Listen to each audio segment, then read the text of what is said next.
There you go. Yeah, I was wondering why the game wasn't in the screen. Wait, does it like disappear if I click out? Oh, it doesn't. Okay. We are having another Persona 3 moment where if I click out of the game, the sound doesn't play. I'm not a fan of that.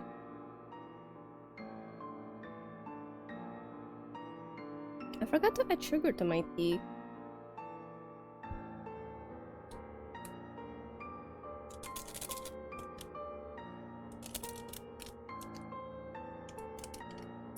Oop.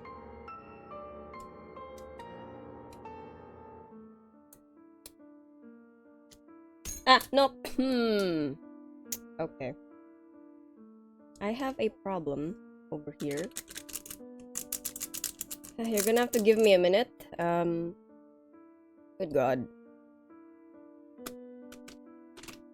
What did I do to deserve this?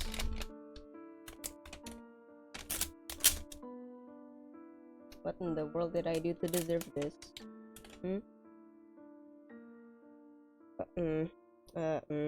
Man.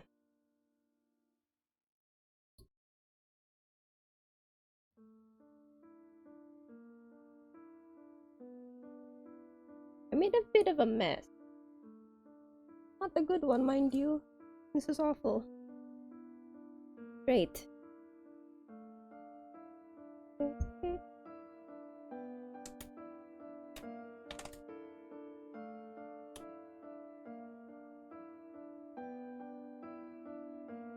Since I'm beginning to make this to them, even is that.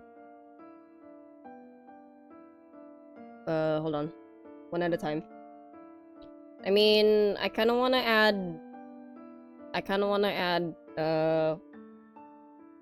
closed captions on my stream anyway, just to make it easier. Oh, good. I spilled sugar. My throat's feeling okay. I finished all of my recommended doses of antibiotics, so that's great. I don't need to take any more. Throat is fine, nose is fine, so I guess I'm free from sickness.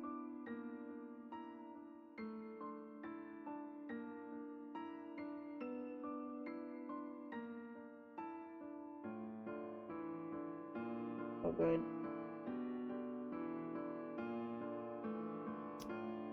Wait, oh god, why is it there? Well, I mean, I'm talking to the people I'm talking to the people who actually can't hear sound as good. And because my accent is kind of funny, and I do speak quite quickly, so not a lot of people can keep up. Heck, sometimes when I listen back to my streams, I wonder how can I speak that fast. It's a miracle that I can even understand myself, honestly. Oh boy.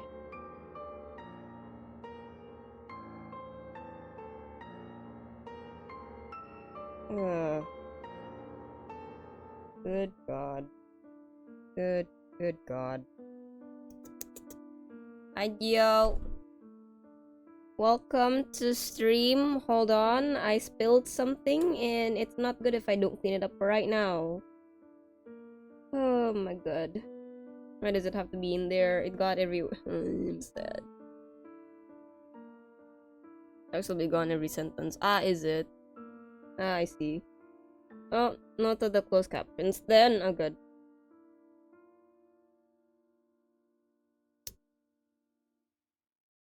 Yeah, I did think about it, but isn't there like an option? You know what? If I speak fast and then it can't catch up with me anyway, then better not. Because it's not manually inputted anyway. I don't want the system to like churn out keyboard smashes when I talk too quickly for it. Imagine. Oh god, that's not all of it.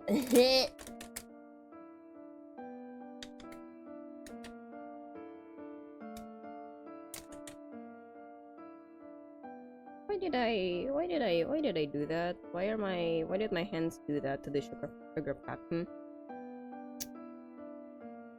Why?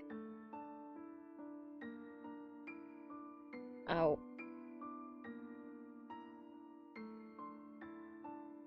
That's all of it. Oh, my chair's gonna be damp for a while. This is what I get for having a fabric chair instead of leather chair. Because I don't like having a leather chair.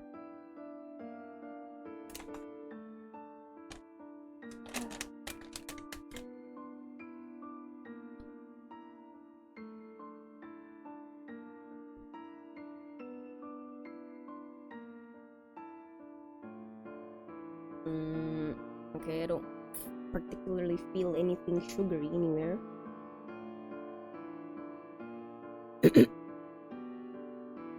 Yeah, but also it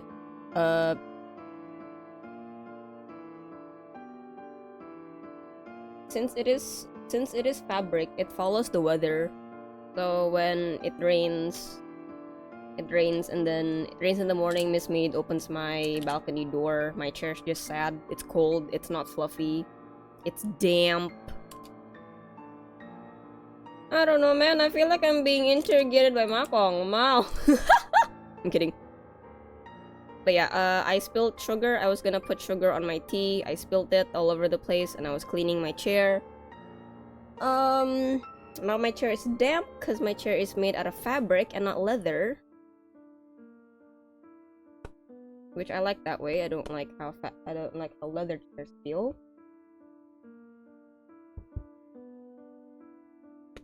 Interrogating the bad cop. Yep. Ah. Whoa, went in the garbage can. Cool. Anyway,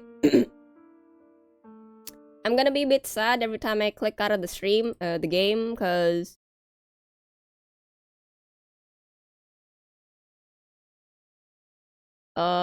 game don't volume. Game don't sound. Aside from being a oh, thank you for the full redeem. Hi, aunts.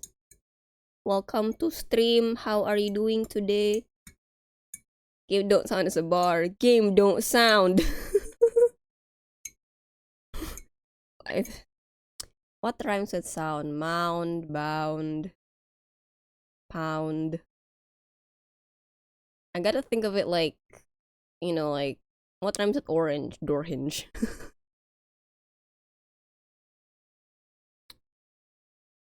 Me.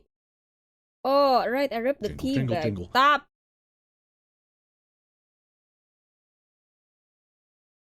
Are you pew-pewing in Apex or pew-pewing in Overwatch? Jingle, jingle, jingle. Stop it!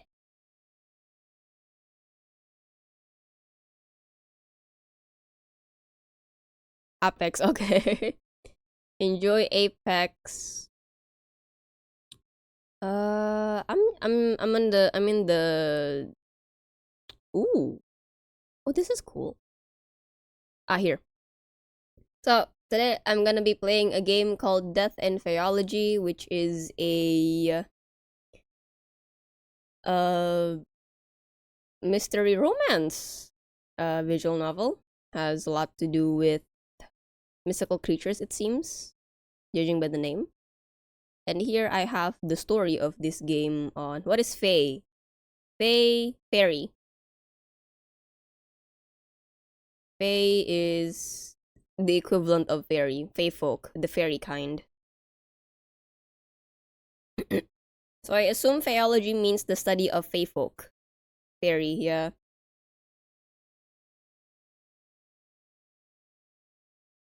But not exactly the fairy that you're thinking of. Not like the Tinkerbell types where they're small and Jingle, jingle, jingle. with wings. The fae folk can come in many different forms. I think fae is the more generic term of it, wherein fairy is you have a it's more tied to the small people. Whoa. Anyway, sorry, this game. Bless you, cousin. So, the story is that I am a renowned phaeologist in 1920s New York who has been tasked with solving a chilling crime. Bizarre murders happening across the upper echelons of New York society, with the mystery deepening with every clue. Follow clues with your Fae expertise, keen investigation tools such as okay. Alright, so I'm gonna be solving murder cases. Cool.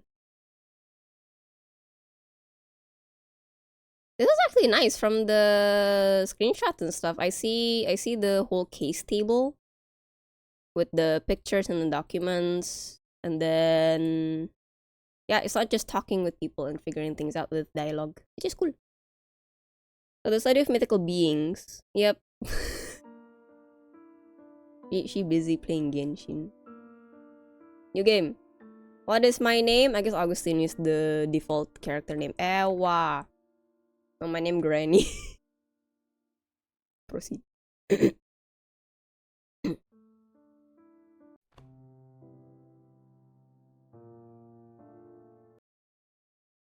sound. Oh!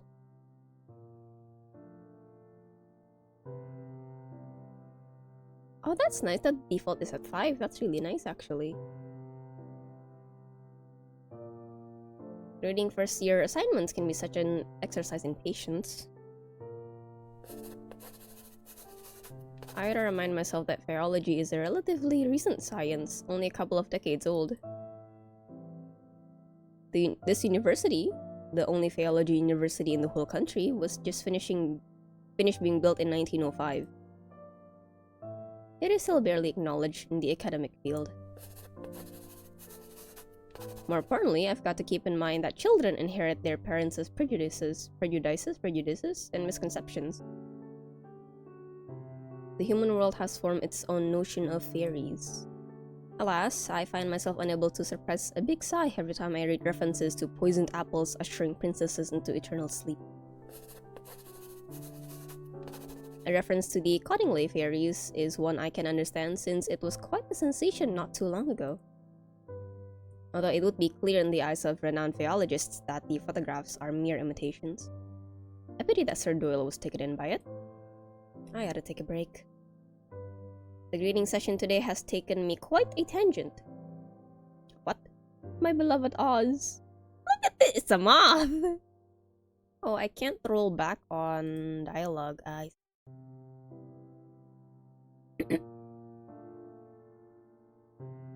suppose having a fairy companion does give one an advantage in identifying genuine fairies. I'd say a break is in order, wouldn't you, Oz? It's so cute! And then again, I really like moth design, so I'm biased. And oh god, there's a girl on the floor. Ew. Oz responds through trills that I've learned to interpret over the decades I've known them. The Cottingley fairies again. Yes, and Princess's eternal slumber due to poison apples. They don't care much for human princesses, but making poison apples is rather an easy feat. Shall I turn one of them into a toad in front of the whole class to show that Fae folk is capable of more than that? Oh, why is the rain getting harder? At the same time showing them that not all fairies are a friendly bunch. I can't help but chuckle at the thought of that. I believe some might just quit that same day if you do that. Besides, if other Faeologists get a hold of your existence, who knows what they'll do to you? Dissection. Chances are high those people will try to pin you to a corkboard and vivisect you. Oh, thank you for the pat. I would never let that happen. I've always appreciated you pursuing Faeology to ensure that. This is the least I can do. We've known each other since I was 7. You've saved me countless times since then. Well, you could have let me bleed to death when you found me. I would never! I can hear a delightful melody of chirps laced with a touch of whimsy, which makes me feel just a tad busy. It seems that even the laugh of a fairy possesses some magical quality. While you're on break, isn't there something else on your agenda this afternoon? Ankle's letter. Hello! I retrieved a letter from my patron from a desk drawer. I lean back on my chair and read the missive aloud to myself. Dear Era, how long are you going to keep me in suspense? Will you or will you not accompany me to this year's Leo's Gala? You could do a lot worse than forgetting your boring books for a moment in favor of whiling away an evening with champagne and canapes and invigorating company.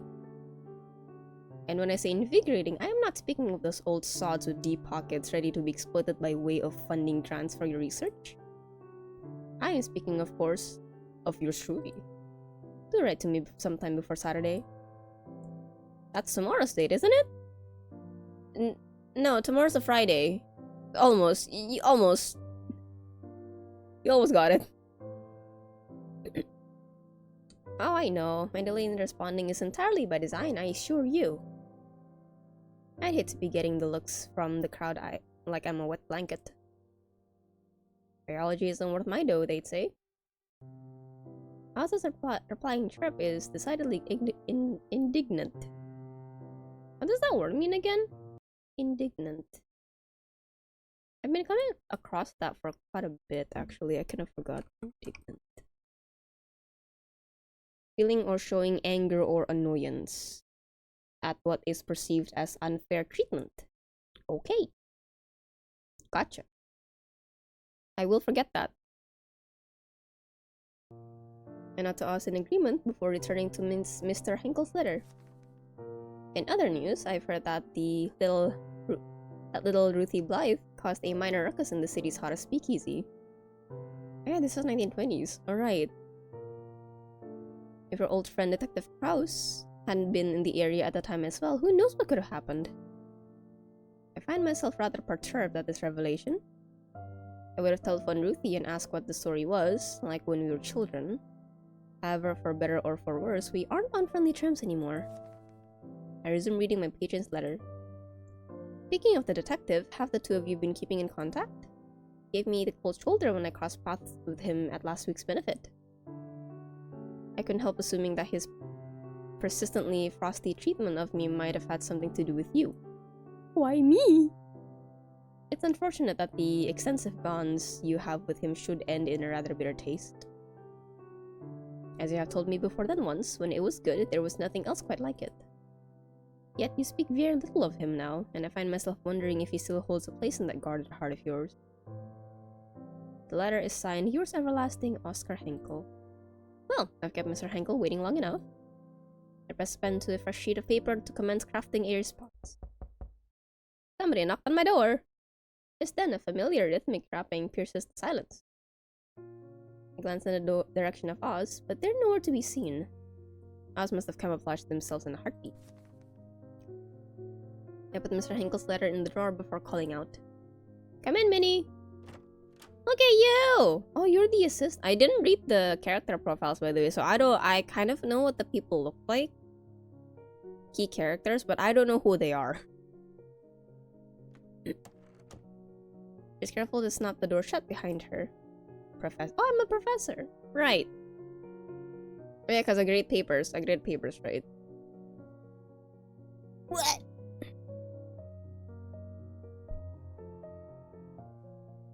Were you talking to yourself again? Oh, that's right. You know me. I see. Sometimes I wonder what she must have thought while hearing the mumbling sounds of me speaking with Oz. But she knows when not to poke her nose into things. One of the things I like about her, and also what makes her the bee's knees when it comes to being an assistant. I wonder how many 1920s phrases will actually be here. That'd be interesting to find out. I'd hate to be the bearer of bad news, but he's here. Who? That police detective from the newspaper. Police detective? Even as I echo the two words, there's a sinking feeling in my stomach. You know, the man who made you crumple the papers and toss them in the trash can. In the end, we had to stop our subscription to the dailies. Detective Theodore Krause? Yes, that's the one. Knowing Theo is here makes my world go momentarily off-kilt. It's as if, by the magic of the fairy tales I'm aligned, the ink in my patron's letter has manifested him into the reception area. Can't you tell him I'm not delivering a lecture on the far side of campus or something? That depends. Is lie like that going to deter this man? Hi, Aji!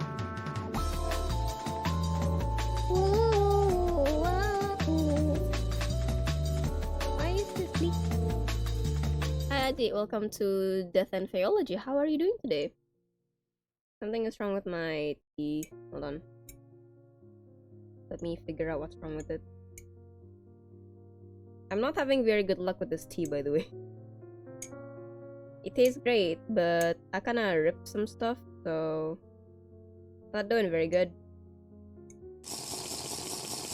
Thank you for the hydrate. I see where the problem is. Okay. Just kinda ripped the tea bag string. It was tied very strangely and I didn't know how to untie it, so... rip it! And now my tea has tea leaves in it. Fantastic!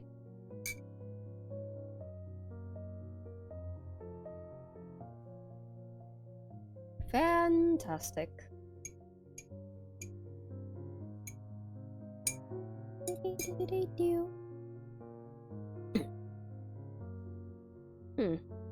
An astute question. She is truly wise beyond her years. Probably not. He'd happily traverse the entire campus just to torment me, I'm guessing. Alright, let him in. Who is this Theodore Kraus? With a brisk nod, Minnie returns to the reception area. I barely have time for a sitting breath before Theo barges in. Oh, hello. Drops a box on my desk right off the bat. What is this? Why is he in my office? Well, look what the cat dragged in. Not even a how do you do?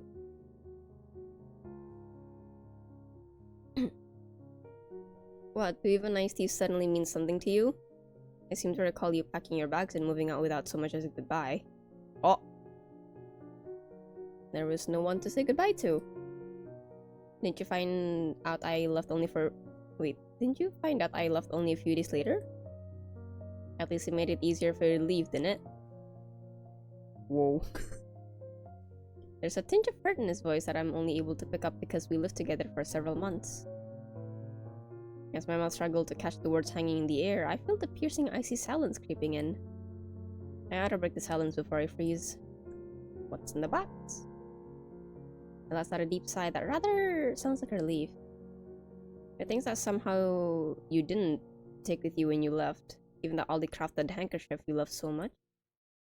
That handkerchief was a gift for you! I see the corner of his mouth twitch. He's lying. What should I do with this information? I mean, trust but verify? What's in here? I quickly stretch out my hand to the box, yet he is just as fast in catching my wrist before I can open it. I throw my hand from his grip swiftly, like a startled bird soaring into the sky. That truly caught me off guard. I'd forgotten what his hands feel like. I was only kidding, but you really have... Although you really haven't changed that much, have you? We just went straight for it. I'm curious! He sounds amused and slightly pleased, as if he just confirmed the accuracy of one of his deductions. Neither have you. I threw all of it away right after you vanished. He says to the subtle squint of his left eye, another lying tale of his. I can't help but sigh in his antics. Of course you did. So, what's really in the box? Wanna take a guess? I do have an idea. Knowing him, he'd sooner face the whole Al Capone gang by himself and take their bullets before coming to visit me. This must be way more important than our poignant history. Case evidence. I've seen boxes like this one before, but never one quite so large. It's a really big case, isn't it? He nods. Biggest of my career. And to come to me of all people, you must be at your wit's end about this. He looks away as if trying to hide how galling the circumstances are. Truth be told, I'd rather face the whole Al Capone gang and take their bullets than have to see you again. Gee, that stings a little. So why would you... Hold on a minute. I think this has some sort of connection to the fairies. He flicks his tongue in exasperation. Oh, seems I hit the bullseye. Stopped talking about fairies at some point when we were still together. This talks always led to a heated discussion and then into arguments because nothing I could say could change his skepticism towards mystical beings. This is certainly a chance to tease him about it, though it might be unwise considering the emotional peril he must have gone through to get here. What should I do next? Nah. I want to know what's in the box.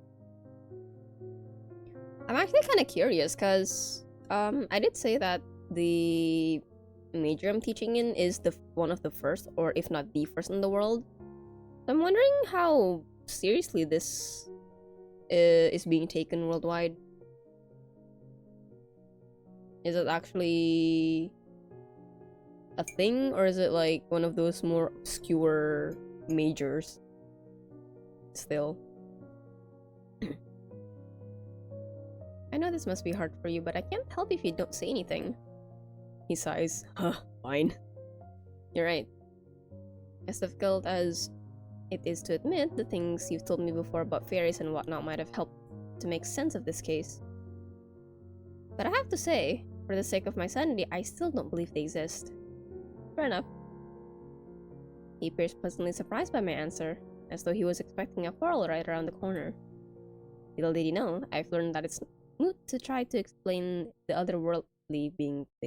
I've learned that it's moot to try to explain the otherworldly beings to him. So what makes this case so significant? Why do you think it relates to fairies? Are you even allowed to tell me? I heard the sound of a chuckle under the breath like a bolt from the blue. For a brief moment, his gaze on mine seems to revert to how it used to be, until the seriousness returns to his face. First things first, since I'm leading the investigation, I do have some discretion on what details to divulge and to whom. That is, if the confidant can bring value to the investigation. And I've known you for a fact that you can be discreet. Heck yeah, I don't yap. Still, I must ask your sworn secrecy on this matter. You got it. So, tell me about the case. What does it seem to be of paramount importance? Multiple murder case, potentially perpetrated by a single culprit. Victims are chiefly middle-aged women residing north of the city. You don't yap? Yeah, you do. Not my character. Not in this universe. I don't. I yap about, fairies.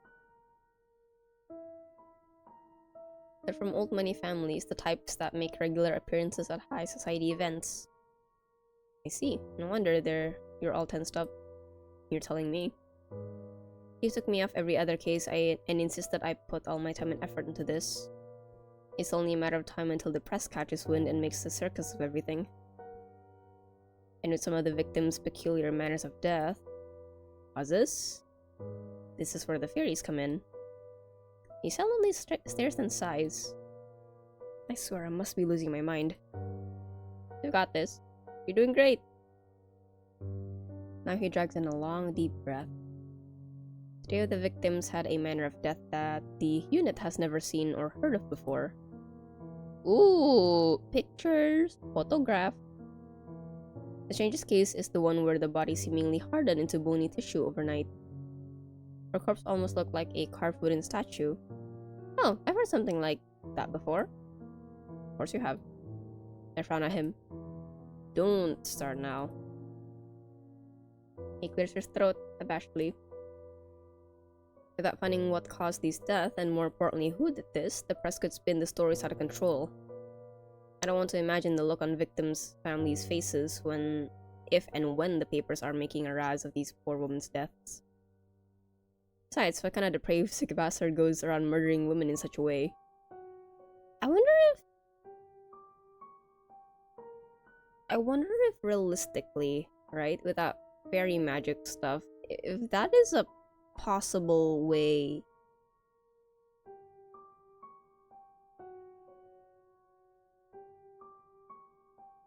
I wonder, because I'm wondering, right, since the knowledge of fae folk and stuff isn't public knowledge, I'm assuming here in the story, How would they frame this? How would they explain middle-aged women died by freezing? I don't know. The what? The what, Geo? What is that? Why does it have a capital letter? Is it something that I should know?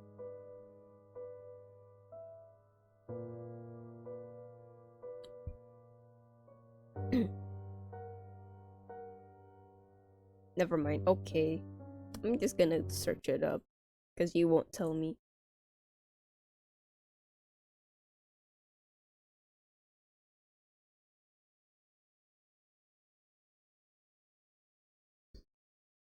Nope, it doesn't show me anything substantial.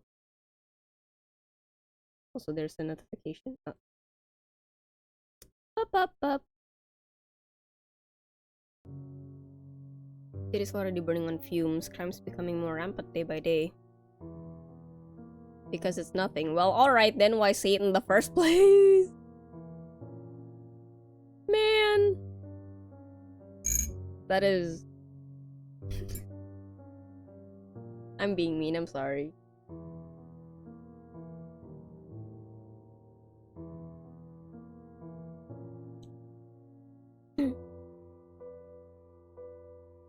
People shouldn't have to look over their shoulder every night. It's no way to live. Even as he lapses into silence, I say nothing. It's not just the city. The rising crime is bleeding him dry too. Yet I'm unsure of what words could soothe those who are fighting on the front line. I've never been where they are. The frown lines between his eyebrows grow deeper.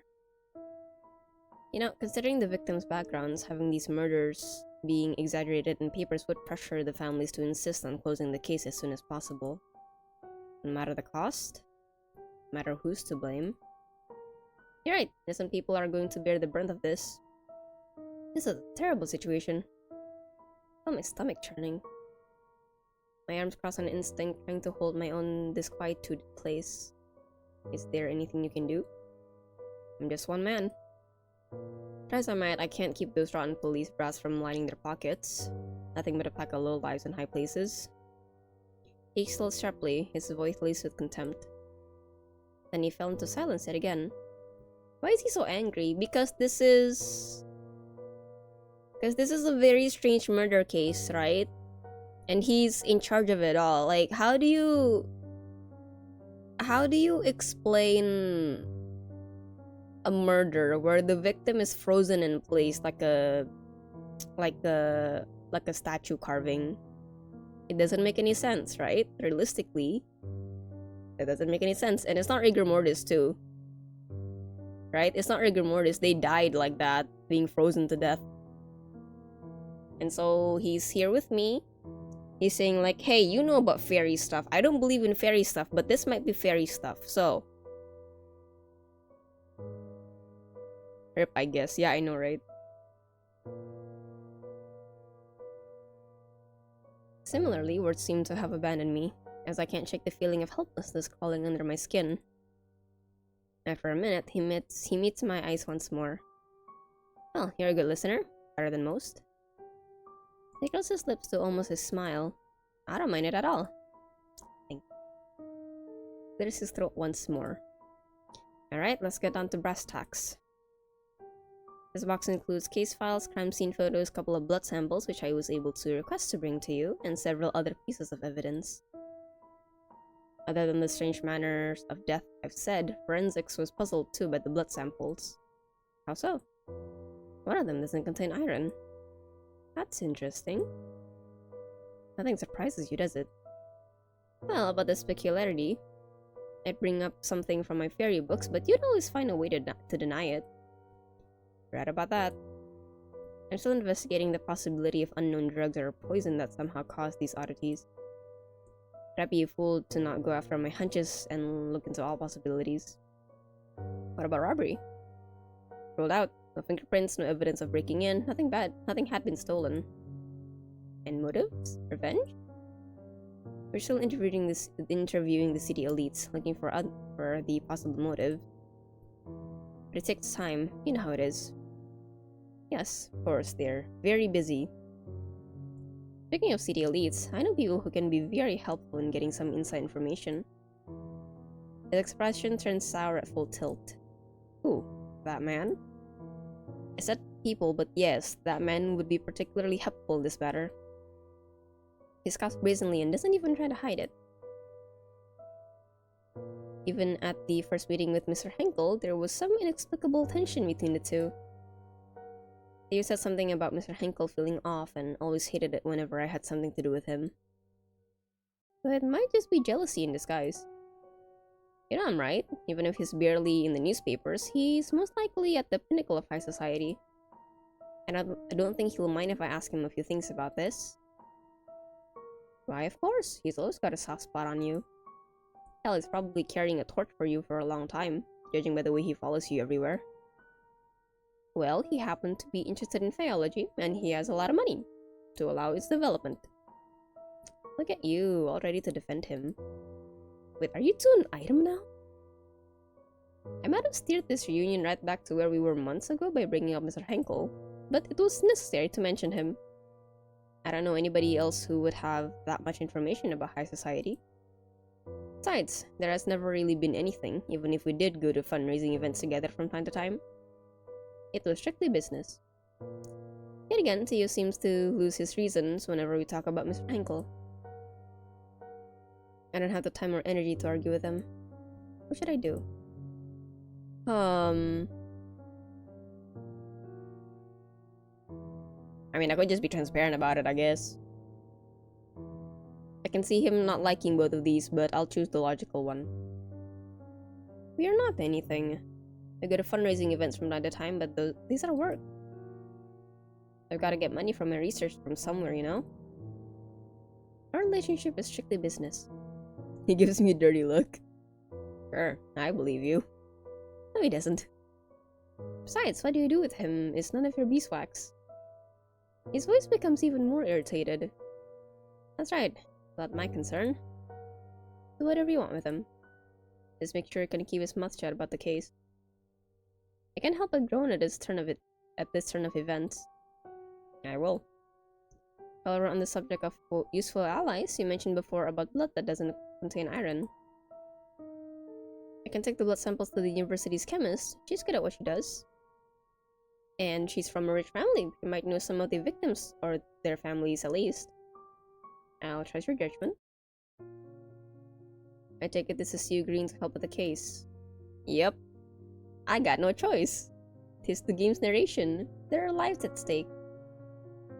He lets out a soft smile, as though in quite agreement with what I said. Thank you. Well, if you think it'll be helpful, you can ask the people you mention what they know using the evidence items. But the case files are for your eyes only. Okay. He has fallen silent somehow, leaving an uncomfortable hush in the air once more. Suddenly, a realization comes to mind. Does this mean you'd be willing to hear about fairies? About Faeology? That depends. If this was indeed fairy doings, and if through your investigation you can provide solid theories on 3 things. Culprit, methods of murder, and their motives. Okay. Supported by evidence, of course. I'm sticking with the idea that there's a logical explanation, an earthly one, for now. Fair enough. I'd wager that we have approximately 24 hours to get some sort of answer, an answer that makes sense. I can feel the papers are close to getting the story. While you're investigating this lead, I'll look further into unusual drugs and poisons. How about it, Faeologist? Do you dare take this challenge? Do I? I accept. Good mobbing. Hi, Song. Welcome to Death and Faeology. How are you doing today? Bring it on, detective. Is Mapong still alive? He should be. Barely. There you go. He's there. I just realized this game doesn't have a designated save button. Oh, it do. Oh, it doesn't use the back but the right mouse click, right? This brings a grin to his almost consistent brooding expression. Good. If you need anything from me, just ring me. Aye, sir. But you need to promise me that you'll not just hear me out, but also keep an open mind of fairy topics if I succeed in what you asked. Alright. But I can't promise not to scoff from time to time. That's good enough. I gotta get going. Maybe this will be an opportunity for you to increase Faeology's credibility in the eyes of the academic. Maybe. Seems like some detective has been following the tiny part of Faeology in the newspaper. Says you. I'm trying to install Linux on my main machine. Hope it goes well. I hope it goes well. Amen. I hope nothing bad happens. Genuinely. I do hope. I'm still mourning my tea. Could I just take the tea bag out? Yeah, it might be sleeping more leaves out from the bag. Hold on. I'm gonna throw out the tea bag.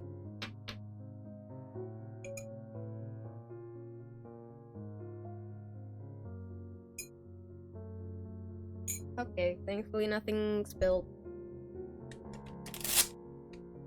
Spill some sugar elsewhere, so I'm gonna wipe it down for a second. Give me a bit.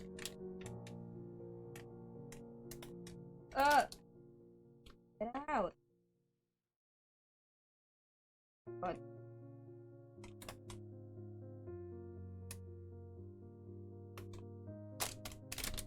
Ah.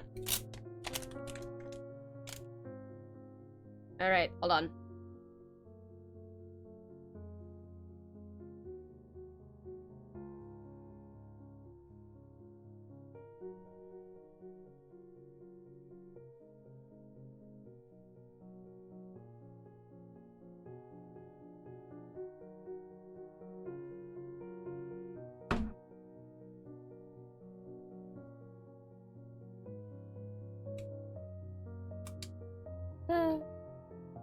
Sugar on the floor, oh boy.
Okay, I think I got it all. I hope it won't cause any problems. Oh my god.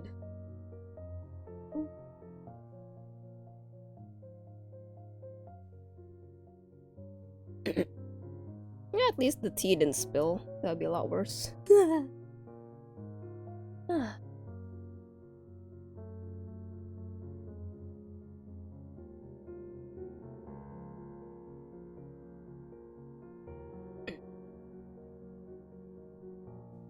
Before I could finish, he had walked towards the door and opened it. Goodbye. See you tomorrow around the same time. Okay, goodbye. I heard the door close. He is gone. Hey! I exclaimed with a hint of frustration. After some thought, I realized that he must have noticed the missing newspaper on my desk and my assistant's. Reading papers was part of my daily routine when we were together. I can only shake my head in disbelief. SMH. She hasn't changed much either. Hi! As I'm reminiscing about a few moments of our past relationship, Oz reveals themselves again. Now that we're all alone. That was quite the reunion. That was quite the reunion indeed. He hasn't changed at all, has he? I suppose.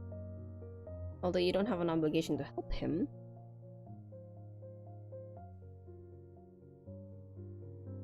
No. But I've already agreed. Very well, just don't overwork herself. Thanks, Oz. Thanks, bestie. I find myself slowly drifting to thoughts. A victim's manner of death hardening into bony tissue. Could be one of the fairy curses, ossification. If only I could ask Oz whether a fairy was behind this, and which one, but it is not that simple. Even if they are my longtime companion, fairies have their own rules about exchanging favors, and they are secretive about their land too. A favor like that doesn't come cheap. At least I'm stocked up on milk and honey for small requests. That's cute! Speaking of requests, I should get started on a reply to my patron's letter. Alright, Mr. Henkel. My high society bestie, I suppose. For some reason, he seems to be more insistent this time that I come with him to the gala. Why is my mic so oddly placed? Hello? Hold on. Good lord. There you go. I retrieve a paper and a pen and I mumble to myself as I write. Dear Mr. Henkel, I hope your recent forays into high society have proven more fruitful than they have in... Did I hyperbole? Be realistic. More fruitful than they have in a decade. More fruitful than they have in the half a decade or so you've been alive. Believe it or not, I have been considering whether the merits of trying to impress the wealthiest folk of the city outweigh the obvious indignities. You first brought up the possibility of my accompanying you to the annual Laios Gala a couple of months ago, and I'm still weighing my options. How do I want to play this? Be apologetic. I still don't have a definitive answer for you at present, I'm afraid. I sincerely apologize for my indecisiveness. About Ruthie, I can't say I'm surprised to hear about her latest flirtations with disaster. Since we were both toddlers, she's frequently found herself in trouble. Her fiery personality certainly doesn't help her get out of quarrels. I would love to telephone her and ask how she's doing, but we drifted apart a long time ago. Nevertheless, I am glad to hear that Theo was there to smooth things over for her. I've now arrived at the topic of Theo, or Detective Kraus, as my patron refers. I suppose his query was meant to uncover whether I still care for him. How should I answer? I feel like it's amicable but professional, so I guess old news. As for Theo, I've long since stopped dwelling on him. I thought of him as I've thought of him and I as a relic of the past, and I feel no regret in having ended it when I did. Upon signing off, I sealed the letter with wax. Dang, wouldn't it be cool? Sometimes when I go to bookstores or stationery sections of places, I keep thinking, wouldn't it be cool to have a pen pal? But then I realized that sending letters is quite expensive.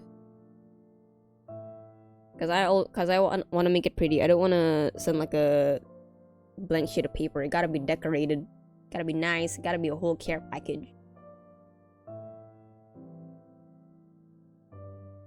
I kind of miss doing that. Maybe I should start doing that again with closer friends. That sounds really fun. Oz, can I please trouble you with something? You want me to deliver this letter to your patron, don't you? Indeed, time is of the essence here. As always, please take care not to catch anybody's attention. You'll see by tomorrow morning, I'm sure. It would be my pleasure. Thank you, Oz. I'm off. I'll see you later today. I watch as Oz flits out of my office window and vanishes. Once the Fae is gone, I call my assistant to my office. Yes? Hold on 1 second. I ruffle through the contents of the box. Ooh! Carefully, I extract the blood samples that Theo mentioned. They appear to be stored in test tubes. Would you mind asking Dr. Rayford to analyze these blood samples? I'll do that, sure. As I hand the samples to her, I notice that she looks like she wants to say something. Over the 2 years we have been working together, I've picked up a few of her tells. What is it, Minnie? How'd it go with the detective? If you don't mind me asking. Oh, no, not at all. He's the same as always. There's lingering beef, of course, but we've sort of managed to put it aside for something more important.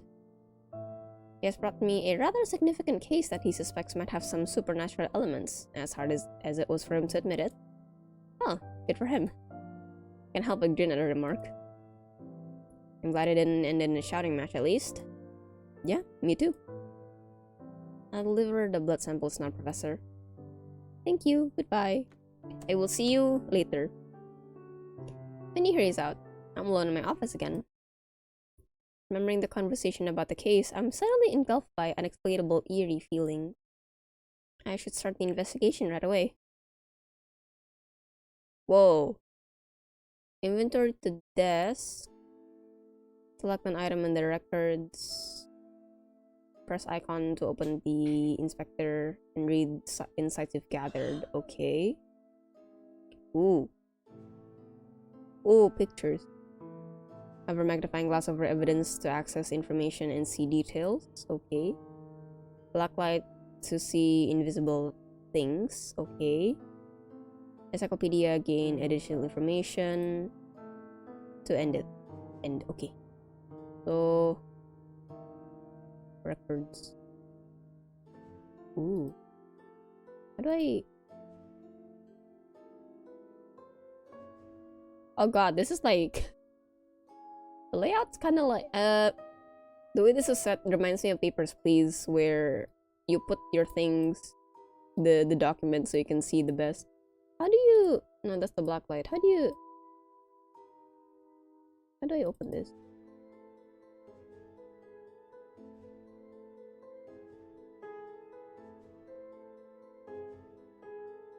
Oh. So 1, 2... Oh.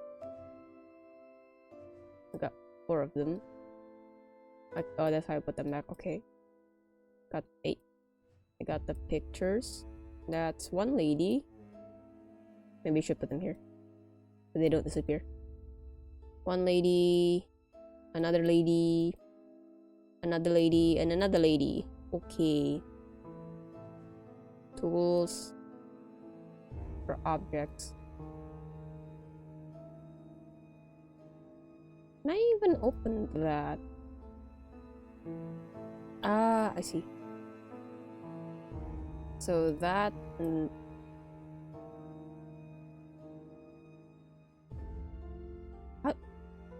oh, there you go. Nothing?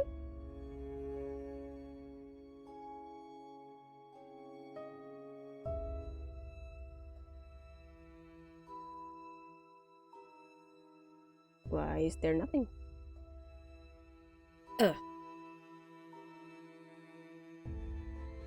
Oh, this is stuck. Oh god. I wish there's a back button for this. That'd be wonderful. Okay. To the desk. Select an item in the records. Read the insights you've got. Oh, because I don't have insight on them yet. Okay. Read details. Okay, so this one I can move around. Okay, so I guess first things first, I gotta look at the pictures, I suppose. Because these ones, they don't wanna open yet. Oh! I got more things, what? Oh, there's a lot more. Coin. Oh, does it only... Oh... Only available when it's in there. So let's say I want to look at this. Ah, okay. The gala invite and a ring. Okay,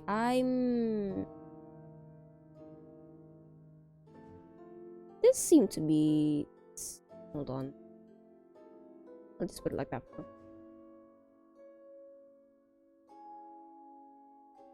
Some Faeologists have applied Darwin's theory of natural selection to fecund by putting them in the same genealogical line as insects, especially the Lepidoptera, the group which includes moths and butterflies. This is supported by their similarities to each other. Beneath a special blacklight, some species of butterflies can glow by having a chemical known as phosphorus, which fairies also have. Whoa. Look at that. The similarities of a kind to insects as well as birds and others in the animal kingdom manifests in terms of the variant of fairy magical abilities. One magical skill possessed by some fae is transfiguration. Similar to metamorphosis, wielders of transfiguration spells can make themselves or fellow fae take on another form, appearing human. Many high faes have heightened powers of suggestion through the emission of toxins capable of causing hypnosis or illusions. Quite rare, some high faes transform living beings into solid objects, such as stone or bone. Another example of fae magic is invisibility, similar to camouflage, and others that have not been documented. Fae factions. Human factions, scribes and warriors. Scribes, defensive magic, intelligence. Warriors for their power, offensive magic. Meanwhile, low fae factions comprise faes with limited parasitic magic. Widely maligned species that like to consume human blood, hormones, and even souls. History of fae class conflict is not very well documented. It appears that quarrels between these factions. There is a disdain between them. Disputes also occur between fairies of the same faction, unless both factions of high fairy deem parasites despicable of a legitimate person. Okay. Whoa, what is this? It looks like a pH strip. All fairy kind seem to be weak against iron, although a small amount of iron, such as in meat or blood, does not seem to ward off fairies. Historically, cold iron was often forged as weapons and used to repel fairy magic. Intricate use of iron combined with physics, chemistry applied with evolved special blacklight to detect this. Okay. So that's my blacklight tool. What do I... Wait. Oh, I just do... Whoa! What's happening? The coin had a heat signature thing on it. What happened to the coin?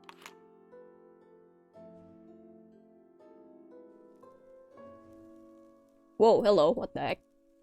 I've seen this before. It's a parasitic fae. Failed transformation magic. Hello? Oh god, hi. Hi, buddy. I'm mistaking it. The structure of the thorax, antenna curvature, elongated legs. These are exactly the same as the parasitic fae I cataloged several months ago. What happened to you, poor fae? Of course not. No response is forthcoming. I've seen this makeup powder somewhere. From Nectar Bell. Must have belonged to one of them, but which? I wonder if the owner likes the box design and carrying it around in her pocket since it's already used up. Perhaps the chemist has some interesting insight since her family owns the brand. Whoa. Okay, little fae, you're gonna be there for a bit. Trap magic, fair blue, red, parasitic, violet. Sustain on fair magic may even instant. Okay. Scribe? Oh god. Oh no, that's not much. Scribes who are expressing benevolence, kindness, similar to humans' kindness, tend to be friendlier to humans. The only shown from favor exchanges, they do not go out of their way to help. Assist humans contingent upon favor that humans deliver to them. Some scribe may use magic blessings. Humans have done very special favors by inheritable, invisible markings, sigils, or birthmark. After generations from our faith-touched bloodlines have become wealthy and powerful through the decades that they have been favored. Magic occurs sometimes even deadly. Some are also prone pranks, mischief. Of course. The usual. High face warrior faction residing groups are territorial, protective of their troops, tend to be unfriendly towards outsiders who come from Scribe faction are human. They will smite anyone who okay. Humans entering in as the before the mission. Okay. Oop. Remain within their own kind, seldom venture beyond boundaries, known for aggressive temperament, volatile disposition. Caution advised. Parasitic ones need to feed off their sources of energy, drained from humans' blood, hormones, emotions, life force. Mechanisms, rates at which drain appear very greatly. Okay, changeling. And some high fairies like to capture humans, bring them into the fairyland purpose, such as forced reproduction, servitude, ritualized combat, for their amusement, and so on. Fairies have to mask their absence. Okay. Almost several Fae parasitic type tends for it to look almost entirely like the abducted human due to complexity of the Fae magic changeling. Almost always goes awry and always include extra finger or an extra toe. Need nearby heat metallic objects have been known to repel or to warp. So I guess I can see what kind of Fae you are, right? Using this. Oh, that's a parasitic Fae. Yeah, you're purple.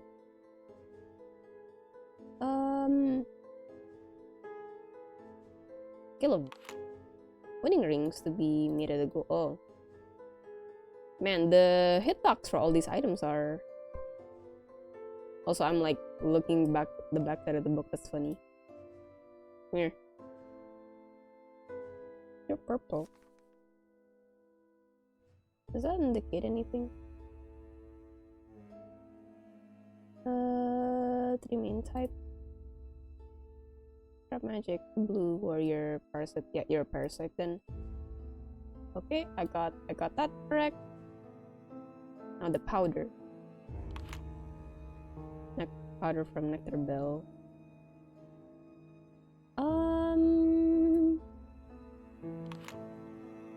Golden ring. You got a ring. It seems to be the second victim's crime scene.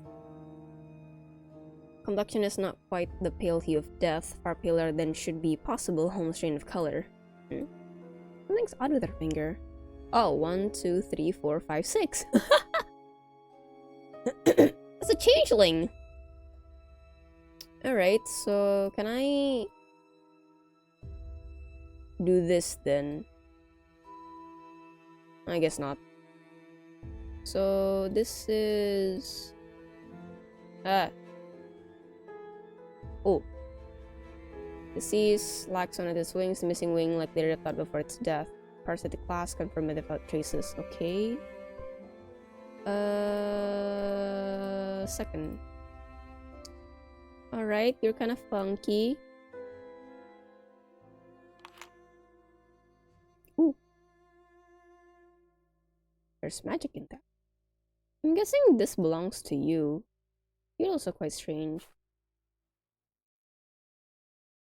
Her victim's crime scene. Fingers. I've seen corpses before, but never like this. Another strange thing about her fingers. 1, 2, 3, 4, 5, 6. Ooh, an invite. Right, so it must be this, right? Looks like this. Laios Gala. Let me put that aside. My patron invited me to this event. I'm still uncertain if I want to attend. Okay, so that belongs to you. So this middle-aged woman with the pearls is the victim. I guess this elderly man with facial hair is her father. Elderly woman with the full collar is her mother, I suppose. Other man in darker suit might be her brother. Oh. Okay. Fourth victim. Whole thing to see youth being stolen so abruptly. Nothing on that, huh? Middle-aged woman is in the colored blouse is the victim. There's a man in the suit. Cardigan is the mom. Her brother, might be her brother. Are they? Ah.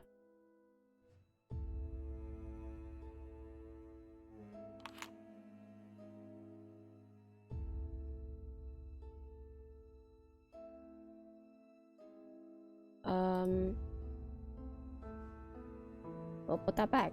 Hold on. Put that back with the ring. Nothing on Audrey yet.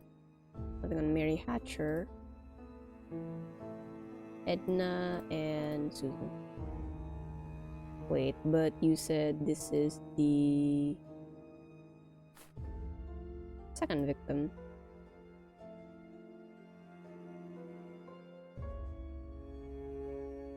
Nothing on the pictures here. Oh. Oh, something on their hands. Really? No. Oh! There are sigils. What's on her other hand? Yeah, so this and this are same people. So this and this are together. Got nothing weird. You have nothing weird. You got nothing weird. You're strange.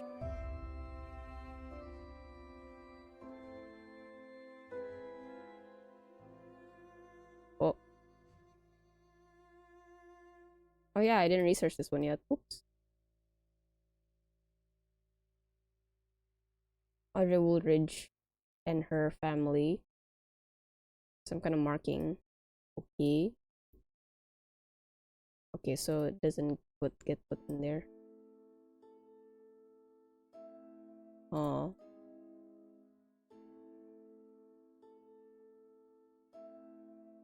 This is manner of death, refusing to drink anything but her own blood. There seems to be something strange with the victim's fingers. Kind of marking. Manner of death, gnawing at her own fingers down to the bone. Apart from the wounds from gnawing, there is another strange thing about the victim's fingers.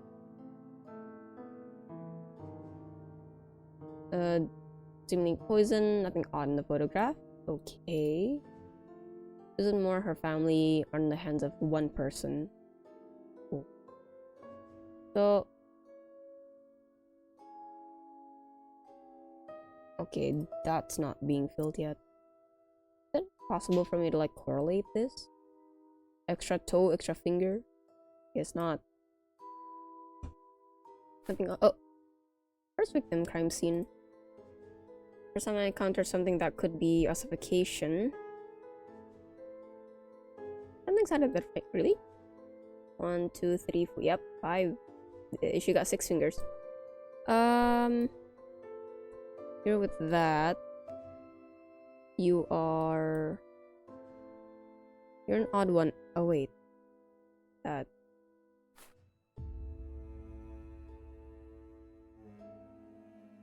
Oh, just water.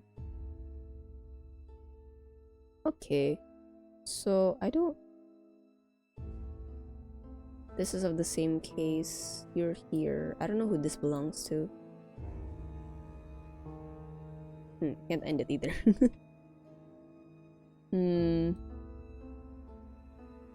Little insect. Oh, it's named. Okay, cool.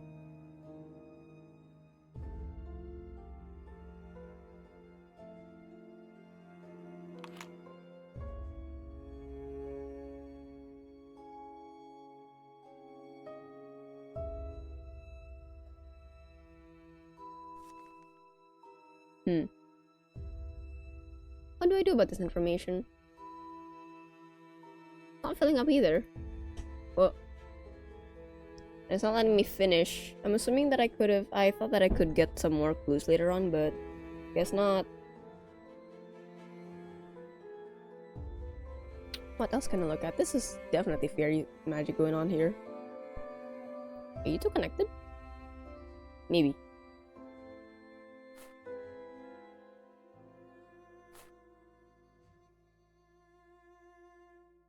Alright, shouldn't put images there. In case the records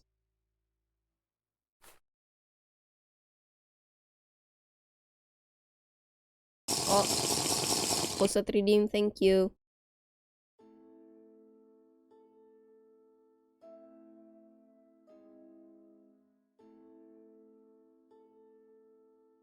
I'm assuming this and this. Oh god. Hey. Forget to hydrate. Thank you. I have hydrated. Thank you so much. So that's the same person. Is this? No, but you and you are the same people though. Gotta get the mind sharp. I need it. I'm gathering info, but I don't know what to do with them. So there's that. No fairy mambo jumbo going on there. Oh, maybe there's some fairy something here. Hold on. Take it. Take. No.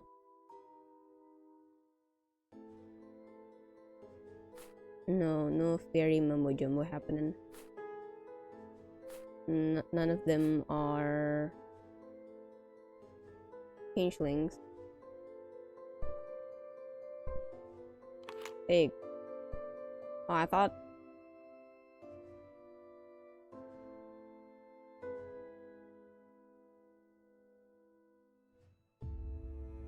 Oh. Wedding ring out of gold. No comment? Really? What did it belong to? This one, right? What did the record say? Nothing, still. Can I do anything with that? Oh boy, where's my magnifying glass? Oh, it's gone. Where is it? I seem to have lost my... Ah!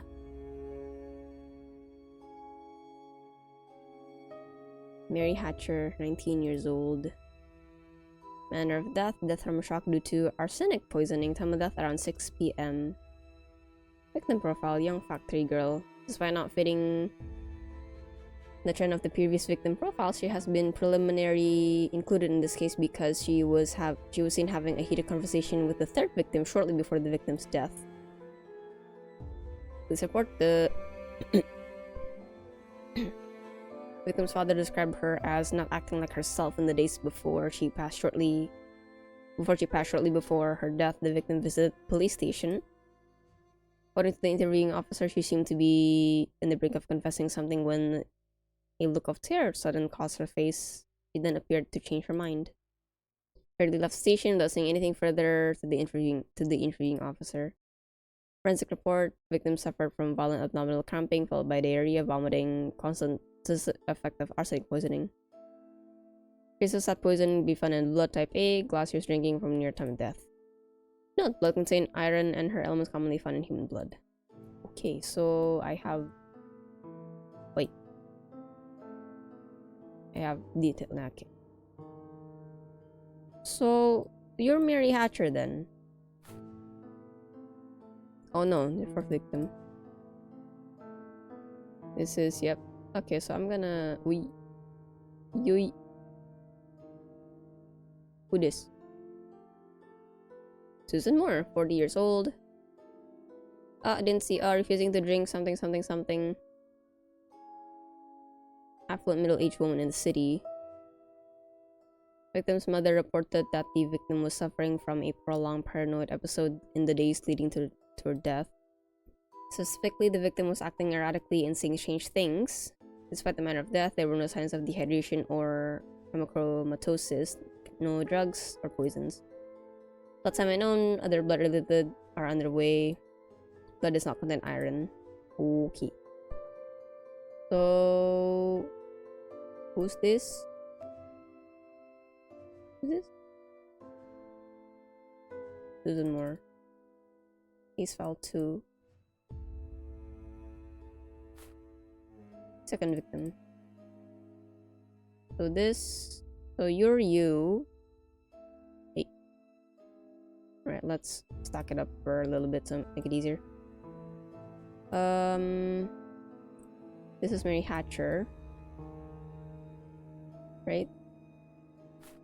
No.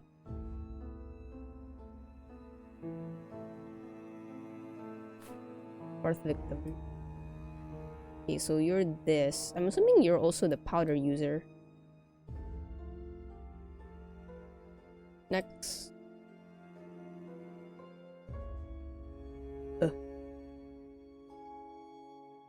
Audrey Woolridge, 51 years old. Cutting into bony tissue from afar, corpse looks like a carved wooden statue. Time of death, 1 p.m.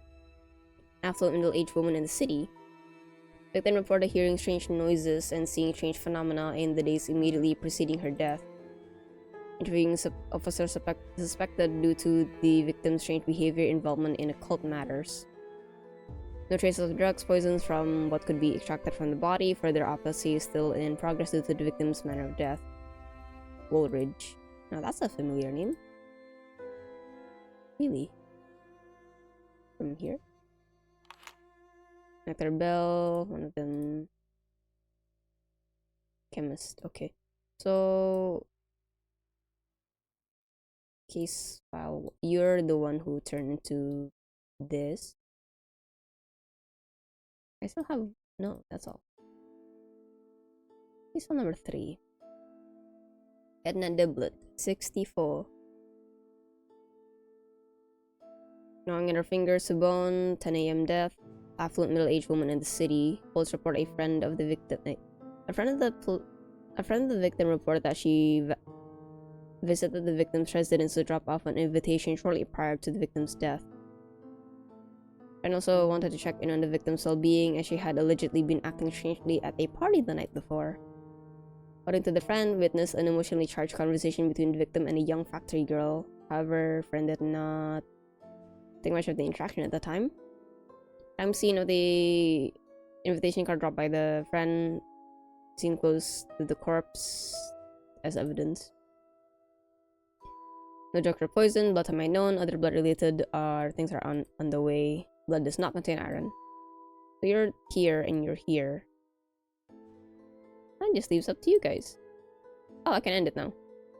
Cool. Very strange.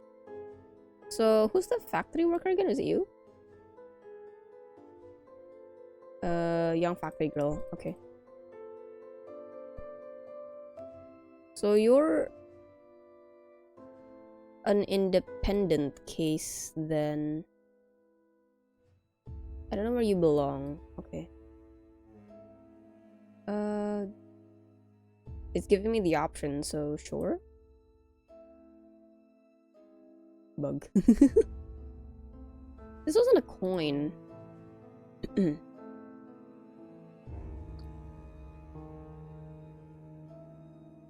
Gosh, the clicking in this game. It's a bit. God, it's a bit.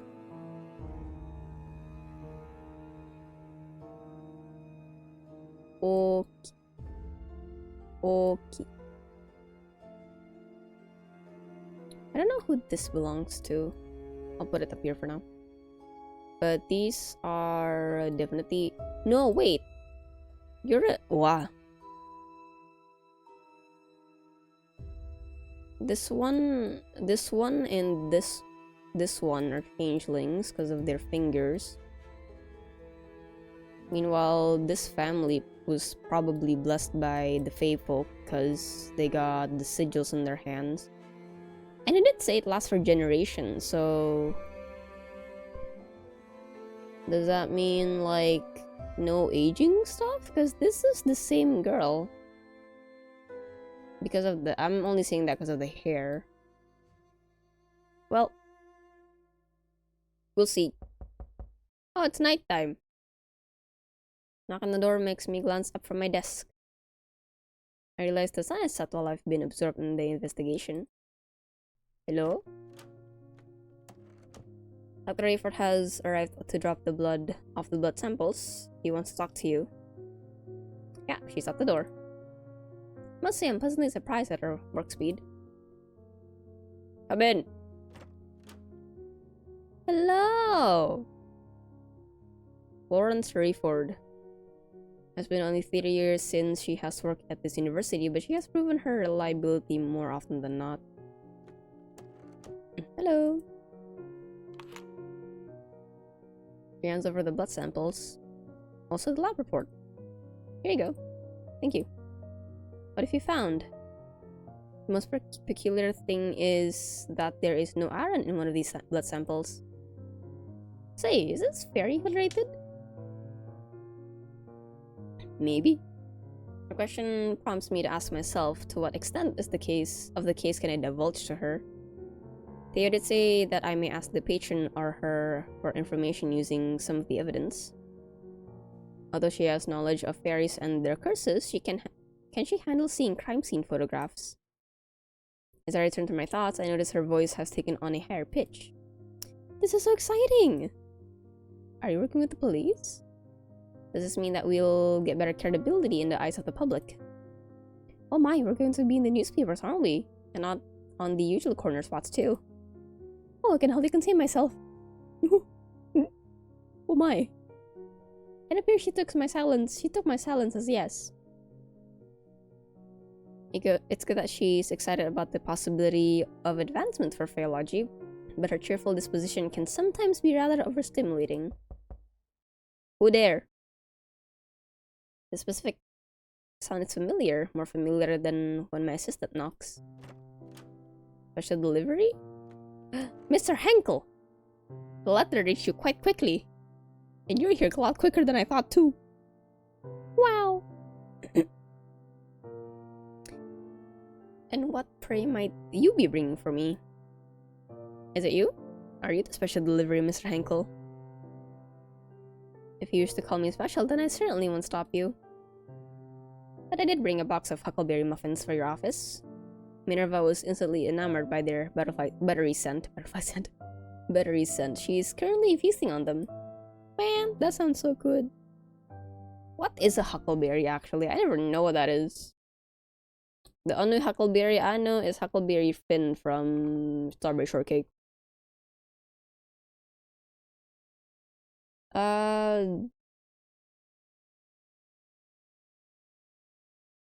Small, round, tart sweet berries. Rocky Mountain, Pacific Northwest, and Rocky Mountain regions. Oh yeah, they do look like blackberries. Huh. Well, some of them do look like blueberries, yeah. Wow. Cool. Never seen them live before. I don't think they exist in this country. Not that I know of.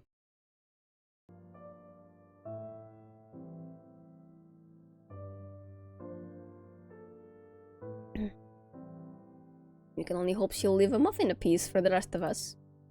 Oh, hello there, Florence. Didn't expect to see you in this office? Hello, Mr. Henkel. Nice to see you here. Although you do have a habit of making this office your sole stop on campus. Yes, hello, Jingle Jingle. Thank you for the full set as well.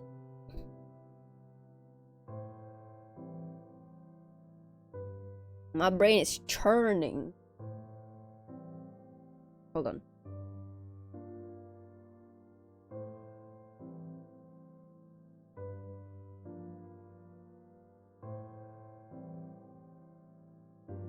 But so far, it's not Danganronpa level strange yet. So we'll see how strange it gets.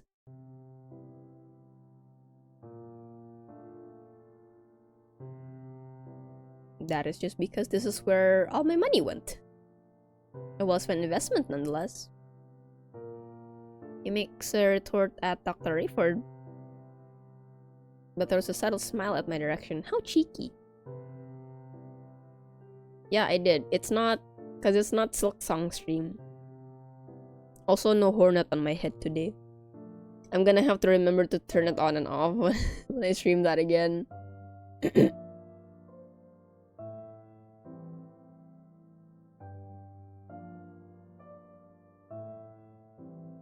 Not 100. Yeah, I changed it as well.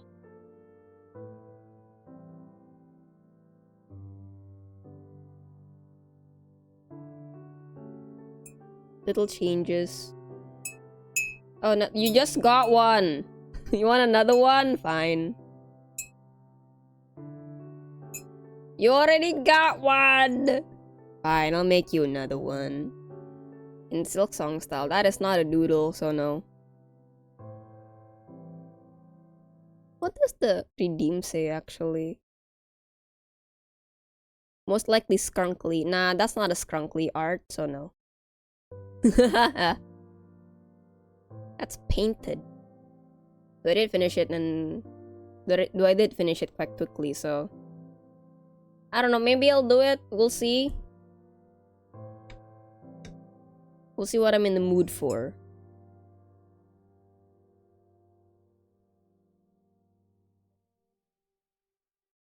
Jingle, jingle, jingle. Multiple times is no.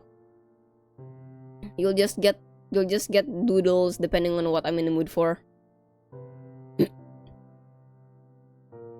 If you want better art, commission. Also, hi Sportsan, welcome to Death and Faeology. How you doing today? I'm just adjusting my sitting position, don't mind me. My back. Ah!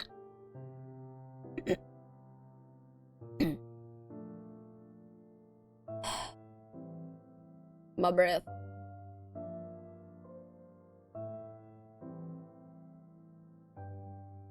Dang, yeah. Stretch, thank you. Ah, the grandma posture. Oh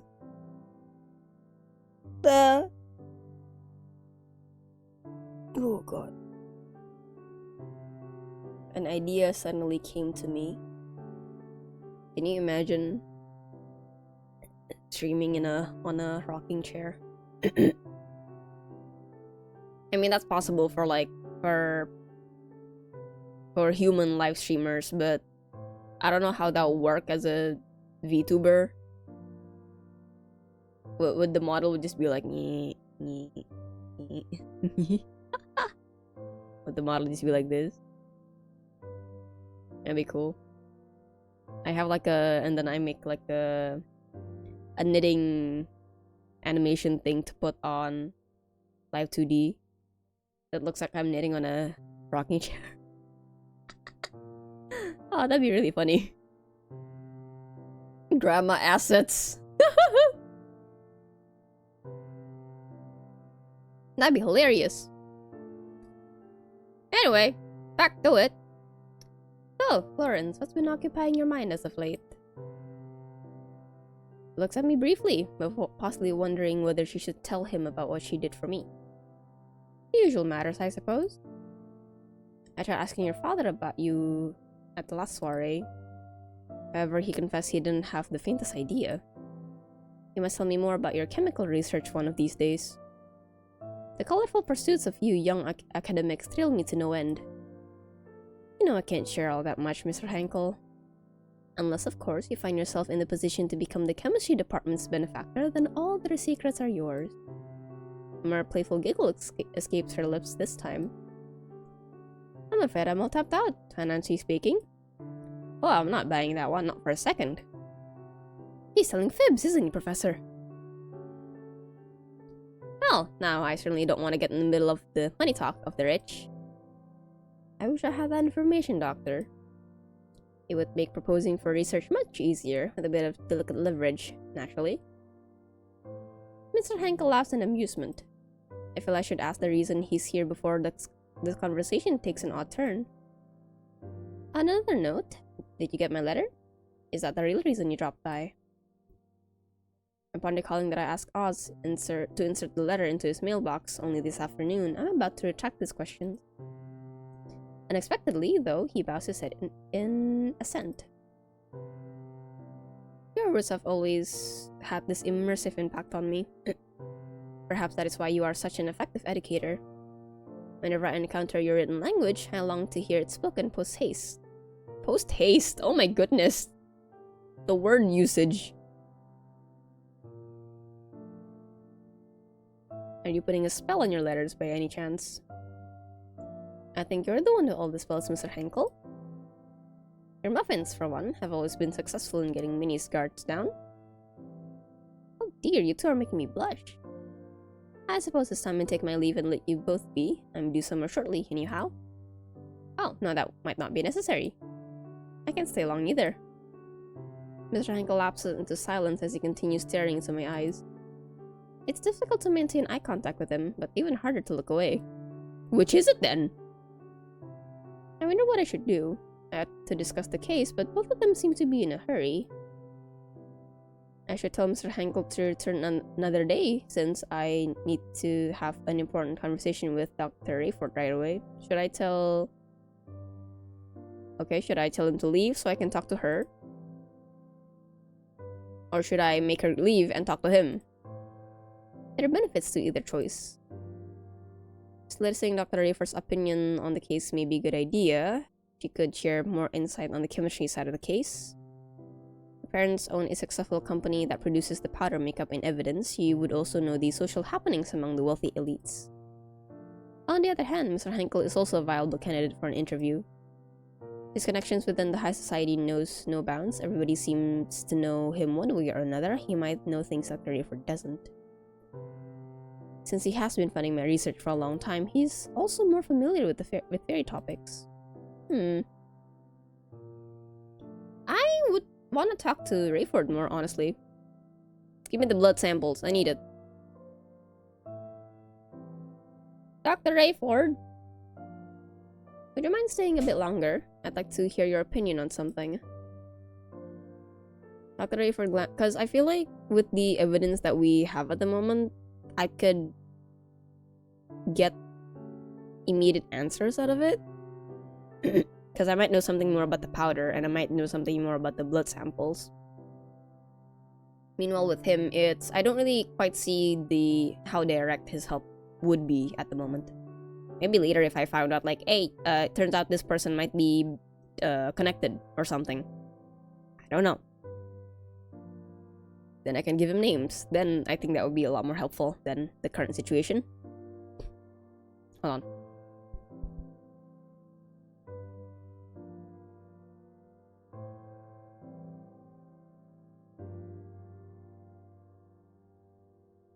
Okay. Dr. Rayford glances at me and then at Mr. Henkel, then back at me with a glimmer of mischief in her smile. Are you sure, Professor? I let out a resigned sigh. Sometimes it can be quite difficult to deal with her teasing. Yes. When I address my patron once more, regret colors my tone. Mr. Henkel, would you mind coming back another day? I have something crucial to discuss with the doctor at present. Of course, I understand your scientific pursuits precedes all else. I wouldn't have it any other way. Thank you for dropping off those muffins. He only replies with a smile. I'll see you soon, right? As soon as possible, I promise. Dr. Henkel and Dr. Rayford exchange brief goodbye. My patron then departs. I'm alone with the chemist again. Oh yeah, I guess another reason why I choose Dr. Rayford is because she came to me first with stuff. So, first come, first serve, I suppose. Doctor, I might need your further assistance regarding the blood samples and also something more pressing. So, is it true you are working with the police? I suppose. Detective Krause consulted me this morning about an ongoing criminal case. Oh, do I sense some old flame flickering back to life? Your eyes are tricking you, Doctor. It has been ashes for a long time now, and nothing has changed. There's a hint of disbelief in her eyes, but I won't indulge in her playful teasing as there is more important matters at hand. I clear my throat. Oh god, I hit the pop filter, sorry.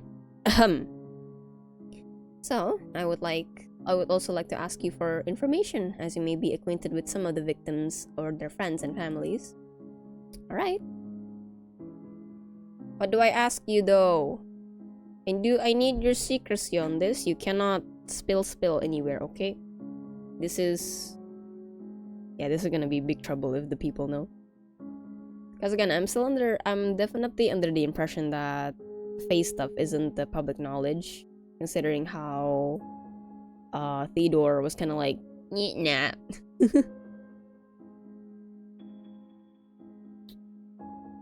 Okay, she can hush, that's good. You need not worry, okay. The samples I analyze are part of the evidence in this case, right? I tell her the fundamental facts of the case while she listens silently, all the while. When I finish my summation, she has only one word to say to me. Interesting. Ooh. Why do I do this?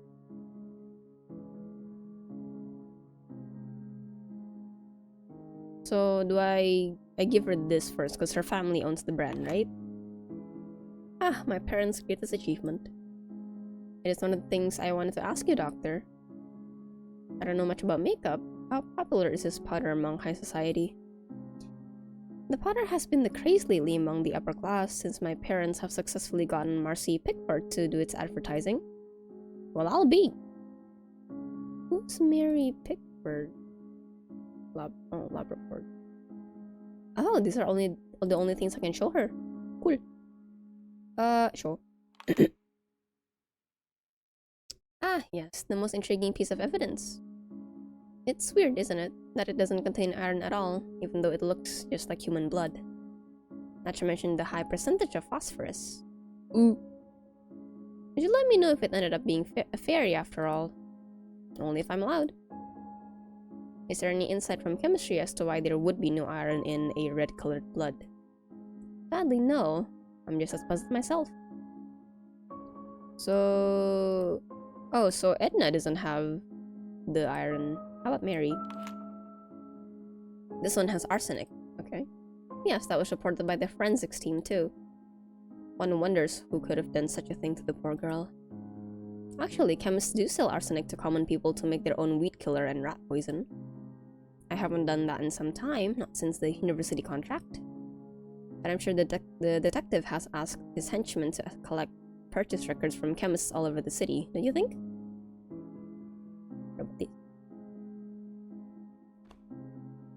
I've done my best to put all the details here, although I might have missed something regarding the curious blood sample. What do you say to... Mary Hatcher, right? Do you happen to know this girl? Unfortunately, no. I don't know her. That and Edna also... No, that's Audrey. Wait.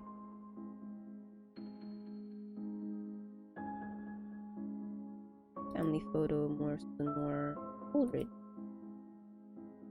Oh.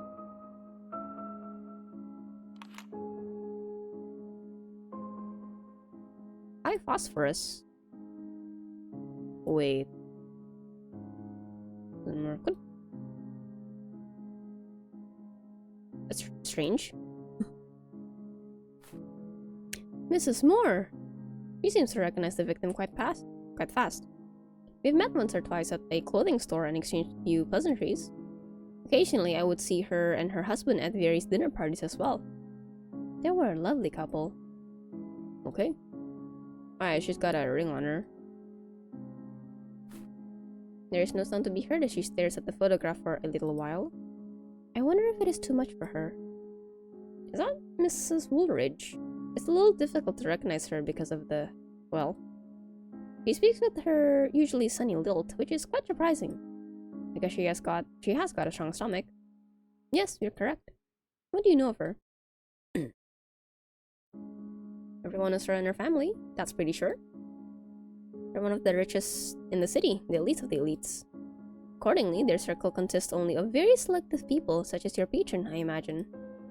Oh, and their family likes to host charity events. Did you ever know her to dabble in occult matters? Unfortunately, what I told you previously is all I know about her. If she did dabble, do you think maybe her manner of death is the result of occult matters? It's a possibility. Okay, so that family photos, not yet. This is... Oh! This is the pic... Wait. Oh, this is the one with the invite.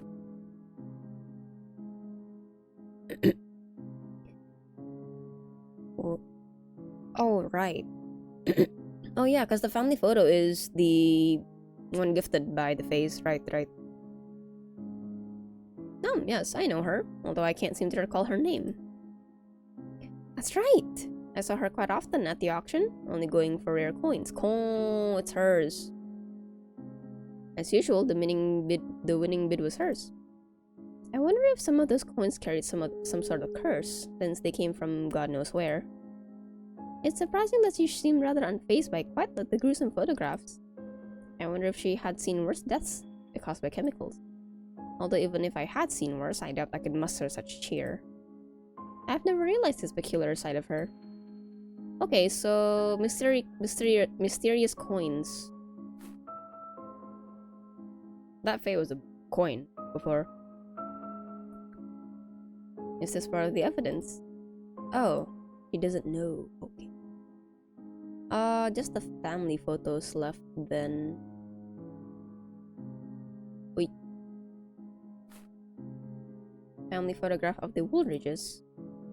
Ah, yes, it was everywhere in the papers when her father married the famous and one of the most beautiful socialites.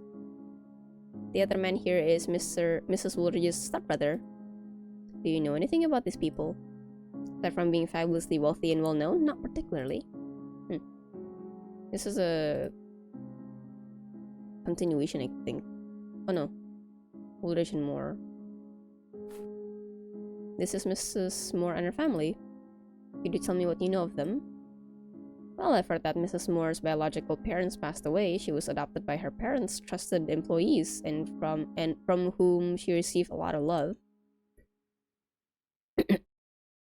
These employees couldn't have children, you see. Her biological parents left her a substantial inheritance which she received when she came of age.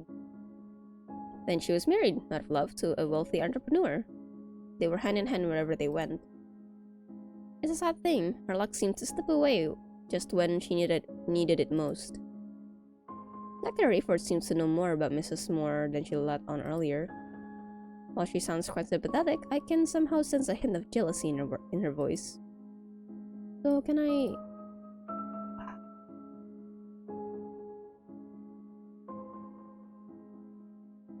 Okay. What about the ring? Am I proposing? You are proposing to me, Professor. I'm afraid my heart still belongs to my late husband. I can hear her sorrow seeping through her peppy voice. Quietly, I slipped the ring back into the box. Oh, that's nothing. This is tomorrow's gala. I'll not be going there since the opera is playing. I didn't know you're into opera. My late husband and I used to go there for one of our date nights. Sadness leaks through her eyes even though her smile stays bright. I hadn't the faintest idea she's married before. Speaking of which, I spotted Detective Krauss at the Met during last month's performance. He appeared to be enjoying the opera, accompanied by an attractive, tall blonde woman. It was quite the unexpected sight. Never took him for an admirer of opera. Well, that's new to me. Okay, Theo. Just the... Oh yeah, that's it. Yeet. I have no more questions. Thank you.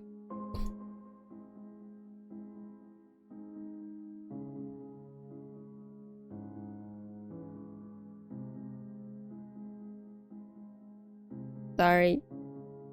I'm back. Hi Song, how was Linux installation? Oh, a lot of tea leaves is down on my cup. I see. Terrible, but I like it. Well, you like it, so that's all that matters.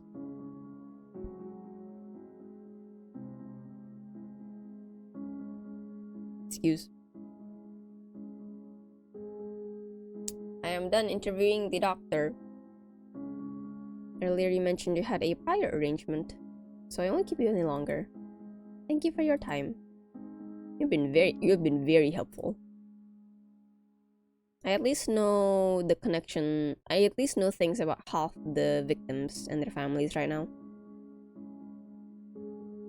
I thought you used teabag. Yeah, I did use a teabag. I think, I don't know, maybe the teabag wasn't sealed properly, so, you know, when it hit the water and then the leaves start to seep out. Could be that. Probably that, actually. Because I did rip a little bit by accident of the tea bag, but I didn't think it was big enough for it to slip out, I guess. But it did, so.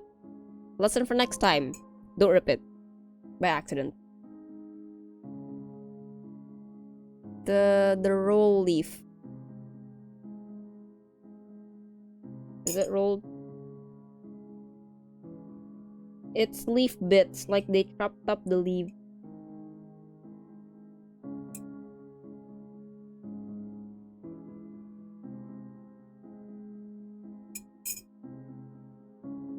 Do I need drink leaves? Yeah, my drink is walking away. Come back here. I'm almost done with it anyway, so.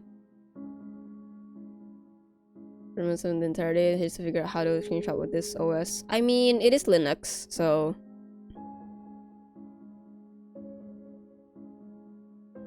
But hey, it is, from what I know, it's the most flexible thing there is, right? Compared to Windows and iOS. Compared to Windows and Mac.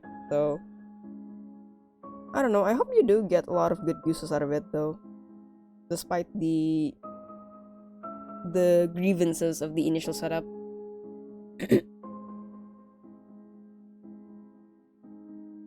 Goodbye, Dr. Rayford.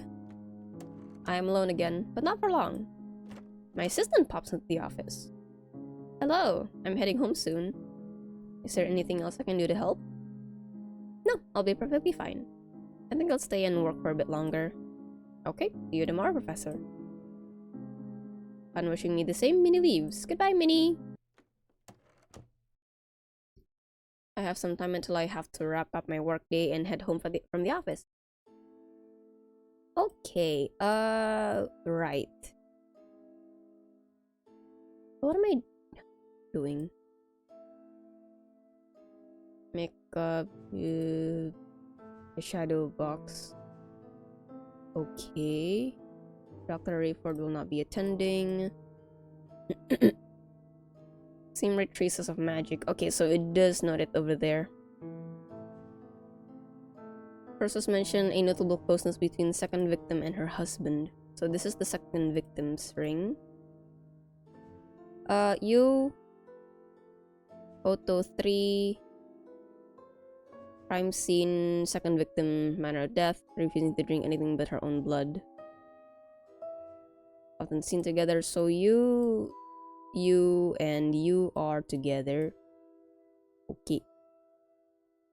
Alright, the lab report. That and that. Wait, I want to... where is it? Lab report on the blood samples. Content is quite similar to the forensic reports. Elements similarly found in human blood, phosphorus, carbohydrates, some proteins are found in the third victim's blood. It does not contain iron. Amount of phosphorus found is a higher percentage than in the human blood, making it possible for it to be blood of a fairy.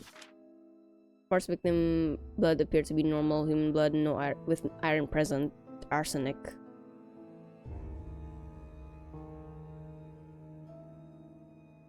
Okay, so who's this? Audrey Woolridge, 51. Winning tissue, time of death, middle-aged woman in the city, victim reporting phenomena preceding death. Might be a cult. Okay, Woolridge. So you're here, Edna. This is Miss Woolridge. You have an odd number of fingers as well. Wait, do you? 1, 2, 3, 4. Yeah, you do. Go at it. Wait, does this and that have different effect? No, I don't. So you here. Wait, can I? Oh! That's peculiar. It's cool. So, this one has fairy blood on it. Phosphorus on it. Lab report, record. New. Wait. Edna.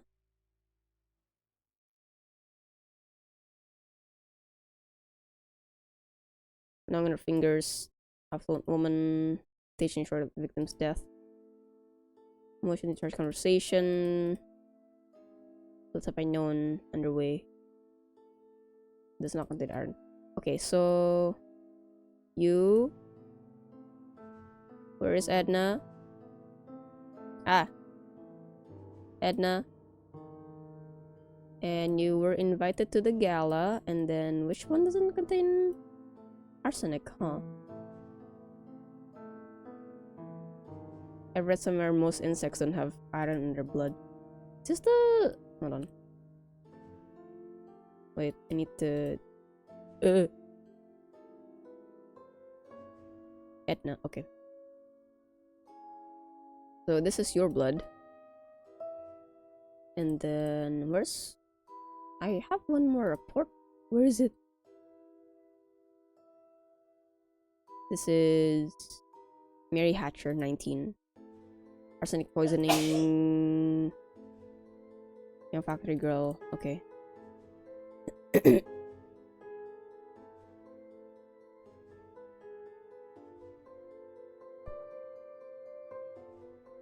Fun in blood. Hi Gio. Hi again. Ow. Chris also said blood poisoning, blood type A, glass she was drinking from near time of death. Blood contains iron, other elements commonly found in human blood. So you're just the one that doesn't have iron, right? So you died by arsenic poisoning. Arsenic, huh? But wait.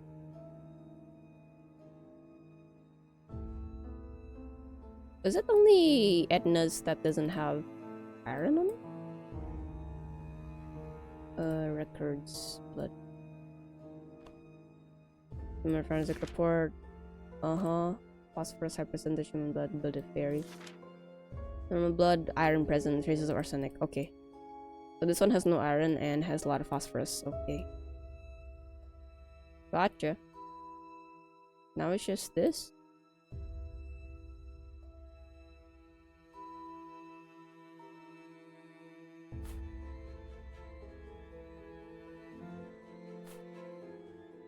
Husband of the victim, woman with the pearls, supposed to... Man in a darker suit seems to be the husband of the victim, the woman with the pearls. He's supposedly close to his in-laws. The two are the victims about the parents. Okay. Woolridge. So you're a... You're also Woolridge, right? Yep.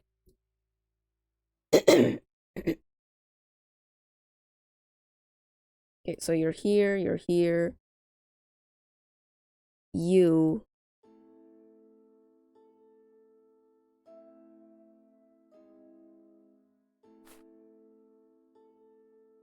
Rented by blood. Stepmother, stepbrother. Okay, you're Woolridge, so you're there. Oh, so you're you. Or... Okay.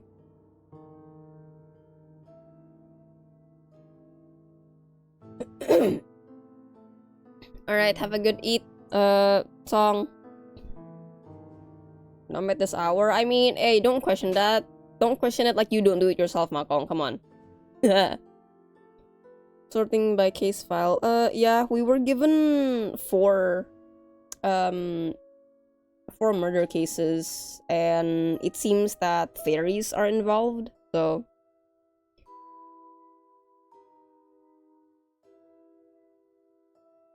It does get a bit confusing. Perhaps an era stream? Hi, Sass. Welcome to Death and Faeology. How you doing today? Let's have that while munching the sausage bread, so... Yep. It's okay. People eat late. It's fine. Eat when you're hungry. It's okay. I don't know who the makeup belongs to. Upper set. Mary Pickford. This is... Who's this? The Moore family photo. Arsenic. This is Edna. Oh no, this is Edna. Ayo.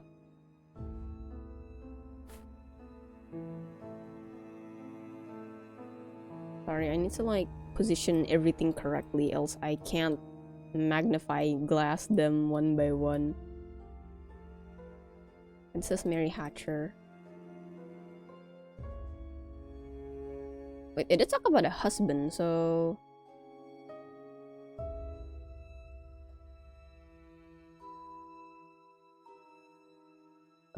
hold on. What's this again? More.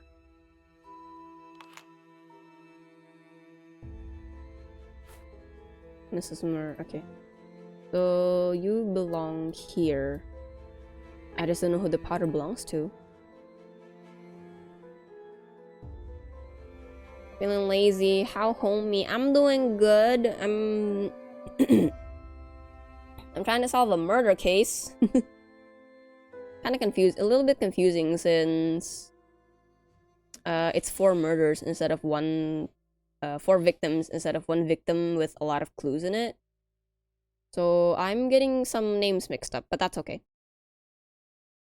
And... powder. You're a factory working girl. You did get invited to a gala, so... Yeah.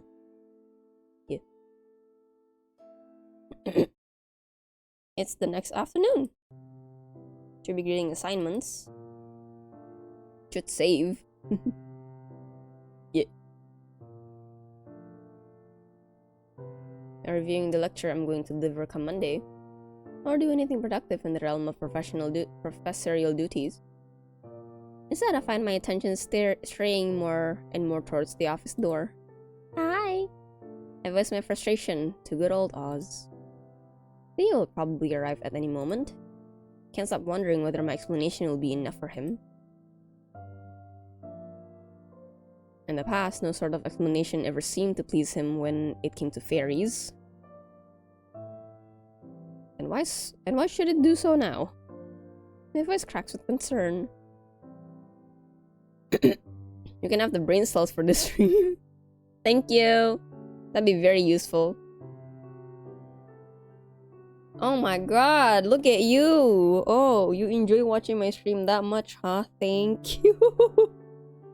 Thank you for staying here. I miss someone dropped missing in cardboard box and I got everything mixed up, so you are tasked to fix the folders and go on. Yeah, that's practically it. Detective Theodore Kraus said like, hey, so we think this case might involve fairies and you're the only person I know and trust that knows about fairies, so here's a box, here's all the evidence, figure it out yourself. You have 24 hours. Okay. That's basically it.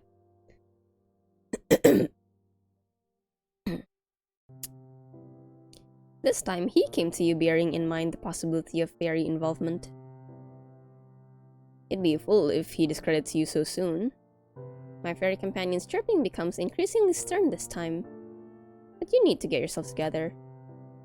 You must remain steadfast and strong when facing the detective. Don't permit your voice to falter when presenting your findings. Only 24 hours. Yeah. What the heck is that? It's a fairy! That's my bestie! This is a fairy. His name is Oz. I can tell them, sorry, fairies have no gender. I can tell them to do little chores for me. In exchange, I give them honey and sugar and cookies and sweets. Good friend.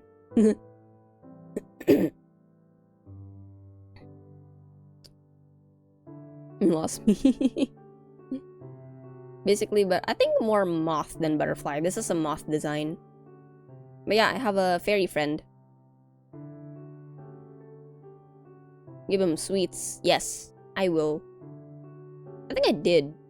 Moth. No, not the Mothman. No. We don't have a giant... We don't have a statue of him and we don't put coins in... Is that Mothman that has that? Where people put coins on his butt? In the statue? Is that Mothman? I forgot. BuzzFeed Unsolved. Oh man, I miss the BuzzFeed Unsolved era. What? Yeah. It's kind of like a thing in where Mothman originated from in the USA. They revere Mothman as this fictional legend thing. And so they built a statue of Mothman, and then people come up to the statue and put coins in his butt crack. Or something like that. I don't know, I forgot. There's the goat bridge. Never forgot about that. Shane owns the goat bridge now, I think. I don't know if it's been reclaimed or not. Love the Supernatural series. Yeah. I've watched a couple of the new ones in their new channel, Watcher. But I don't know. It does spook. The way they edit the things, it's so spooky, which is what it's meant to do. So I kind of have a hard time watching without kind of like, you know, without being spooked. So it's a piggy bank, but you put it through the butt. I think the town officials take the coins and something. It's kind of like the what's that fountain? Gosh. The fountain in Europe where you throw in the coin, make a wish, but then after a while, after the coins have piled up a lot, the staff takes all the coins out, and then they use the money for something. I forgot what it was, but yeah, there's that. You scared? Yeah, I'm scared. I'm a scaredy cat. We eat the coins. Like chocolate? Yum, yum, yum, yum. Eventually our teeth will be coated in the gold from the coins, or the silver, I guess. And then we'll have really strong teeth. Oh my god. Fun fact, I've eaten one coin in my life. Oh my god. You have a coin in you. Has it been... No, I don't want to ask. I don't want to ask. Did it taste good? Did the coin taste good?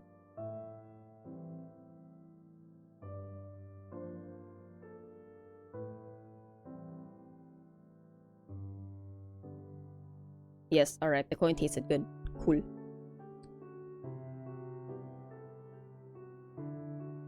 Anyway, Mr. Detective Man is searching for professional insight from me about fairies. All the more reason to be as calm as you can be. Maintaining your composure is essential to delivering a persuasive argument. But no matter what happens, at least you know that you tried. At the end of the day, he's the one who needs to solve this case. You're right. Of course you are. I'm not a detective, I'm simply a professor sharing my perspective. Thank you for always taking for always talking me off the ledge. Thanks. Hello? Is that you, Theo? That's my cue to sail past your window ledge. Bye. Best of luck. I whisper a hurried goodbye to my fairy friend. Goodbye, Oz.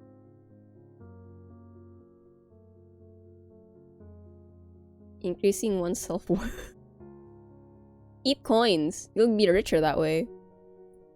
It's reminding me of that thing where, oh, you wanna be smarter. Here, you rip a page from your notebook, you burn the page, and then you put it in your water and then you drink it.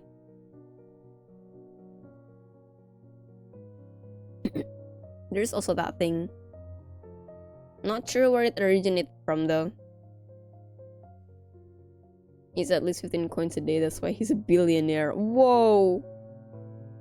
Would you rather get $100 a day for the rest of your life, or would you rather take $1 million in one go?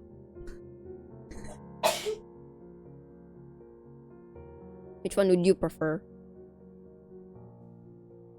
Oh, it's Minnie. Never mind. I thought it was the detective. Hi! You have a visitor? The detective? Send him in. 100 a day for how long? For the rest of your life. So let's say you will live for another 30 years. That means you will get $100 a day for 30 years.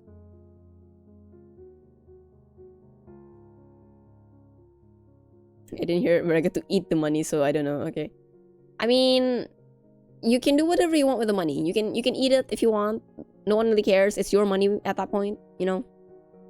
You wanna mix it up in your cookies and cakes? You can go ahead, make a money cake, I guess. You do that. Hi, detective. Theo paces around a little bit before strolling in. He appears quite distracted. He finally stops and opens his mouth. So, what have you learned? I take a deep breath. Fairies. Here it goes. 1 million and then all to charity and stuff because I'm so humble. Wow, how very humble of you, says. Thank you. I'm sure the charities will appreciate that very much.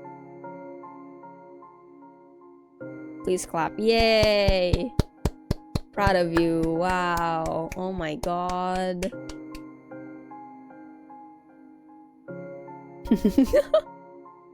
Hey, he told me to clap. I clapped. 100 per day for a year for 30 years totaling. In front. Ah, I see. Okay. And just invest in it. Ah, I see. Okay then. We can focus on game now, Sawi. It's okay. It's more that way. True. Or there's one thing where the other one was you get a penny today, and as the days goes by, it doubles. So today you get 1 penny, tomorrow you get 2, the next day you get 4, 8, 16, 32, etc, etc. There's also that one, like the Fibonacci sequence. I have to present my findings. Okay. Is it not the Fibonacci? I forgot what it's called. I just know the Fibonacci is a circle one. That's all I know. I don't do math anymore. It's been years, man. I haven't touched numbers in years. Yeah, there's also that one. It's either that one, the fixed number per day, or the upfront one. Just give me the money. Yeah, but you also need to know math, you know, if you want to invest in it, no? And I guess to count, you know, in case the person giving you the money decides to scam you. Grandma? Oh. Man, I guess I gotta give this guy a grandma. Or I can give myself the grandma voice in the game. Theo investigates cases right where the crime scenes unfolded. He's agonizingly familiar with the grit and the grime of the city's darkest recesses. Meanwhile, as a professor, my expertise primarily revolves around the nebulous and theoretical. I see big percentage in profit column I'm in. I see. Well, sure. I can't dictate what you do with your money. That's your business. I don't care. I don't care unless it involves me. I must do my best to stay calm and collected, just as I suggested. I've read the case files. I haven't done the grammar voice in a while. Era coin! Oh my god! It's going to the moon! And my tummy. Ah, yes. To the moon. I wonder how many coins it'll take to reach the moon.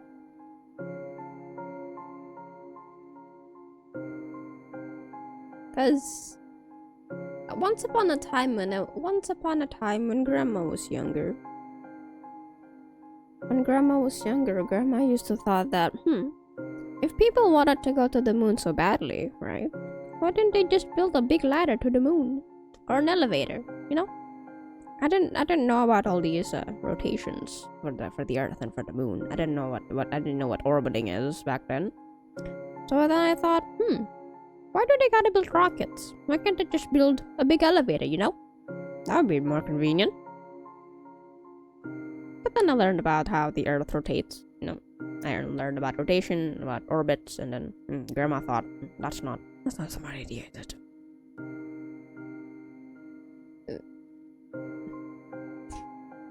There were billion US pennies. Every account starts with 44 coins. 404 coins.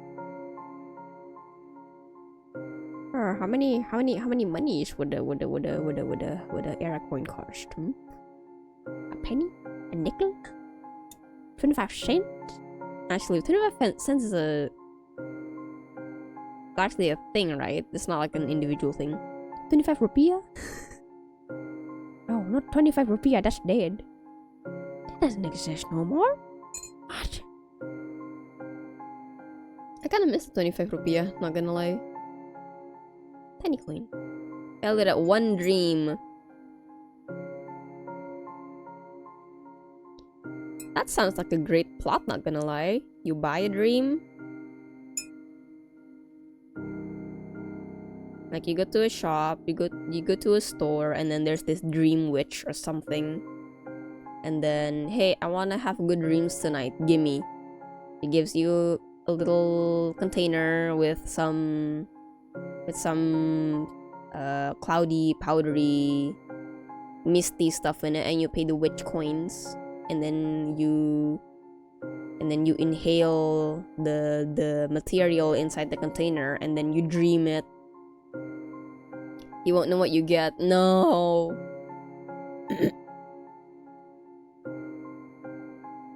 Imagine losing the 50-50 and then you get this horrible nightmare.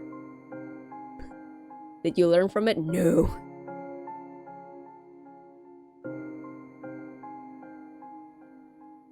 Red case files victims' odd behavior shortly before the death could be due to hypnotic spells from fairies. Our victim went to police station, but before she said anything, it seems she saw something that scared her away. What if she saw something not human? And the manner of death, he interrupts me before I can finish. I have no time for assumptions. Thank you, I needed that. You forgot about the dream anyways. It depends.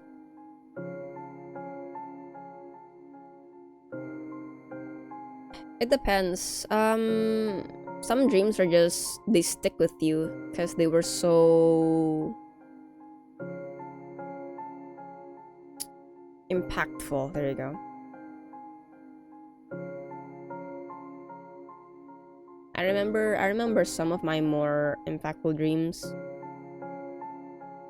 Albeit they're not nice. I think that's why. Or, you know, some people can have deja vu dreams. I had that once. I had a repeat dream. The first time I had it was maybe a year or 2 years ago. I went in the dream. I said in my dream, hey, I know this. This is familiar. Hold on, I know how to solve this. Did I solve it? No. I woke up. I was kind of sad, but at the same time, the entire dream was very uncomfortable. So, you know what? I'm glad. I'm happy. I'm happy about it.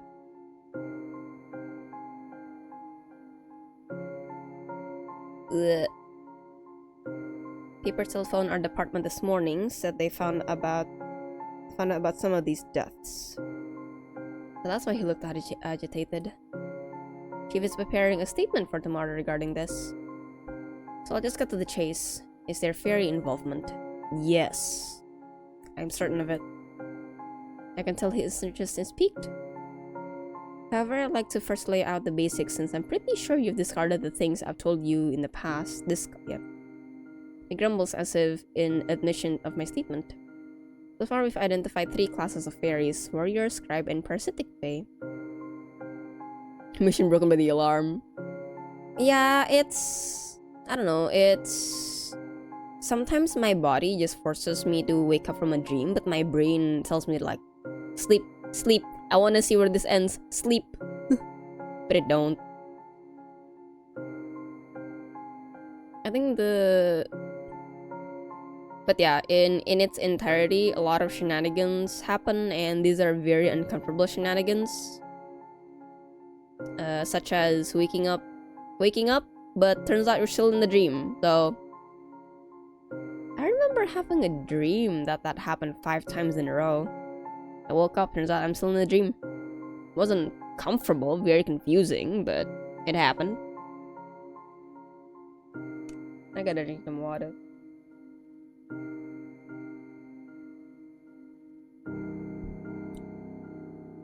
I think I remember quite a bit of it as well, because it was pretty short.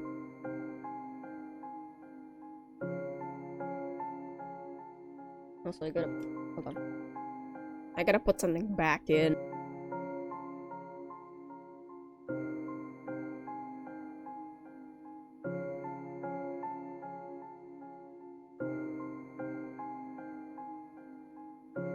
The thing is secured in place. I'm happy now. Warriors have strong offensive magic. Stripes magic tend to be defensive. Parasitic magic, well, parasitic. We Faeologists have developed a tool called Blacklight to detect traces of Fae magic. It can even be detected through photographs if the magic is especially strong. Warrior is red, Scribe is blue, Parasitic is purple. I found that seemingly fairies of one specific class are behind this. Which one? Parasitic Fae. They're of the parasitic class. What is the evidence? The dead Fae. How did this prove parasitic involvement? I put the Fae beneath the black light. It's purple. This is a dead parasitic Fae. Look, it goes under the black light. Is this dead bug the one behind the murders? And I can see the purple traces, but what about this red glow? He's right. I feel like I didn't think this through. Really? The blood sample was also purple. The ring was also purple. Photographs had... I could have done that, yeah. Interesting. Purple. How does this prove parasitic involvement? Thought the blood sample beneath black light shows the magic traces. It glows under the black light. Huh, really? He's profound in his... You have been thorough in your Oh, there is this. Okay. Either you're missing important things or you just don't take this seriously as I thought. But I do take it seriously. If I could just reinvestigate, I start to get any sentences out of my mouth. No words of mine could ease the way he sees me now. Doesn't matter. We're running out of time. I couldn't find proof of it being unusual drugs or poisons either. Even the most atypical drugs don't cause this kind of bizarre hallucinations. No poisons could turn the whole body into hardened bones. His eyes narrow on me, full of quiet accusation. Honestly, I can't believe this. You've dedicated many, many years to the study of forensic Faeology, and this is all you have to show for it? No! I know you're clever, capable, competent, but you ought to consider changing your field. You're not cut out for forensics. I feel like I'm starting to see red. I can't believe he's bringing up my profession this way. I know I messed up, but you just crossed the line, man. Man, I like doing this. He knows I tried my best given the limited time, but he just keeps hammering away. It hits me all over again how easy it is for him to make me feel really small. I'm just laying down the facts. He says it so nonchalantly, as if he doesn't see the effects of his opinions on me. Can't do it anymore, my anger is beyond containment. Whoa! I never want to see you again. Get out! Don't plan on ever coming back to this office anyhow. Unpicking the box of evidence, Theo turns to leave. Don't let the door hit you on your way out. He slams it. Find myself striding relentlessly in my room, seething with frustration. Perhaps this is for the best. After all, there is a reason I walked away, and it's all coming back to me. As I was steadying my breaths to calm down, I realized something. I haven't explained Dr. Rayford's findings on the blood samples, how it could be fairy blood, and the significance of the scribe sigils on prominent families. He gave me additional information too on the victims as well as the popularity of the makeup. I didn't have the chance to tell him that. Well, so be it. I'm not going to write him or telephone him. Perhaps I'll just write an anonymous letter to the homicide department. First, I ought to finish grading the assignments that I neglected yesterday. It's been an hour and a half since I forced myself to get back to work, yet my anger hasn't subsided. Then it strikes me. I'm no more angry at Theo than I am at myself. How did I fail this? Why wasn't I thorough enough? Well, that doesn't give him the right to talk to me like that. I bury my face in my hands as I've realized that I've merely been spinning in circles. Is this about time? Yes. Hello. Oh, perhaps you didn't hear me. Sorry. My mind is a little more than a little preoccupied. The detective had an intensely brooding expression when he left. I figured that the meeting didn't go well. I can stay longer today if you need to talk. I'm not sure about talking, but I could use the company. Would you like me to fetch us a bottle? Any preference? Whichever is the biggest. Or whichever has the highest alcoholic content. We drink in. Bottle blues. There's an ending immediately, Lamau. I see, so that's a— whoa.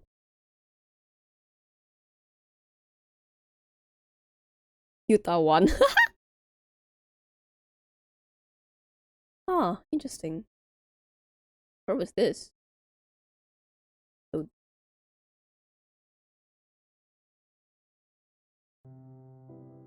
Oh, I am here. Oh, I don't have the chance. Yes. Wait, let's see. Parasitic Fae. Whoa. No, no. Go back on that. Go back on that. What did he say? What did he say?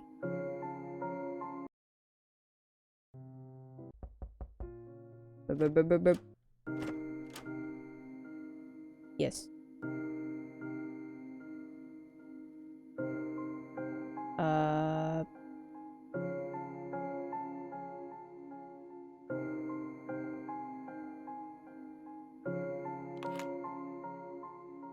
Magic traces, glows in the water battle red glow. Photographs. How does this prove the parasitic involvement? I recall that there are no magic traces on the crime scene photographs, but rather on the family photographs. I set down the crime photographs and hover the black light on them one by one. Can you see this glowing sigil on some of the victims' left hands? Yes, I can see it. I thought parasitic magic is supposed to be purple. They are protective wounds from the scribe. Oh. Huh. Alright, I didn't catch that it was, oh. Interesting. What if I... back it up. Back it up. Yeah. Yeah. Yes. Whoa. What is the evidence? Photograph. Crime involvement. Crime scene photographs rather than the family photographs. Can you see the sigils? Ah, this is the correct one. Yes, I can see it. Did the sigils cause these bizarre deaths? I take a moment to remember what's written in the Fae Encyclopedia. Sigils are the scribe's protective boons. They are supposed to keep these people safe. Seems I was mistaken.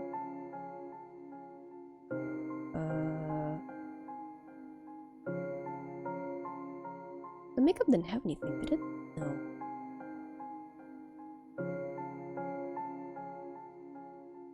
But he kept mentioning red on the ends.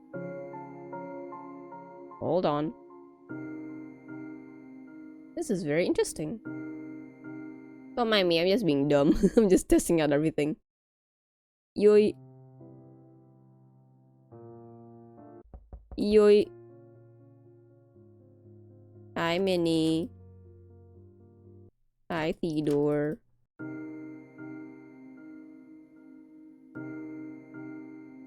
What if I answer no? I'm curious about that. Save. No. He pinches the space between his eyebrows and sighs. Well, I've missed up my time coming here. Aww. It appears I've blown the little chance Faeology has of becoming acknowledged in the academic field. Wow. The death of Faeology. Dang.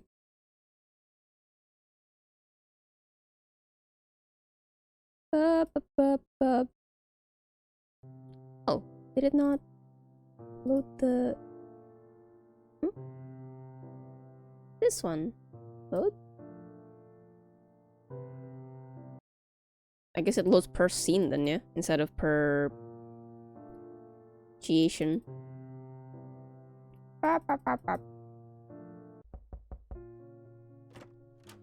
Okay. Burp, burp, burp, burp, burp, burp.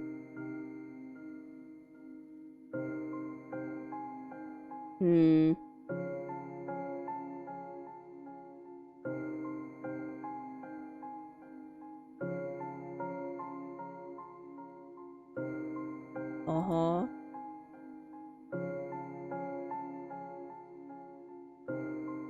The black light.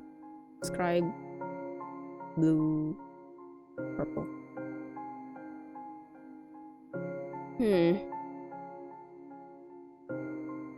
I still believe it's this, but... Man, I should have saved before. Oh boy. Wait. Give me the warrior, right? There's a bit of red, but...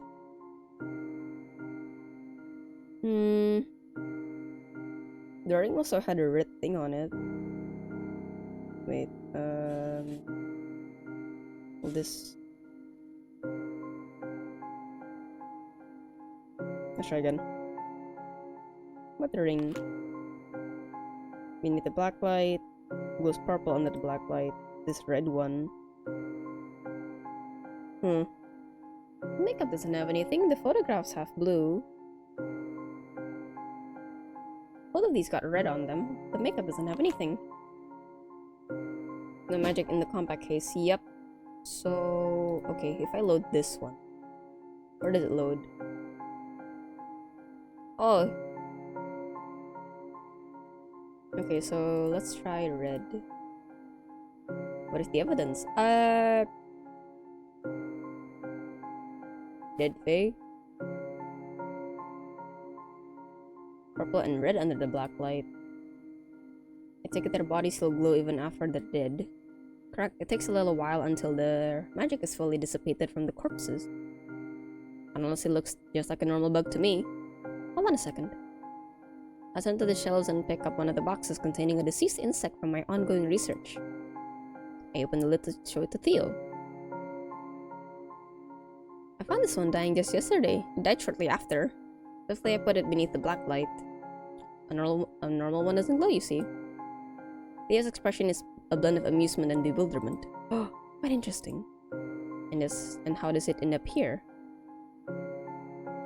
Fed up the victims last became... Ooh. It was from a coin.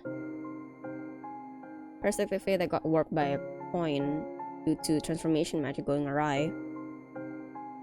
Coining the evidence turned into this when I put it under the black light long enough, essentially revealing what it really was. So the third victim, Mrs. Niblet, what about her? Mr. Henkel said that she and her numerous coin collection... Oh. I didn't do this. Got it wrong. Script. Mr. Henkel said that she has her numerous coin collections displayed in all her rooms in her house. That particular coin must have been nearby when she met her fate. I can see a feeling of unease reflected in Theo's expression as he stares at me. I need a moment to digest all this. I nod and take a moment to arrange the box neatly before placing it back on the shelves. What else you got? Red, right? So...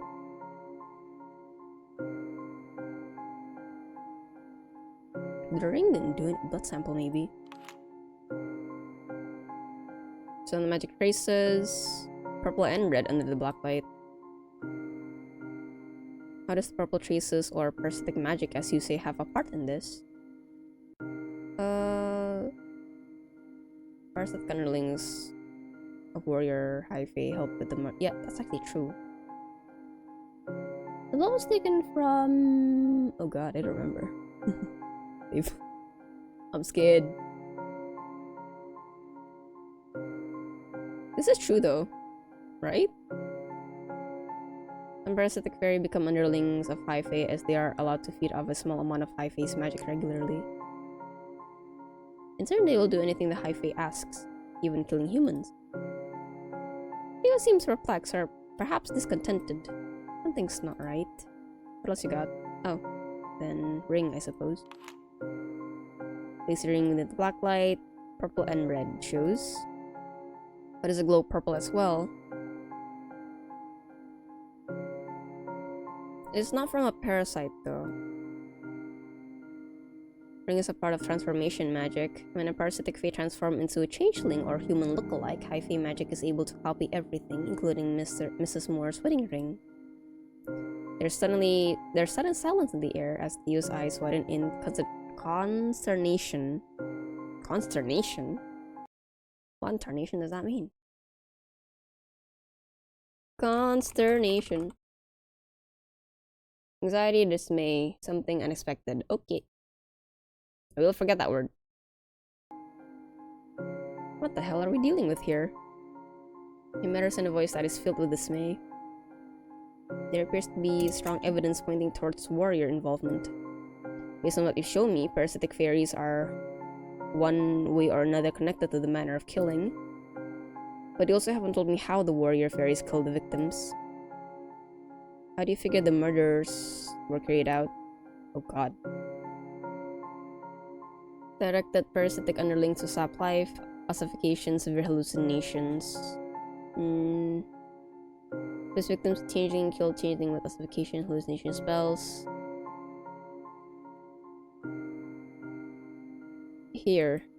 Because their fingers had 6... their hands had 6 fingers. Warrior of High Fae used their transformation magic to turn parasitic fae into human lookalikes of the victims, which are often called changelings.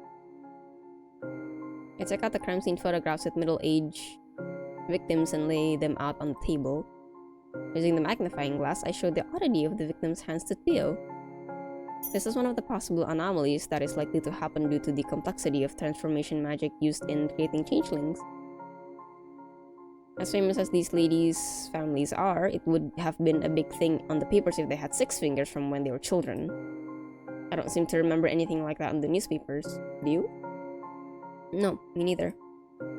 He looks away, as though trying to remember all the newspapers he had read. Also explains the missing iron and the blood samples, since the corpses are not human. Until Theo meets my gaze again before continuing. They then murder the changelings using ossification and hallucination magic. It is done to cover up what they really did to the real humans. What they really did? Like what? Give me anything. Real humans might be kidnapped to the fairyland, destined to wed certain fairies and bring forth offspring, or be employed as a slave, or tortured for amusement until they die. I shiver at the thought of it happening to these poor ladies.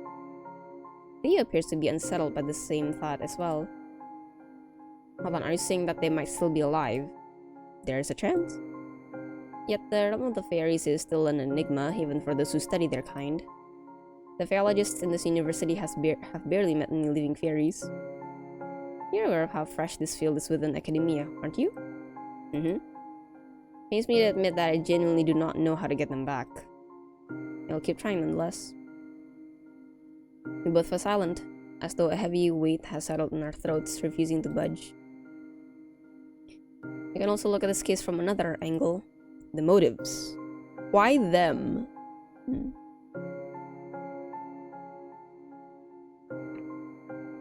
What a good. Based on your investigation, what could be the rationale behind the warrior fairies' actions? It's difficult to pinpoint the reason why fairies do what they do since they don't follow human rules or morality. However, I found that... Ooh.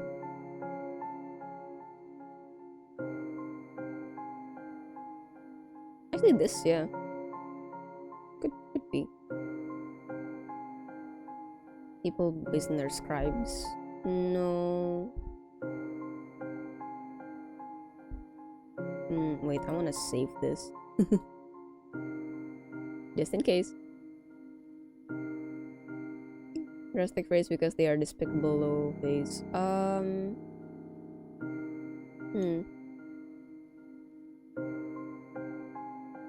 Somehow this doesn't make sense to me for the previous answers we've given him. Maybe, I don't know. Especially are aggressive and friendly towards outsiders. Perhaps they... Hey, what are you doing? Before I know it, Theo is fiddling with the blacklight and the family photographs. I thought the victims have blue symbols on their hands. Suddenly something clicks in my brain. Wait, you're right. Three of the victims come from old money families with both having scribe sigils. The sigil is a sign of being blessed by one of the scribe fae, usually given when someone has done a very special boon for a scribe. It gives good fortune and is passed down through generations. I'm pretty sure Mrs. Niblet would have the same sigil. So the warriors might have targeted these poor ladies specifically. Theo appears amused as he observes my unfolding revelation. That does make sense. You just had to be more thorough, it seems. And lastly, what if you found of the poor girl, Mary Hatcher? Any connections to fairies? Chemist's report is similar to the case files. The blood is normal, human blood, traces of arsenic. Didn't find any signs of fairy magic from the evidence. You mentioned that you might already be collecting purchase records from chemists all over the city. We're still investigating whether someone has a link to the girl. Okay. Chemist's parents own a cosmetic company, yes, produces the makeup powder in the evidence. It is popular among the upper class ladies lately since they've gotten Mary Pickford to do the advertisements. Picks out a small notebook and a pen from his trench coat and starts writing. Not sure if this is useful. Every scrap of information counts. I don't note down the things we talked about today as well. Your findings really threw me for a loop. I forgot to take notes. Of course, take your time.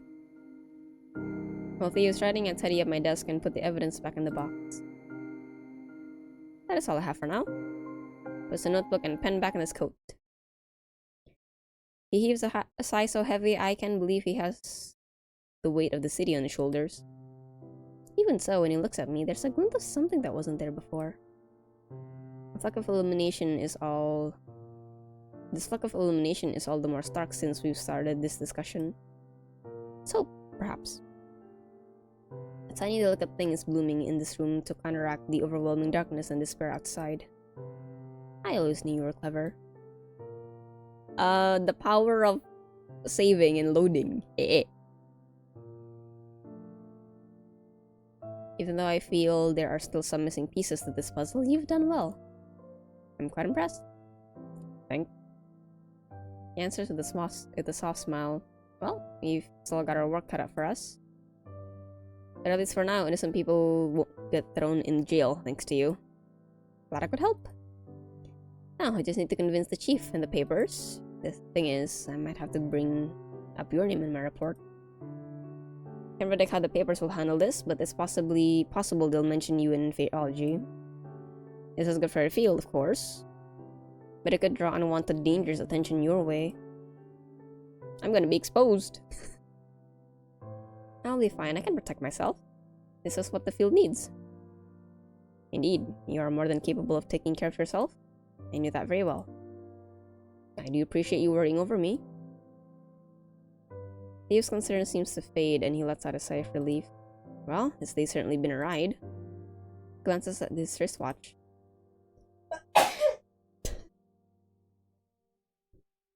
I got some time until I have to get back to the station. I can go on a date with him? You can tell me more about fairies. I'll listen with way less judgment this time. Just like I promised. Sure. It's not even an option. I can just go. I gotta grade the assignments first though. Take 10 minutes. Okay. Focus my attention on the assignments. There's a minute of companionable silence.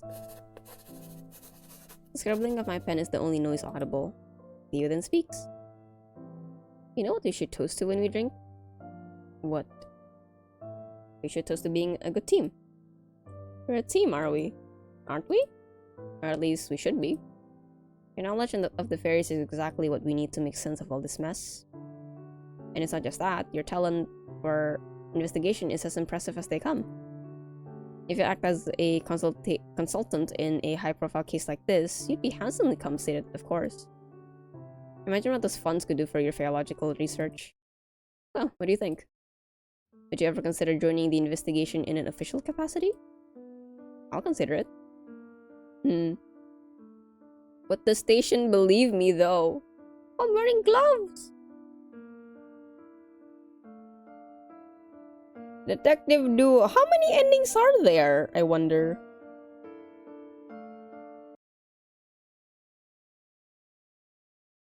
Another afternoon at the office. Hello. That continues though, so I thought it would end there. Got a little nervous. A patron has stopped by to discuss a research project that we've been considering. Now that Faeology might get increased credibility, especially with the police, I think we should examine the prevalence of strange deaths caused by fairies, don't you think, Mr. Henkel? The police might agree to help us collect the data. I'm not so sure about that. It will take time for the police to trust us to that extent. Imagine going up to a police station in a world that doesn't consider Faeology as a real research, and then you're like, hey, you know what I think caused this? A fairy! Gosh. Besides, wouldn't it be more pressing to focus your research on warrior phase? Oh, hello, we have to talk? Hello? Before I can respond, two individuals suddenly barged into my office. Sorry, I tried to stop him but couldn't. Even though I've told him you're in a meeting right now. That's okay, Minnie. What is up? She grumbles at Theo and she walks out. Bye. What's eating you, Theo? Theo doesn't so much as glance at Mr. Henkel. He unfurls a rolled up newspaper from the inner pocket of his coat. He hands it to me. Oh no. What's that? At a glance, I can see the phrase, "Fairies are real, evil is afoot," and "fairies killing humans" spelled out in bold, oversized letters. As I begin reading, my patron peers over my shoulder to read as well. It is not the chief statement that made the front page, it's another bizarre murder, and this time the victim is a beloved celebrity. She danced until her body gave out. They wrote out all the excessively grisly details connected to her death. Moreover, the reports surrounding the other homicides have been thoroughly sensationalized and exaggerated. They have depicted fairies as evil enemies of mankind and in some parts, they even insinuate that war between beings is brewing. Reading all this makes my heart sink and my stomach churn. I need to put the paper down for a moment. This is truly awful. I've already checked the crime scene. The details of this latest incident look similar to what we've uncovered from the previous murders. Given everything, I'd say fairies are definitely in the picture here. Although it's still hard to make heads or tails of all this. It's very difficult to grasp their motives, but judging by the method and frequency, I'd say this is significant. Something big might be going on in the land of the fairies. As the conversation unfolds, Mr. Henkel appears to be deeply in thought. I need to check on something really quick. Theo gives me a photograph of the celebrity. Knowing exactly what he wants, I retrieve the blacklight on from my drawer and examine the photograph closely. Both Theo and Mr. Henkel peek over my shoulders to see. The sigil! The same one as the three victims had. I suppose we can now establish that these are targeted murders. I nod at him. For some reason, Mr. Henkel is nodding with me. We are all in agreement, yippee! Although the fourth victim, Mary Hatcher, doesn't have the sigil, does she? Did you find anything more about it? Theo shakes his head, leaving behind a troubled look. Nobody in the purchase records had a strong link to the girl. We're asking around here and there. The girl was a saint. Everybody loved her. Her squabble with Mrs. Niblet is the strongest lead we have. Striking realization dawns upon me. What if a fairy transformed into a human and purchased the poison? What? They can do that. Suddenly, Mr. Henkel's familiar voice fills the room after his long stretch of silence. Oh yes, detective. Although, when a fairy shifts into human shape, they cannot assume the identity of someone already living. Your culprit your culprit may well be a name on the list, but one that doesn't really exist. I give a nod in agreement with his words, feeling slightly proud that my patron is reading all the knowledge his university has to offer. Dave flinches at Mr. Henkel's input, clearly having dismissed him as part of the furniture. He then scoffs. Theo! All I get from Theo is a shrug. Surprisingly, he turns toward the patron. From what I've come to understand, fairy magic is more than capable of doing the killing. There's no need for poison. But I won't discard the possibility. Mr. Henkel only replies with a smile. Well, that's certainly a rare occurrence. Then he goes back to ignoring Mr. Henkel and talks directly to me. God, the beef between you two. I should mention that I've gotten permission for you to check the crime scene. I'll see what I can do. Alright, I gotta go. Leaving the newspaper here, there are more articles about Faeology that you should read. Without so much as a word of goodbye to Mr. Henkel, Theo turns and leaves. Thank you for the full set. The plot. She thickens. Hold on. Ooh. Plot thick like soup. Man, I miss having a grilled cheese and potato. I miss having grilled cheese and tomato soup. But the place where I like it from is expensive. So I can't have that often. Actually, it's been a while since I bought anything from that cafe. Potato soup. I mean, you can put potato. Wait. No. Yeah, you can put potato in soup, but can you make potato into soup?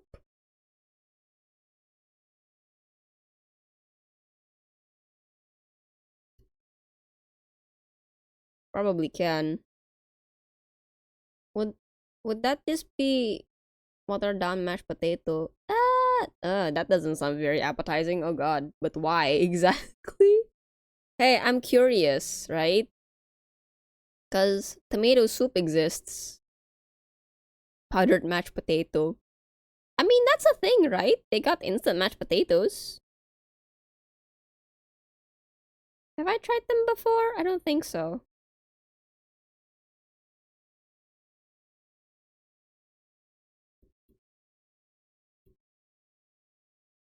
I've tried the instant soup where it's powder.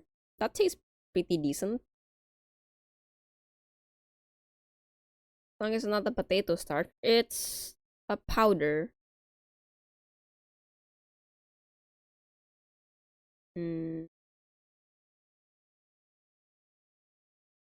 Eating like it's a powder thing, and then you mix it with hot water. I think that's it.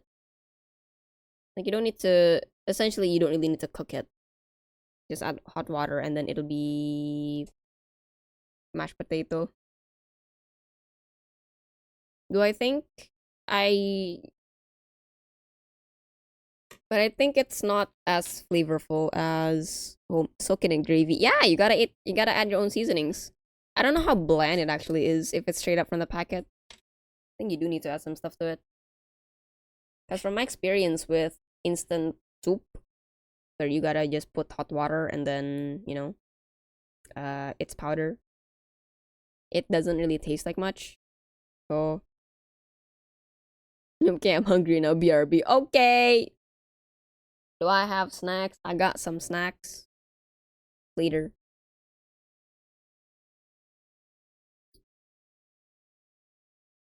I pick up the paper again and continue reading, while Mr. Henkel silently reads alongside me. Well, the Faeology is indeed mentioned quite markedly, but its loyalty to humankind is under scrutiny. Although the police chief spoke of our help, the papers continue to raise doubts about our involvement in these killings. Is the Faeology University a friend or a foe? That's it. Oh, I was trying to be concerned about it ending. Oh. If I remember correctly, the instant mashed potato sold in portion packs. Yeah, they sell like tiny sachets for one. What they assume is enough for one serving. The end. Yeah, this game is still a demo. That was super fun though. I really like that.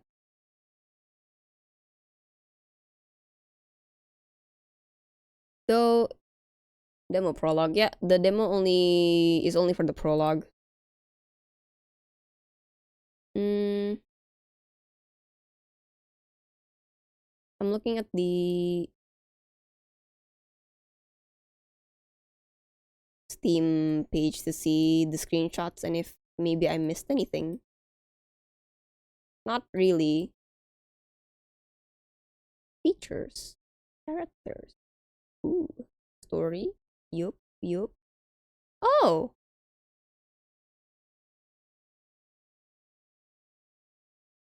The music is too calming. It stopped now. Now you gotta listen to my voice. Now you gotta listen to me go. You know?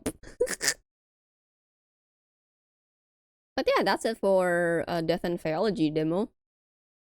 I quite enjoyed that. I do have to admit, the section where I gotta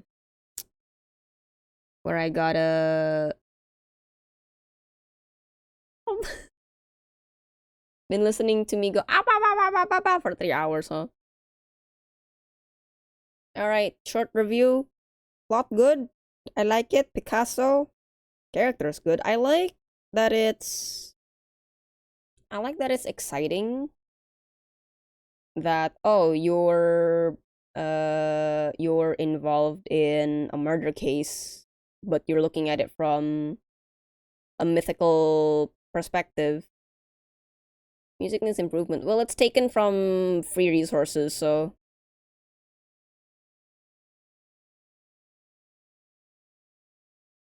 it's not made in-house. They're not a actually, have they made any other games before? Oh.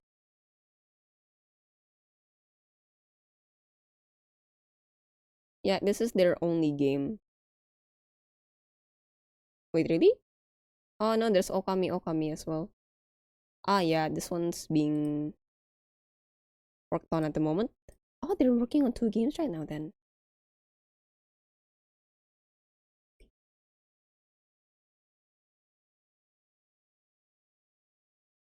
What am I saying? Yeah. I do like that I can get a bad ending or not. I do like that I can get a bad ending for not presenting the correct evidences. That's nice. I do wish that there's a dialogue rollback for this. But then again, I guess that would take the challenge away from the mystery part of things. Because you made a wrong decision, you can just roll back and pick another one. But I could still fix that, quote unquote. I could still figure how to bypass that with saving. And also, it's me thing, but I do want the evidence inspection parts to be nicer. It's nice for what it is. It's just it's all the clicking together that I don't like. Where I click something and then suddenly the biggest thing goes on top of the smaller things. Then again, that was also my bad for putting every every piece of evidence on the table. So I could just do it one by one, honestly. But I said nope, all 4 of them right now. Like everything, yeah. So, cause in my brain it makes more sense. Either need more table space or uh I don't know if it's possible, but maybe put the items in different layers. So let's say the documents, the biggest item would be at the far back always, even if you click it, and then the pictures are in the middle one, and then the objects like the rings, the dead bug will always be on the top one. I don't know if that's possible, but because I'm thinking of it from an illustrator's perspective, right? I don't know how this would go in coding.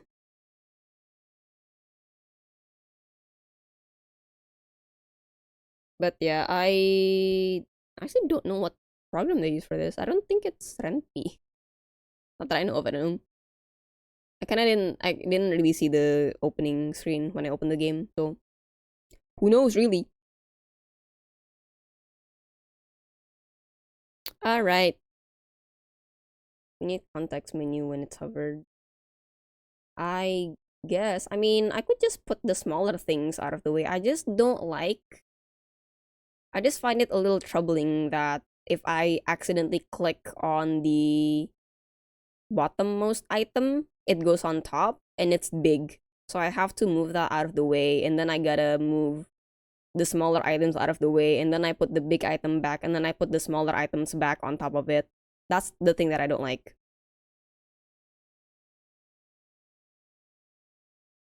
Move all stack items could be that, or again, the biggest items could just stick on the most bottom layer, so on and so forth. So even if you click at it, it's not going to overlap all the smaller items on top. In my brain, I could see that happening in illustration, but not in coding, so I don't know. Hmm. It is time for me to choose another game because we are done with this. The only other route that I could explore is if I were to talk to Mr. Henkel instead of Dr. Ray. We have a second game. Well, yeah. Well, do you want me to end stream right now then?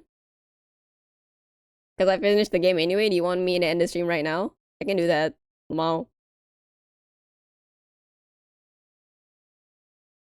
But yes, I do have a plethora of visual novel demos that I have. Uh, ooh. I do want to pick a demo because if I pick a full game, it's not gonna be quite long. Uh, I don't remember what these are.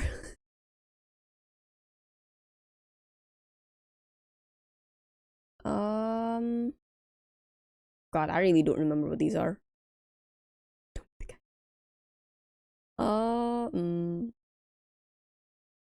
What is this one?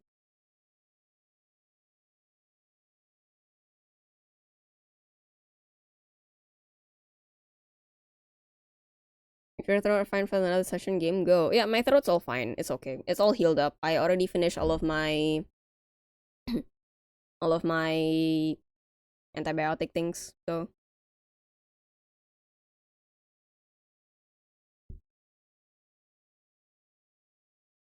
I don't actually remember what all of these are. Cause I downloaded them all from itch, not from Steam. Ah, Mirage Noir. Oh, I still have you. Oh my god. I have the boy version of Nekopara. Um.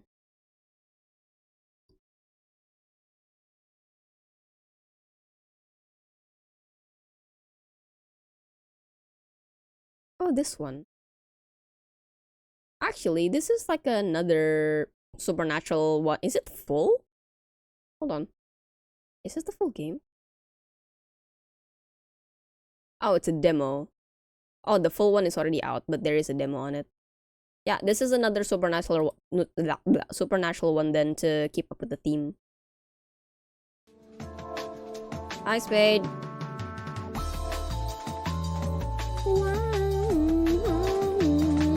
Oh my god.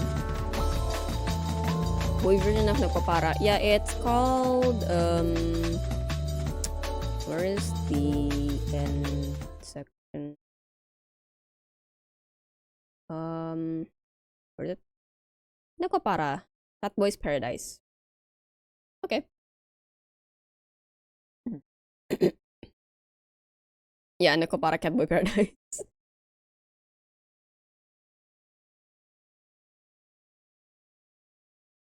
Jingle, jingle, jingle. Jingle, jingle, jongle, jingle. Alright, let me put the game away. No, let me put the game away for a second. Is there like a urban myth dissolution center? Yes.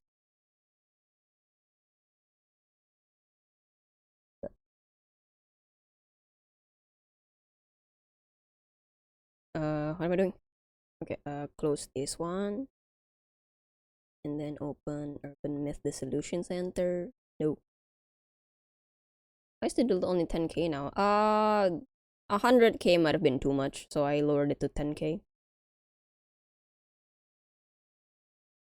Let's hope the volume not too long. I can redeem Grandma for 10 times. Oh god. Ooh. Suisha game. What, Suisha? What? Oh. Can I get this in full screen, please? Onegaishimasu. Volume control text screen. Full screen. There you go. Okay, it doesn't minimize display speed. Oh.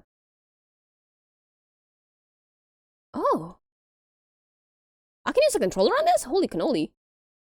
Continue. Store page. Oh yeah, Shueisha is the publisher. Lamau. I have 18k. Should I? I don't know. Do you want to? Hold on. Game capture. Urban Myth Dissolution Center. Reveal yourself. Look at that. Etc.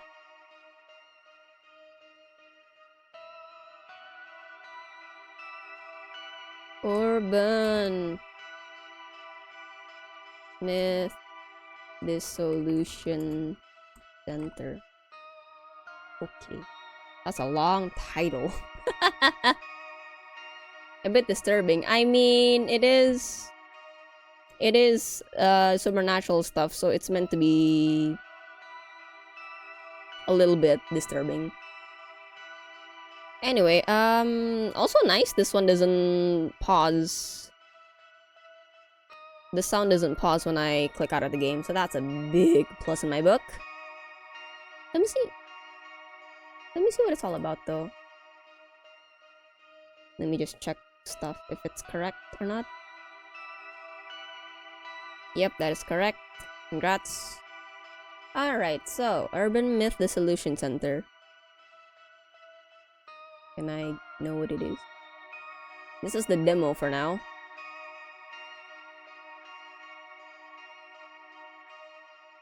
Story. Urban Myth Dissolution Center is a group that specializes in resolving paranormal cases. A mysterious man appeared in the girl's bedroom. Who is he and what is his motive? The newly recruited investigator, Azami Fukurai, is on the case. What shocking truth is behind the mystery of this case? You can like walk around and stuff. This is it's kind of like, what's that other visual novel about my dead husband? And I ended up liking The Exorcist. Lover's Enigma. Here you can walk around and stuff. That's cool. Ooh.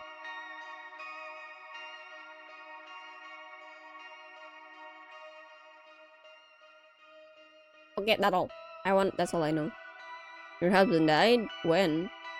As a dead husband. Yeah, in one of the other visual novels that I've played, Lover's Enigma, the key point of it is that my mother, paranoid woman as she is, she married me to a man. She married me to a man, and then because of his own health complications, or was it a curse? I don't remember. Because of something or another, he passed away. And then after that, my mother tried to pair me up with my childhood friend after the passing of my husband. So, And also my apartment's haunted. I hear like strange whispers in the night. And then my mother also sent an exorcist to come watch over me or something. Or other, I don't know. My mom in that game is not very nice. Whoa. Woohoo! Work of fiction!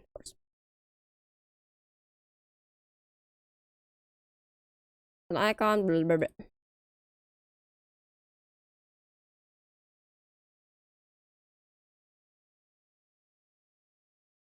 Why now? Why here? Whoa. There's something here. Whoa, that's cool.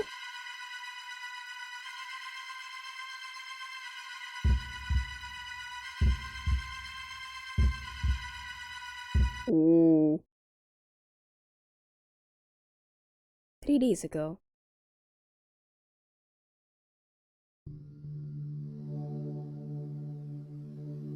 The visuals. Wow!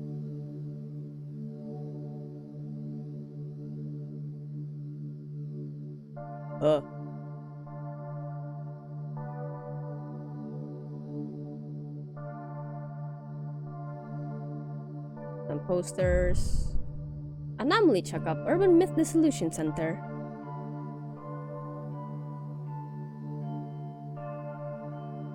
What is the place? This is the place? Hello, I'm looking for the Urban Myth Dissolution Center. Business call? I've always seen weird things ever since I was born. Oh, is it too loud? Sorry. I was hoping they might be able to help. Centers down the elevator, 4 floors deep. Okay. Hold on, yeah. I hope they can fix me here. Is this better? Basement number 4. Hello, person. Hello?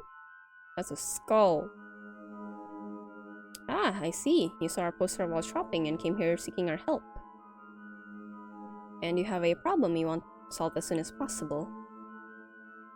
Why, yes, how did you...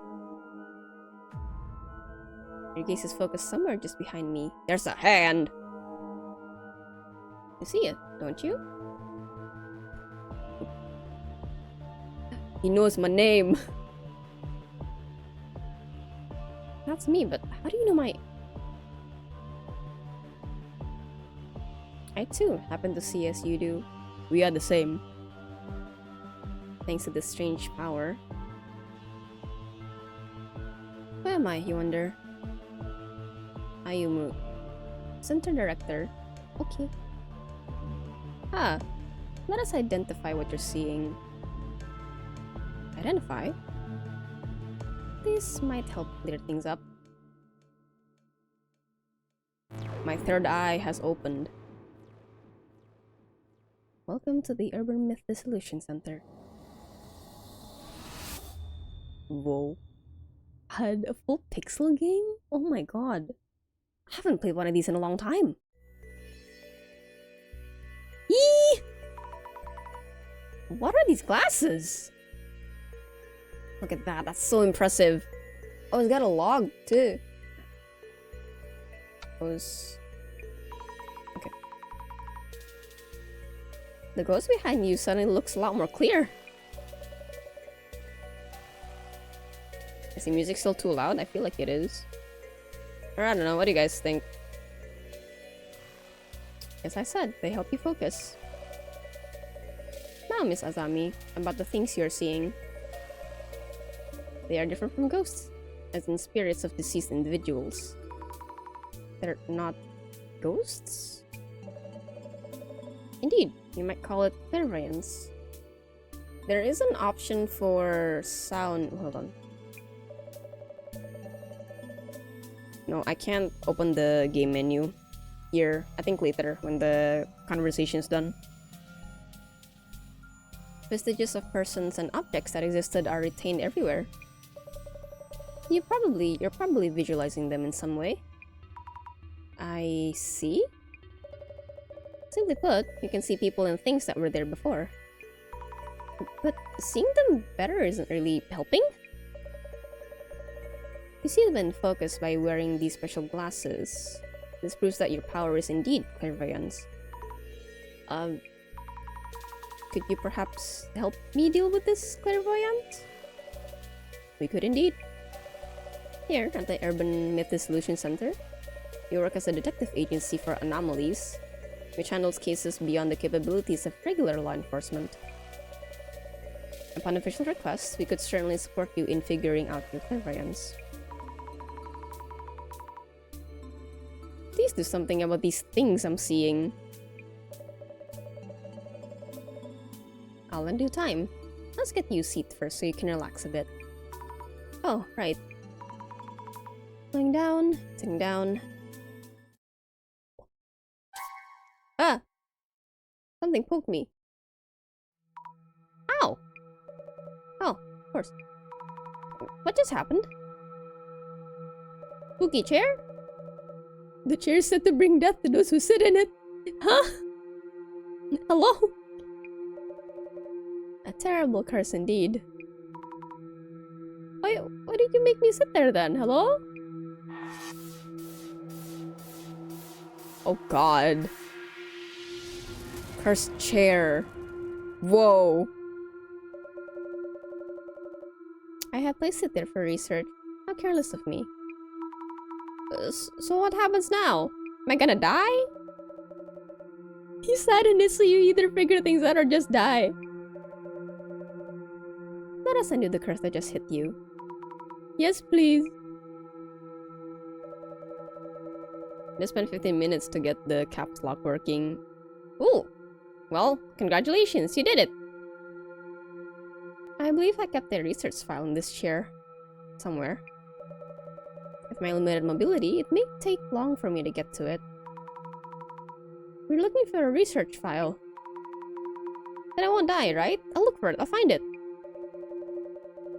I'm powerless to resist, as you can see, but the file should be in this room. Let me know when you find it. Understood. File coming right up. Can I walk? I used the WASD. Music can be a bit lower, yeah. How do I... Oh, space. I think this is fine, right, for music? Oh my god. She's so me. What is this game? It is Urban Myth Dissolution Center. So, I can see things, and I went to this center asking them for help. But they're not being very helpful at the moment. Oh, my default is... How do I run? Because I'm using keyboard, mind you. I could use a controller, but I don't really want to. There you go. There you go. What's that? Is this the medical section? Oppression and liberation, caring for schizophrenia. Sounds complicated. Maybe somewhere else. What? Oh, same thing. Oh, so it's gray if I have looked for it. Okay. Shaping your happiness, share tips for building a rapport. I called Great Reset. All sorts of books here. But I'm not finding this research file anywhere. Go check with the director. No. But I want to look for more. Legacy of Miss Stripper. How not to meet your doppelganger. Warmer, at least. Oh, this book has a mark on it. Dangers of snake venom. Hemotoxins from venomous snakes break down proteins. This can cause necrosis, muscle tissue. They may warrant special attention. Way too complicated for me. And related to urban myths. Why is this book even here? Magical snakes, I guess. I don't know. No idea what I'm even looking for.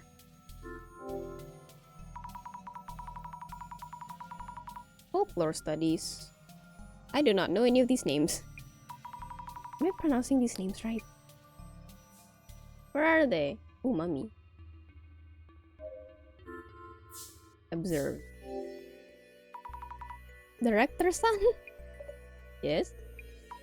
Do I look pale? I'm feeling kind of queasy. Considering this room is rather dark, you do look healthily pale. Bookshelves are full of occultish titles, but I can't seem to find the research file. I see. In that case, I suggest you put those glasses I handed to you earlier and try again. But when I wore the glasses earlier, it felt like my ghost sight got turned up. It's unfortunate that I no longer remember where I placed the file. I suppose I'll have to try searching myself. Let's hope we won't be too late. Wait, what happens to me if we are too late? I'll put it on! How do I do that? Z.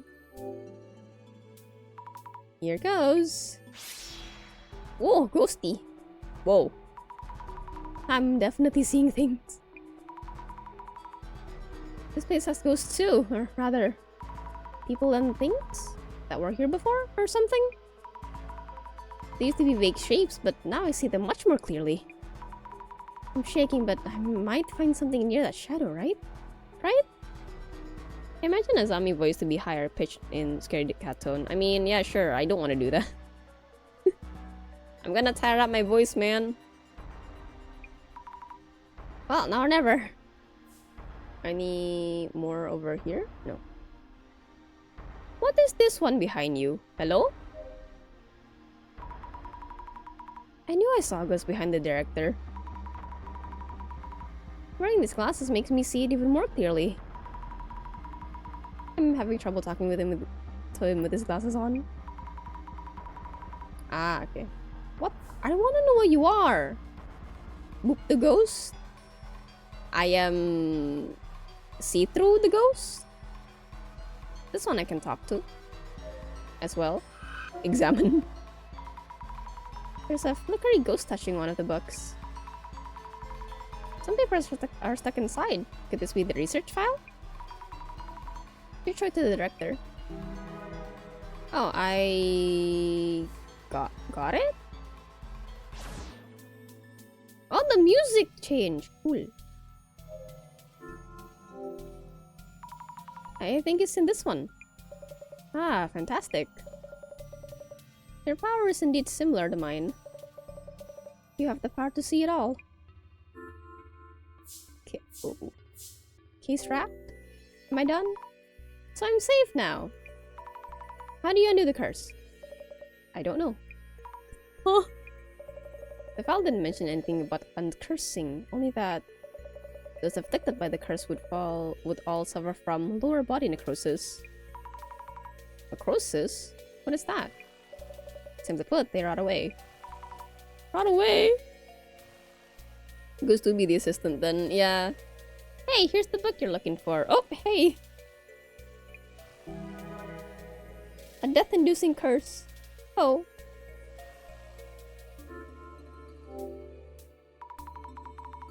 What should I even do? When you sat down, did you feel anything on the chair? What I felt, I did feel a jab or something, I think. I see. That might warrant another look on the chair itself. You may find clues as to the nature of the curse. I'll go check. Gotta keep trying. I don't want to die. I don't want to die. Look at it. I thought this was here for guests. Why did I sit on something like that? No, I leave such a thing laying around anyway. Remember. Yep, when I sat down. This chair is old. Some parts have splinters sticking out. Did one of these jab me when I sat down? Should mention this to the director too. Jab by splinter, perhaps. I remember now. When I sat in the chair, I felt the jab on my behind. Though it's an old chair, it's probably just a splinter or something. I thought it was a needle. Tetanus. Exactly, right? I thought it was a nail. Somehow a nail is just facing up on the chair. And then, oop, you sat on it. Oop. Or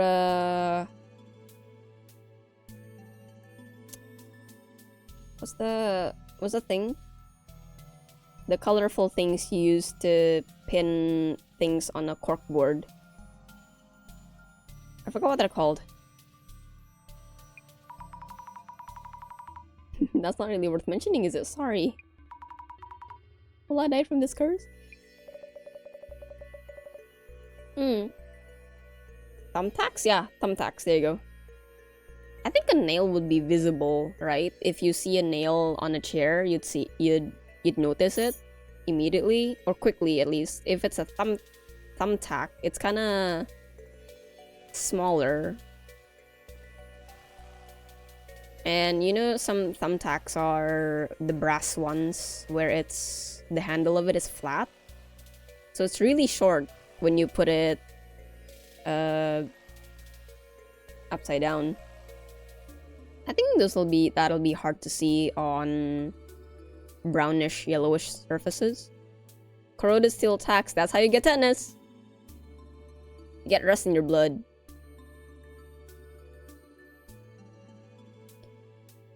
Be similar color to the wood, exactly. So it's hard to see. Maybe if the room is bright, you can kind of see it shine. But I think this room's kind of dark. No need for such distress, he says. Why not savor this rare moment? How could I possibly? Miss Azami, let's try to think of a hypothesis. I like that this is the game tutorial. Randomly collected information is rarely of substantial merit in itself. What kind of information have you gathered? Let me see. Previously cursed people rotted away from their lower bodies. I was trapped in the bomb by a splinter. Oh my, I honestly have no clue. Compare potential explanations from those two pieces of information and focus on the most likely possibility. Alright, we can do this. I gotta think. Select. Okay. Whoa. Let's think things over for a bit. Whoa. What should I think about and how? Let me offer a hint to get you started. According to my research, victims who sat in the chair all rotted away from their lower bodies. Which means... people who sit down are cursed and their bodies start rotting? Yes, however, you mentioned feeling something when you sat down. When I sat, I felt a jab, like from a splinter. That pain was real. Here's the most likely explanation from among the possibilities. We need to reach a hypothesis. Okay. Whoa. Oh, you structure sentence make sense. Yes. Maybe there's some mechanism infuse me. Then in the chair seat. And then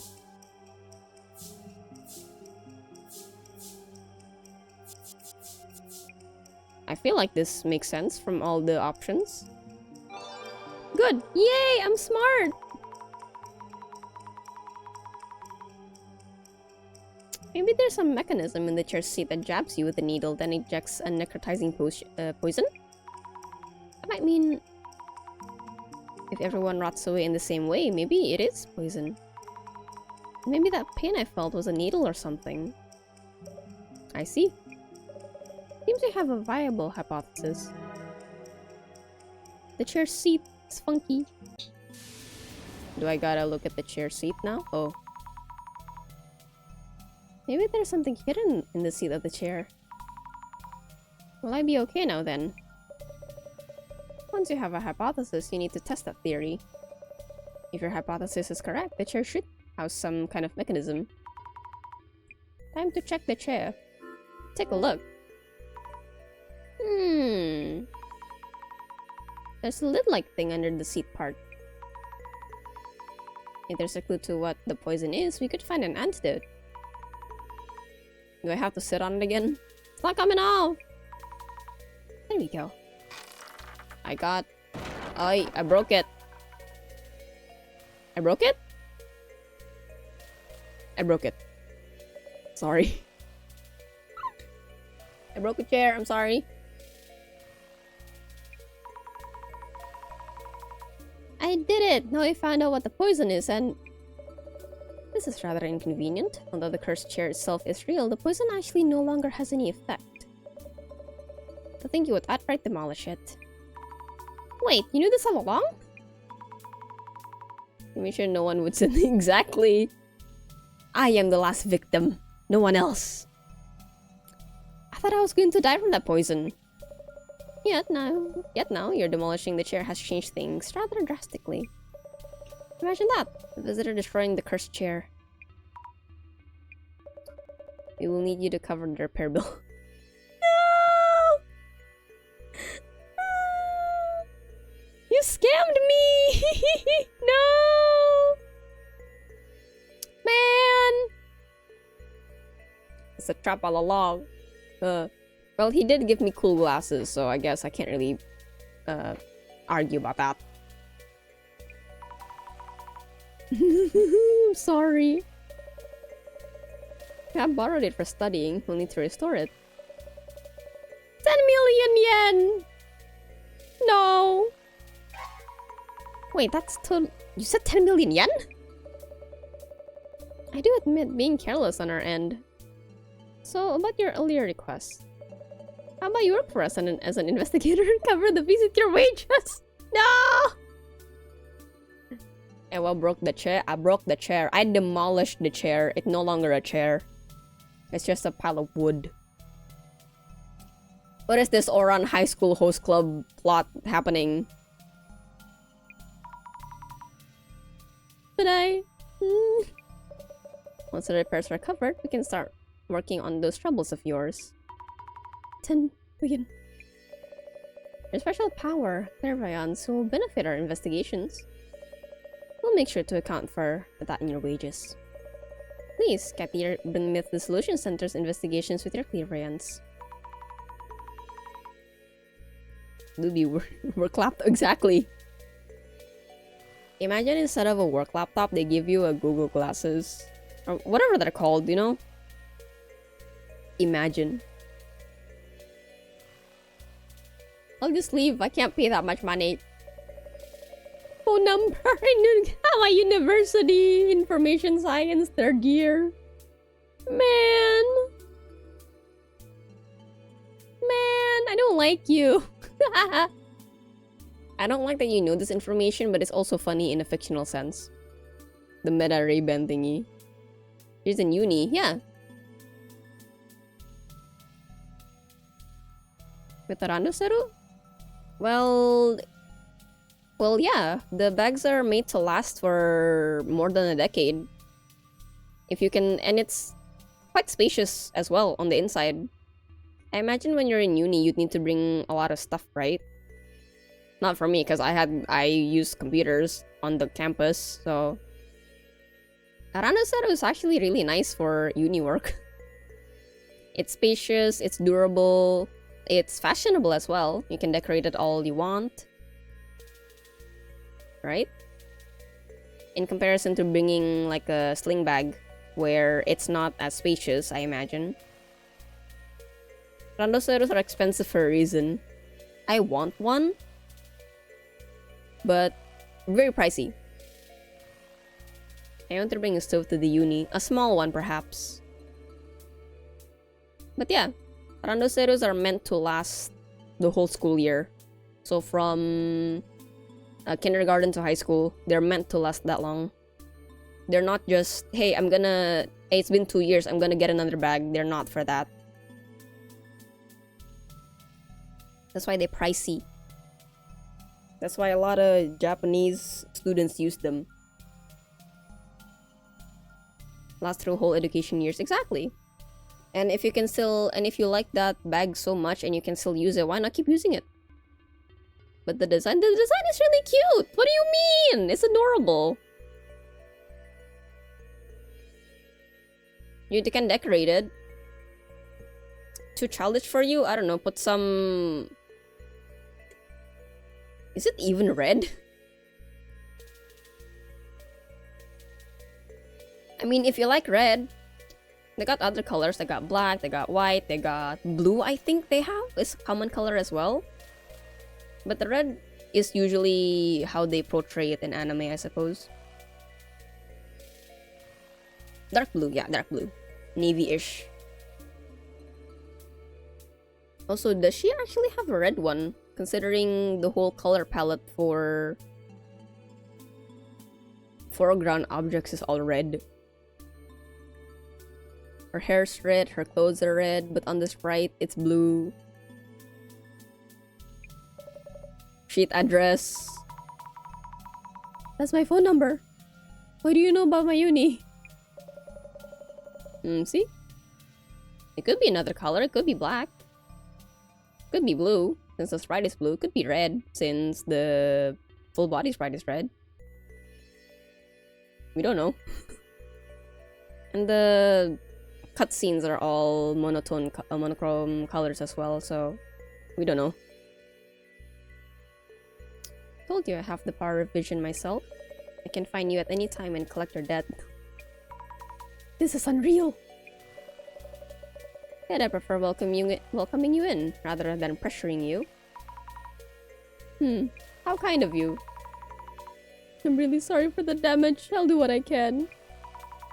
Why is this happening? Also, you might want to use this. Journal. I can save for keeping notes on your investigations. Go on, take a look. Cute. That's all. People, I have a character sheet. Is this the right page? Many incidents involve complex interpersonal relations. Here, you'll want to note down characteristics and relationships for the people you meet. This is work orientation already. Please try taking notes while we're at it. About what? How about notes on me to begin with? Oh, I have to make them myself? Okay. Director's characteristics. Some kind of power similar to mine. What was it? Management skill. Vision. His vision, a power that shows him everything. Because of that power, I somehow ended up working here.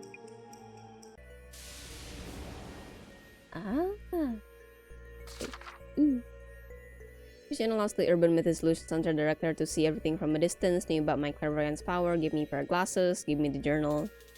Also pressures me to pay back my debt in passive-aggressive way. Kinda scary. It's me! University student with an unlucky tendency to get in trouble, stressed by the ghostly figures that haunt the edge of her vision.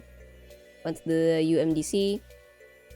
Hoping for a cure, vandalized the cursed chair, picked up a hefty debt, agreeing to work at the center for the to help her pay everything. Okay. Case notes. What's this? Oh. Oh. Oh, it's my diary. Poor girl. Urban myths. Cursed chair. Oh, X and Z. Oh, cause I... What is that? Moose. Clairvoyance vision. Oh, a little it's like a dictionary. Cool. Why the moose move like that? Oh, moose gone. We have her journal now. Me go ape. Alright, song. Have a good rest, sweet dreams, and I hope to see you again next time. See ya. I hope the Linux thing goes well after this. Grishny. Heck yeah. Grishny, that's me. Not even a vowel. All of that. It's not. Well, there's nothing wrong in hoping. This is your first day with the Linux. Come on. have some tenacity. I don't know if that's the word.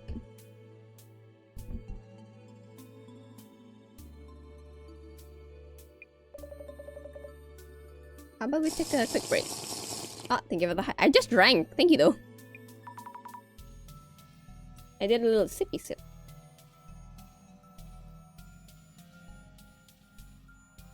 Also, let me turn something off. It's a bit too cold right now.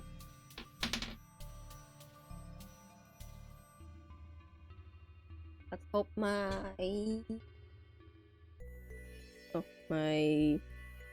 mic decorations started clacking. Is this new game? It is. I just got scammed. Now I owe a director man 10 million yen because I broke a chair. Because I thought it was cursed and I thought it was gonna kill me, but it turns out it's not gonna kill me. I'm in debt now. I missed a lot when you were, but it's okay. I'll be uploading the VOD sometime. It's okay. You need rest more than watching Granny go, ooh, what's this? What's that? Ooh. Rest is important.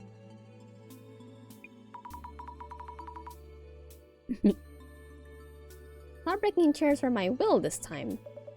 First of all, we're going to brief you on the basics about the UMDC. I'm just gonna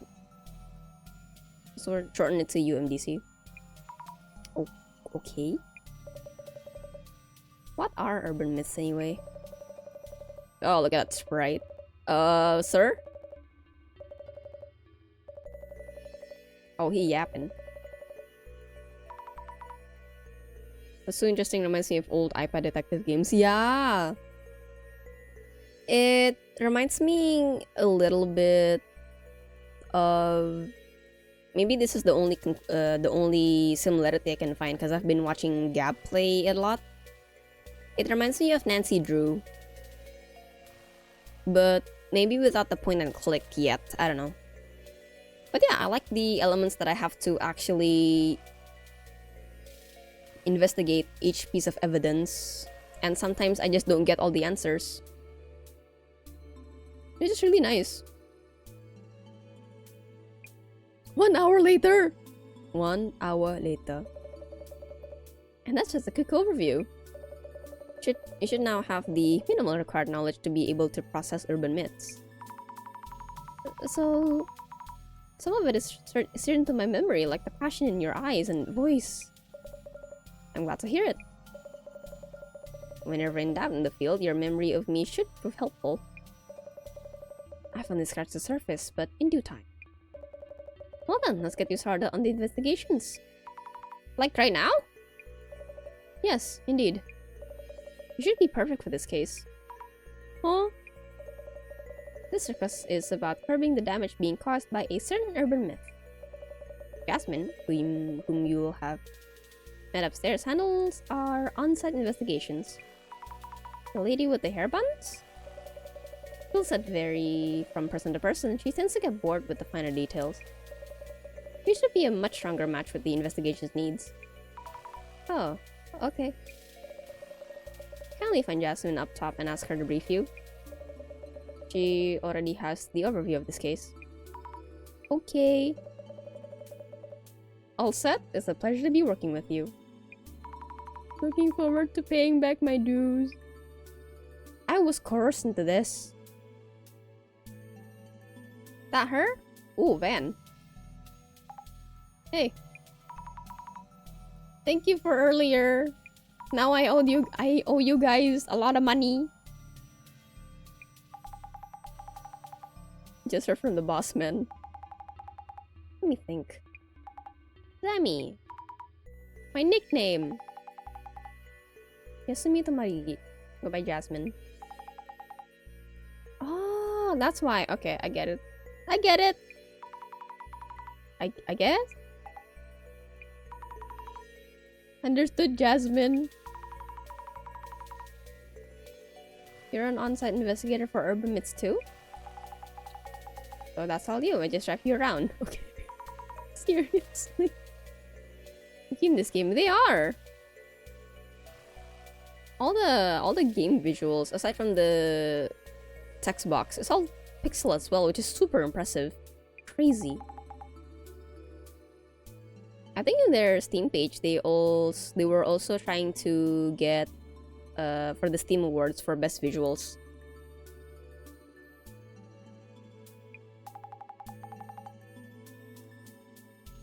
Popping damage from an urban myth. And I need to teach you how to do social media research as well. Why me? Anyway, get in. We'll talk on the way. Okay. That is a big van. For the size of our sprites? Bashar. Who's that? Who's... Oh, okay, private investigator man. Mystery machine. Exactly. Suddenly there's a dog in the back going raggy. This is not my job description. Sorry? Nah, it's okay. Again, it's that bossman making others do all the work. Anyway, about this social media research business. Like zoink scoops! Jeepers!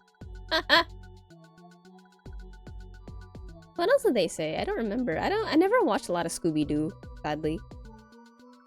I was more of a Disney kid. Scooby-Doo was on Cartoon Network, right? Yeah, it was. Let's split up, gang. Okay.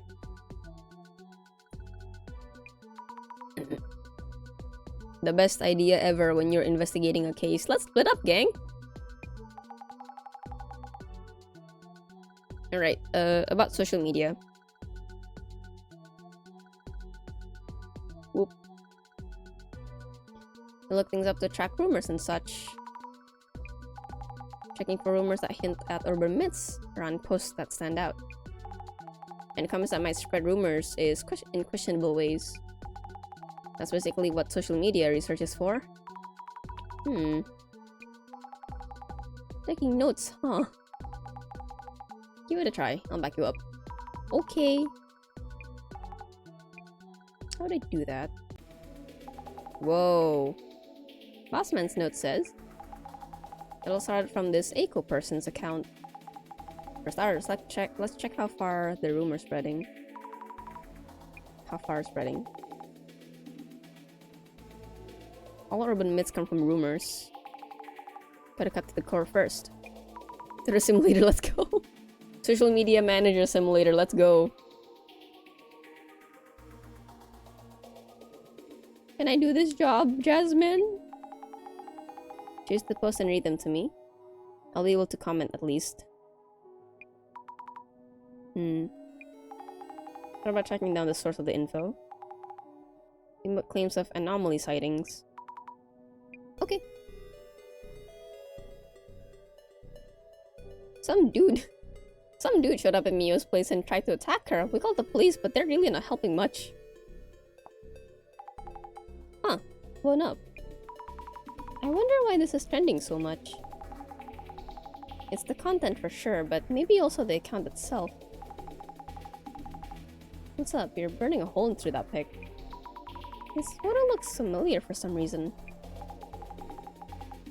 Could just be your mind playing tricks on ya. Journal updated. Whoa. What is that? What is that? You should look at this. This photo looks familiar. Yes, the grass. This is Indonesian grass for sure. I don't know, it's a hooded figure. It's a red person. Oh, would you look at that? Is that a ghost? No idea. Bossman said Bossman will be thrilled if it is. Shadow in the photo. Cool. When his police have been treated horribly with the police, used to call the authorities, police put on the show. Is that a guy? That's horrible. Influencer, false report. Unsee the billboard in the window. Billboard in the window. Oh, this is inside the home. I thought that's going into the door. Man. I'm showing through the window. Unique landmarks. Common places you go in pirate trending, mocking the police, bad taste, post infraction, anyone told the police, didn't. Pro website. Photo police, photo of the guy taking different days.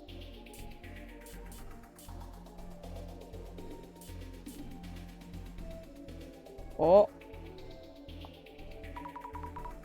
Mio, could that be... You know her? She might be someone I know. Wait. I'm yelling, wait!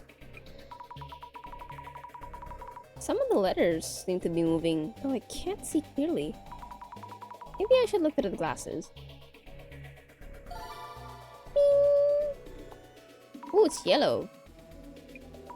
The letters are popping out. Say what? The letters Mio's place are popping out of the screen. No idea what you mean. Is it because you want to search for Mio's place? Where and how would I do that? Take the search term from there. Oh, okay. Recap time. Browse for search keywords and important information. Checking you posts in the timeline that turn up from the searches. Okay. Search keyword, Mio's place.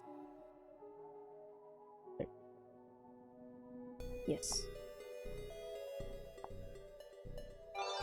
Results found. Whoa. Doxed. Oh god. Oh no. I think this really is Mio's place. So it is your friend's. I think so. It's not enough to go on. Oh.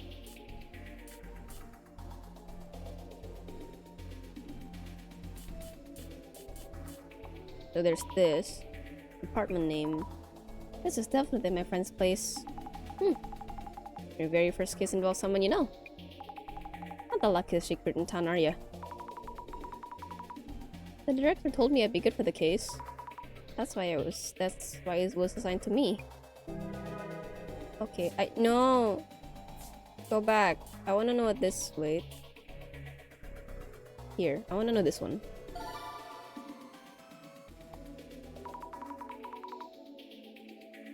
They are moving. It wasn't my eyes. I wasn't hallucinating. Is this trying to tell me which word I should be searching for? Very strange. Search. Okay.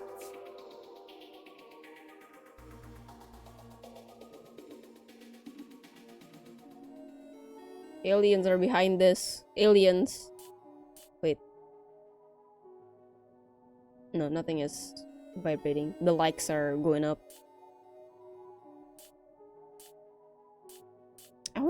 I'm wondering where they got the profile pictures from.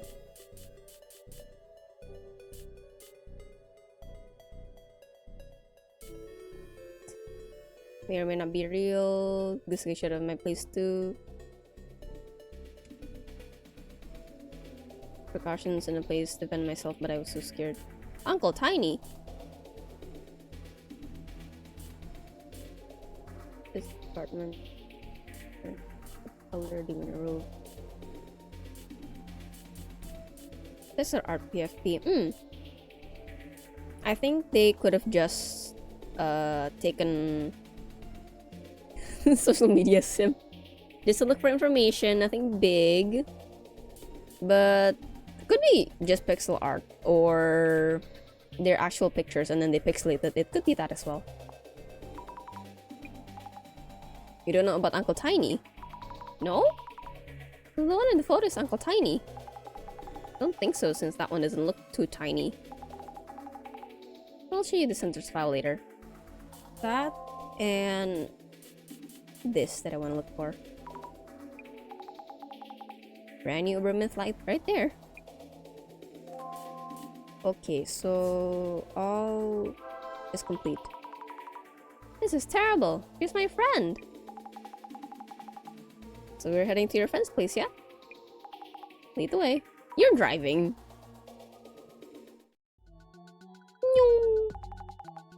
Oh, how's it looking? But if it's to save a friend, with your help, the investigation feels doable. I also got a lot of debt. Remember, I just drive you around. Oh, of course. I'll be quick on the pickups and back you up. You get to handle the legwork.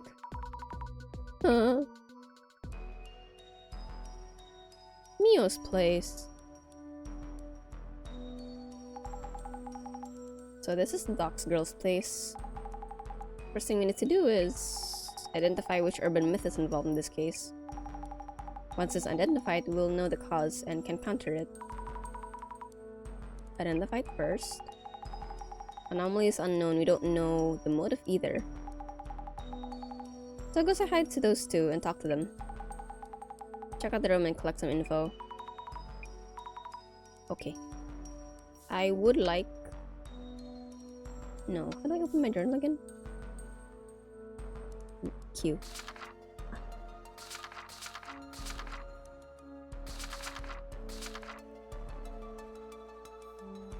Oh, I suppose it is autosave, so... 1 person, 2 person. And window. Hello? Hello, I'm Mio's friend. We're here from the UMDC to investigate the case. Thank you for having us. You're her friend? I didn't know. Mio said she's found a detective agency for anomalies, but I had doubts she existed until you showed up. But anyway, the police aren't doing much, so I guess we'll cooperate. Please help her, she needs it. Eee. Is it okay if I call you Eiko-san? Mia calls me that as well. Talk to me casually, like friends. Your age, profession... Sound like the police! 29... Sort of a job hunting consultant, urging students and companies. Also temp staff coordination, leveraging all those connections. You're an entrepreneur? I guess. You're Inugami U too. 3rd year, information science major at Inugami University. We're schoolmates! Oh my god! We'll have plenty to talk about. What is your relationship with Mio?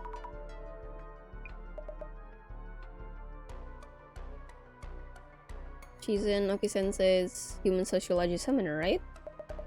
Studied under him too, in the same seminar.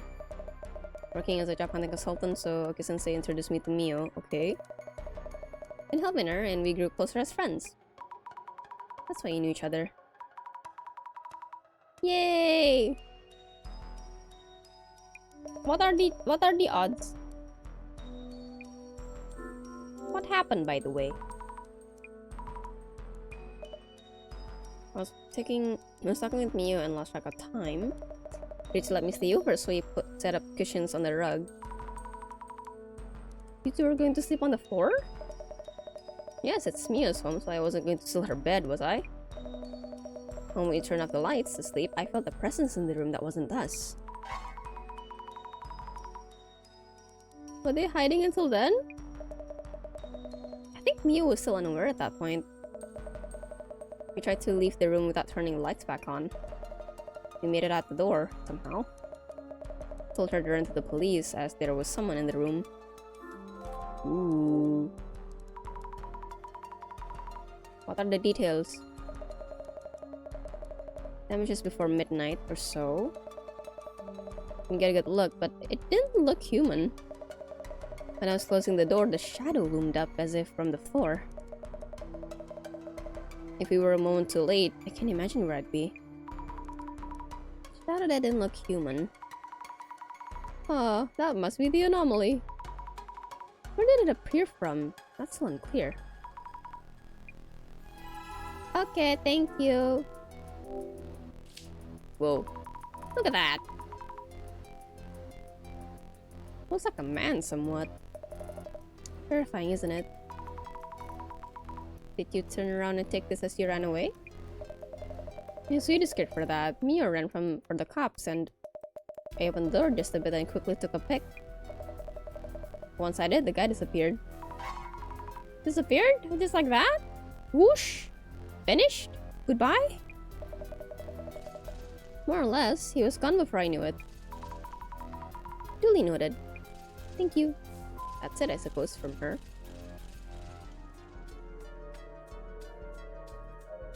Hello.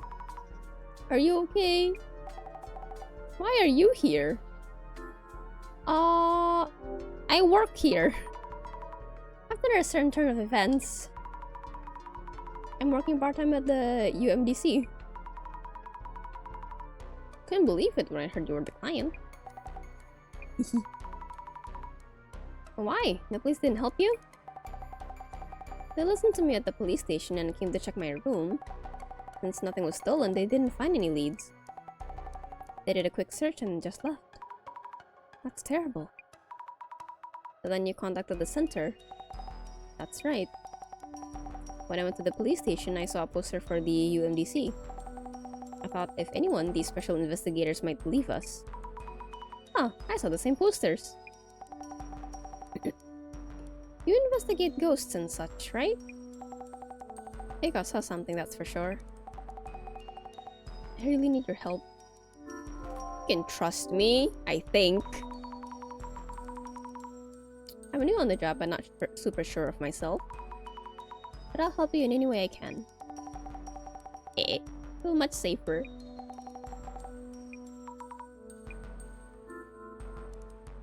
Who are you? In which faculty are you studying at again? I'm keeping notes on the case and would like to ask you a few questions. 23, Inugami University, Human Sociology, 3rd year.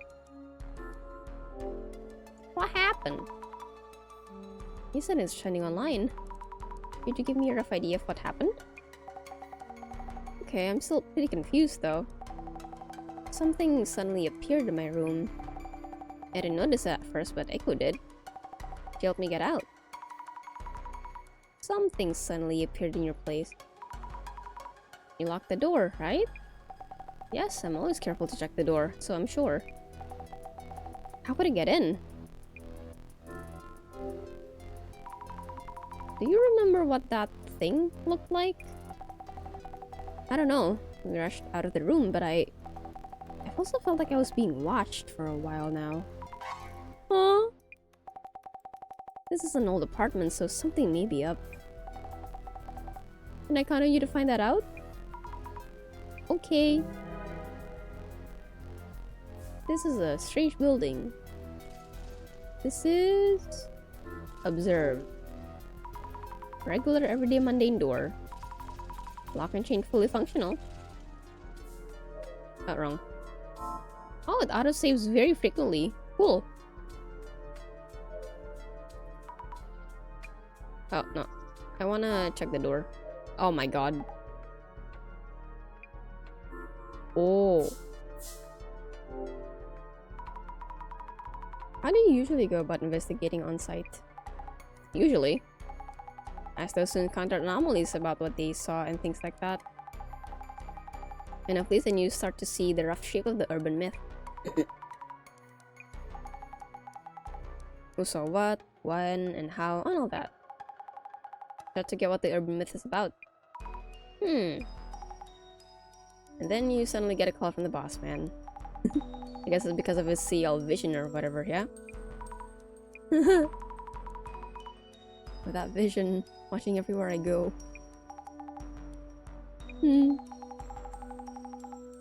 Basically, you're on site, gather clues, and bossman knows. So your job here is to dig up info on the case. That's all there is to it. Okay, long have you been working there? 6 months. Okay, that's a lot shorter than I thought. What exactly does the UMDC do? They don't really. We look into rumors. If it's paranormal related, we figure out what's up. Who would actually ask you to do this? National or local government, also universities and research organizations. This case here is probably the boss man just spotting a rumor and taking interest. Okay, can you come here for a bit so I can check on the door? There you go. The unit bathroom. Okay. This is the bed. Take a peek. Boxes of clothing and luggage, not much space. Maybe a room for one person? Oh. Tons of books and trinkets on the shelves. Online shopping boxes piled up on top. Observe. We can see the billboards on the building across the street. 4th floor here.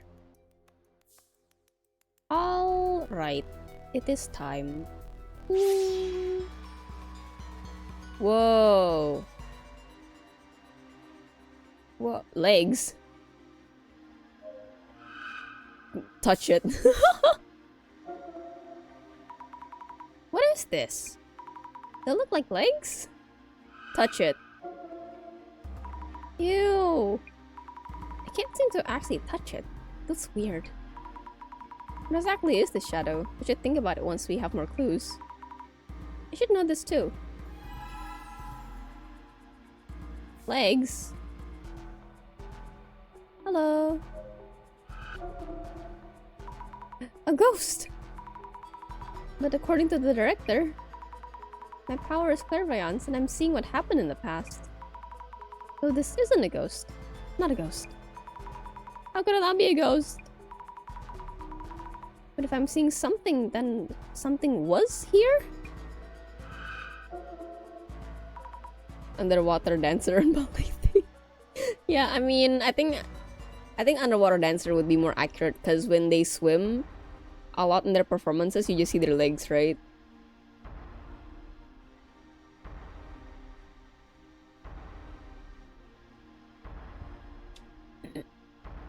That's crazy. The way they do it.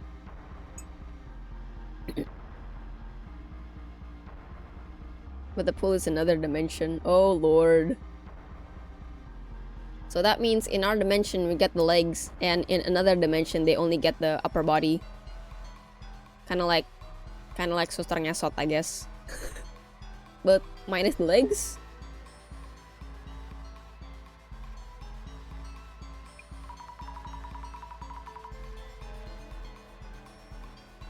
I feel like the shadow is watching me. What do you mean Suster Ngesot? I mean, bener kan if like Suster Ngesot?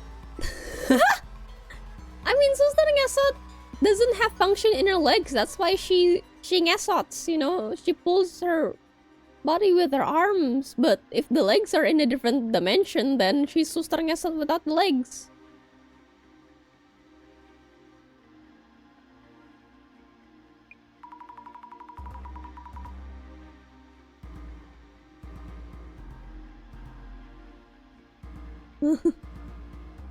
God. Then again, why is it? Why does she drag her body like that? I mean, I've seen people.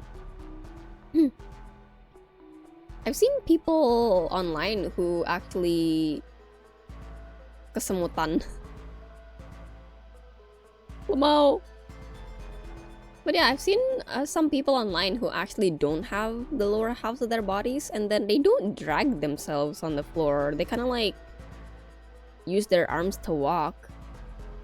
So why doesn't the Suster Ngesot like walk with their arms?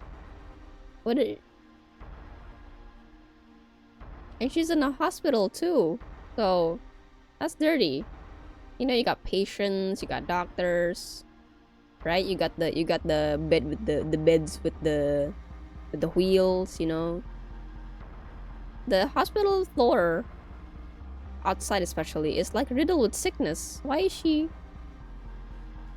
She's working 2 jobs? Huh? What's... Man.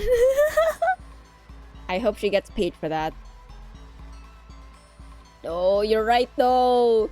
Is that why the Suster Ngesot's clothes is always so dusty? Because she's been sweeping all this time?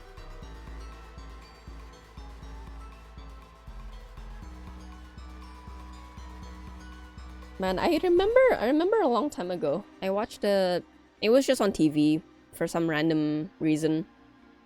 But they were showing a Suster Ngesot movie and I watched it in sections because I was scared. But I just remember it being nighttime and then the main girl was running away in the external hallway of the hospital. And then the main girl hid in the bathroom, right? Cause the logic, oh, she's dragging herself on the floor. She can't possibly catch up with me. Maybe if I hide, she'll not know where I am. No, it's Suster Ngesot. Like the main girl's trying to outrun the Suster Ngesot cause she's dragging herself on the floor. She's not that fast, right? And then she hid in the bathroom. The main girl hid in the bathroom, but when she opens the stall, suddenly the Suster Ngesot is there. I don't know why I remember that so well. If you want to stay here, you gotta work. So she mopped the floor. Yeah, one job isn't enough to pay for her rent, man. You gotta work 2 jobs. She already can't use her legs and she's forced to work 2 jobs because she can't pay for rent. Man, what a world we live in.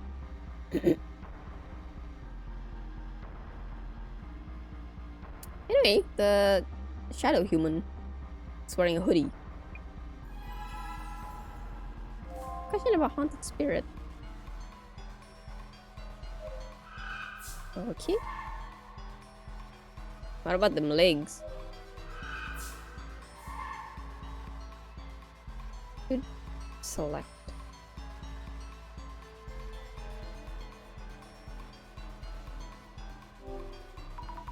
Should write about Eiko-san in my journal.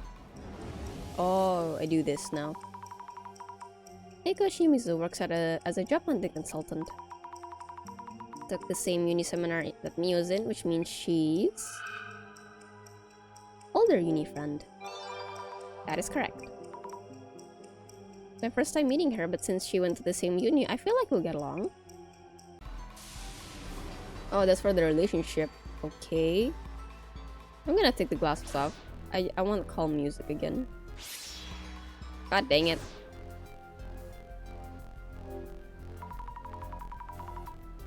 Ada dropping the Sutter Ngesot lore is not my bingo list.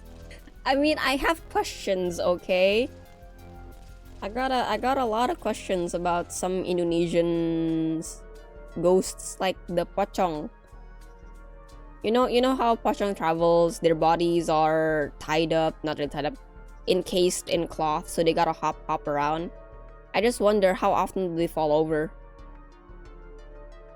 Like,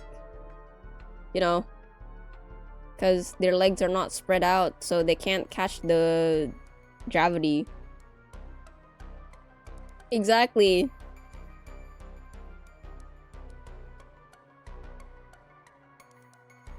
So I don't get the Nenek Gayung one. It's the grandma with the ladle. Could be a cook, right? I don't actually know the Nenek Gayung one. Hold on, what is that?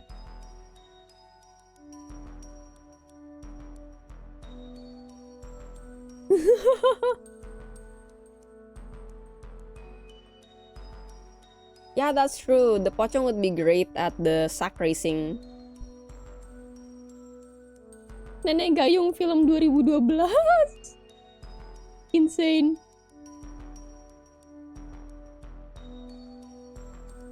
Oh, Nenek Gayung is a person who is a master of dark magic and needs like a human sacrifice to perfect her magic, her power. Myth is whoever talks to her will die in a few days. Okay.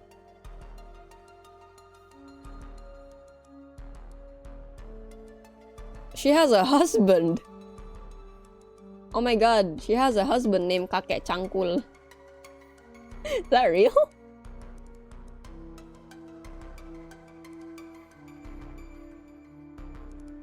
Oh, it's also a movie from 2012.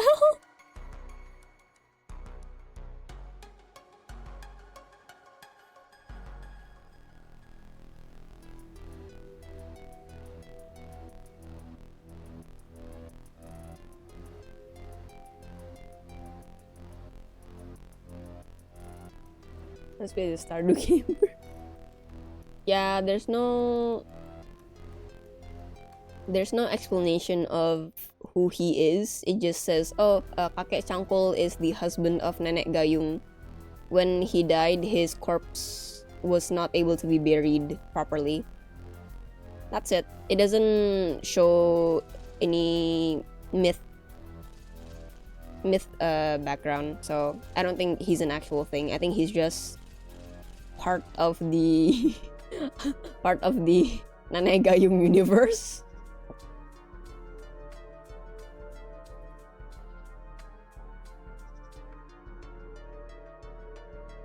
Nenek Gayung universe, that's crazy. But why is it Nenek Gayung? Why is it called Nenek Gayung? Like, what does he use the thing for? The scooper for? What are these Indonesian horror movie titles? Oh my god. Hantu budak, pocong kesetanan. Mama minta pulsa, pocong minta kawin.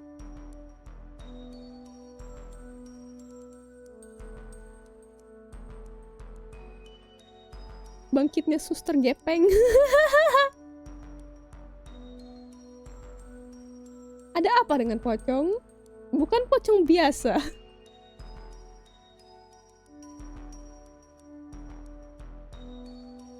Oh my god. I only know this from when I passed by 21 years ago. Ada apa dengan... Yeah, it seems... I don't know, Indonesians are just quite... We make a lot of horror comedies, that's for sure.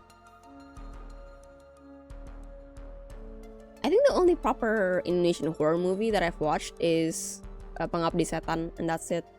Like a full-length movie. Yeah, I've seen some shorts before, but I forgot their titles. I just know that they're part of a Indonesian horror short film anthology. So in the whole season, they got a bunch of them. I gotta search up the name of that, actually. I had a lot of fun when I was watching it. Some of them are actual horror, some of them are more comedic.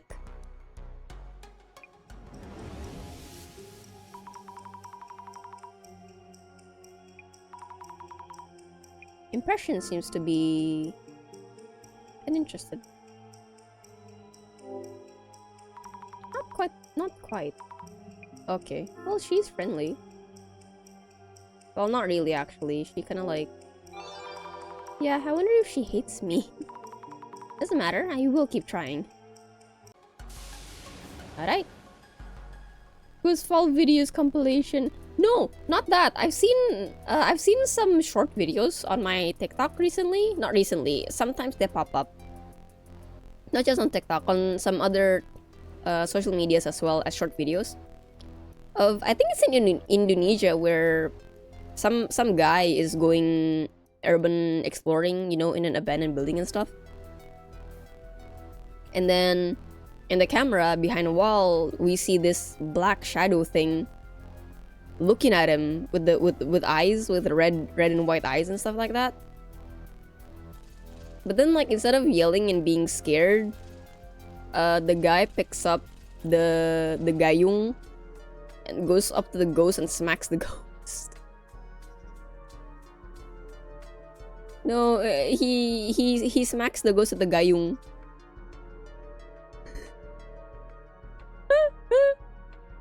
There's that one. There's also another one, I think. I think there are two different ones of that. Yeah, he knows.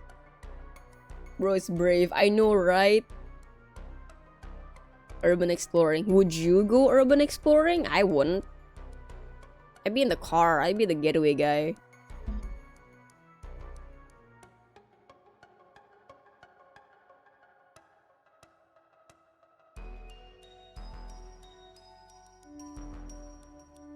If I were somehow dragged into a Phasmophobia style exploration, you know, I'd be in the car.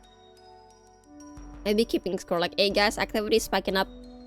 Come back here, someone needs their meds. Come here.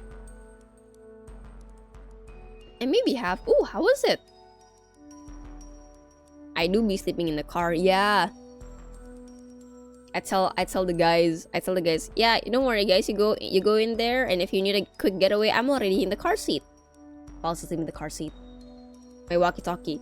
Oh, the ghost is hunting, hide! What is your name? How did you die? And I don't know, Phasmophobia gives out random names, so I guess like John Smith.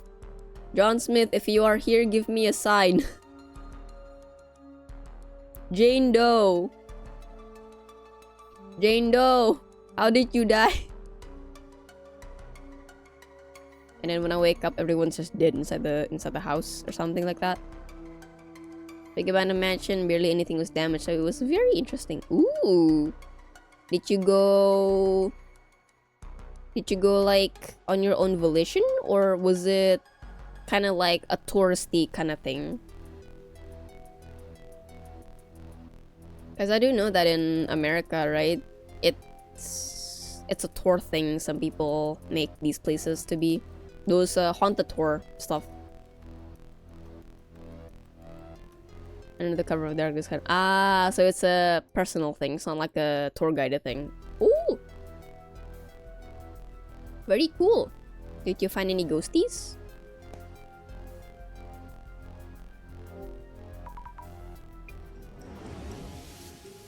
Mio. Mio is my friend at uni. No ghosties. Oh, that's okay.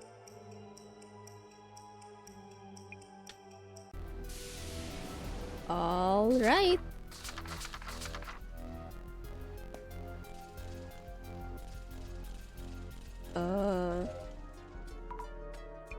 Ask something. What Echo saw? Looked like a haunted spirit of sorts.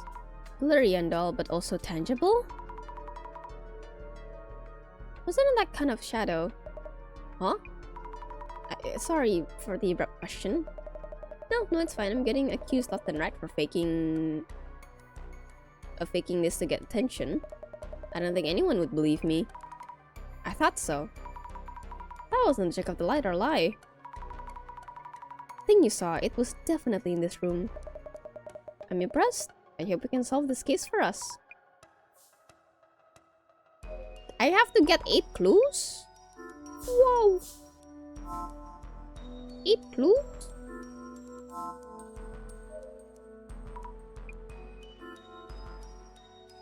Character journal complete.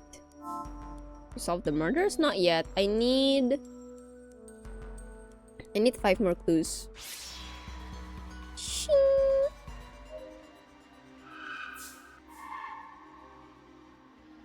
The Liggies here. I have no idea what they are.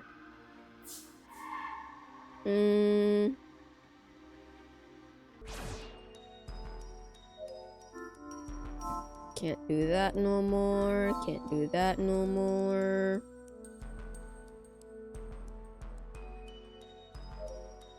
Observe.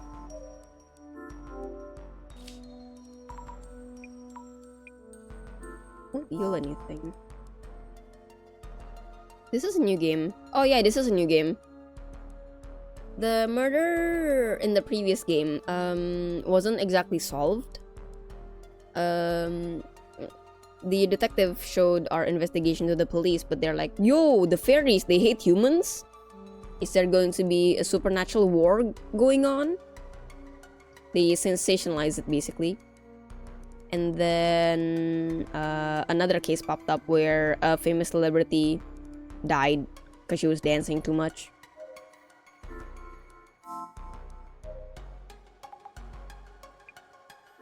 I see a haunted spirit.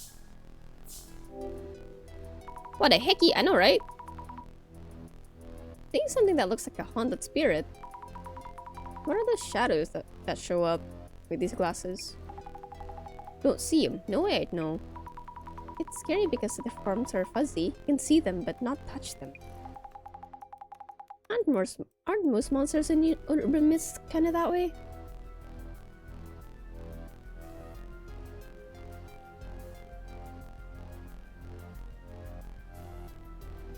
I mean, to be fair, the fairies, the fae folk, do have a prejudice against other beings and humans. It's just that in this case, there's some kind of interspecies war with them. So a certain type of a certain kind of fairy doesn't like another certain kind of fairy, and then they're like, "Yo, we gotta kill him now." Something like that.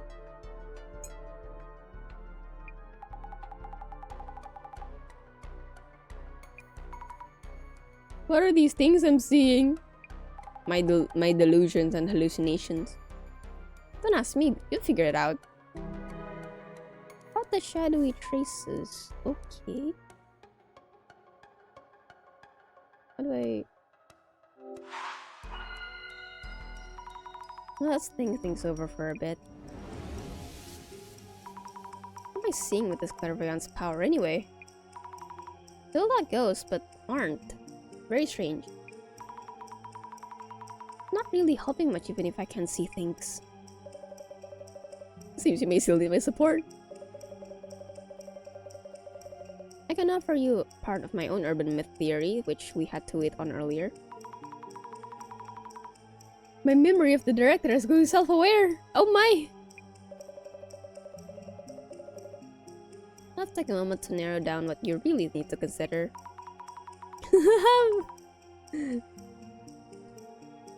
Feels weird being tortured by the mere memory of our director. Then again, maybe all that intelligence is rubbing off on me. Feels smarter somehow. I'm happy for you. I mentioned this back at the center.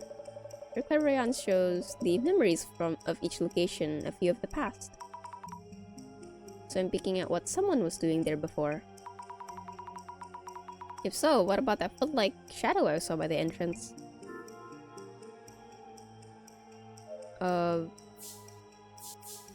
Jasmine running away. No, not Jasmine. I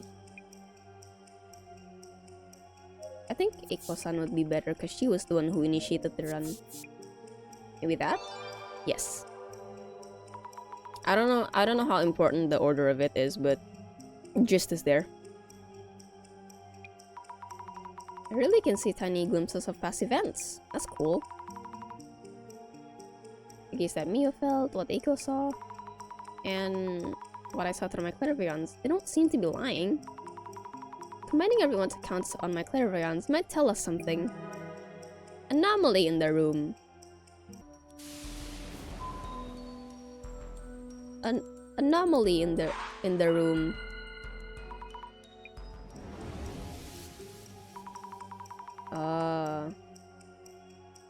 Mysterious being that appeared very suddenly. If we only had one witness, they might simply have imagined things. Lami also mentioned feeling watched. I have no idea what to think about her. How? Hi!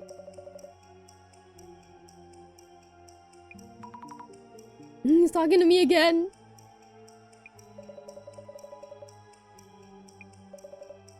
Suppose the shadow actually exists and acts similarly to humans. But acts like us. I'd want to know how the shadow showed up. Ooh. In liquid form. Oh god.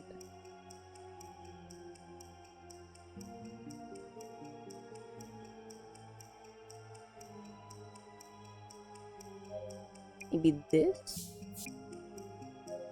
Maybe...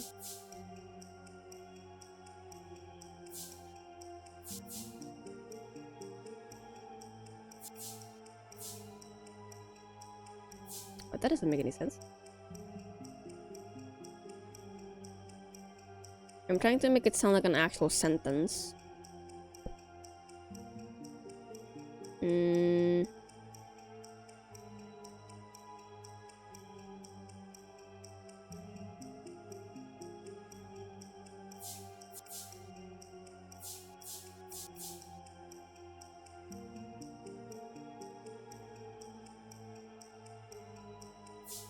I don't know. Maybe. I don't know. What happens if I'm wrong? No. Is that really so? That actually exists accidentally to human beings. Okay. Oh! Oh, it shows me that!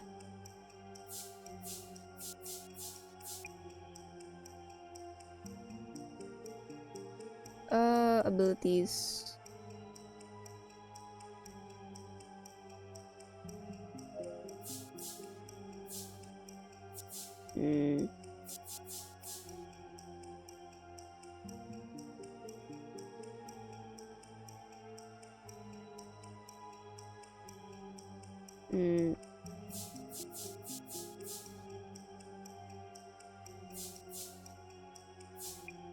I don't know. My brain is also telling me this for some reason.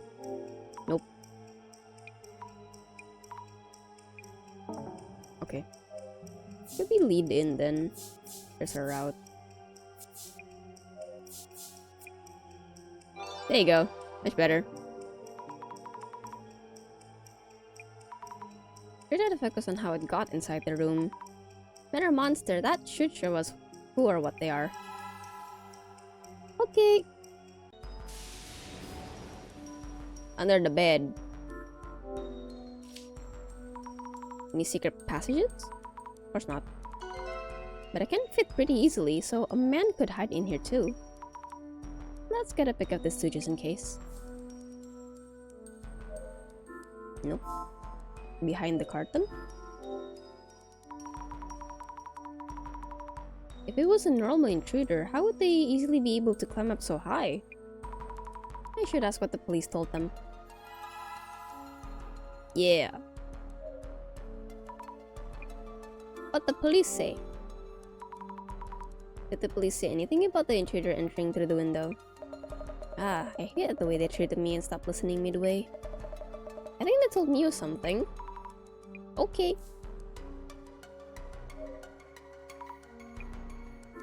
Whoa. 2. I thought of the same thing and asked them.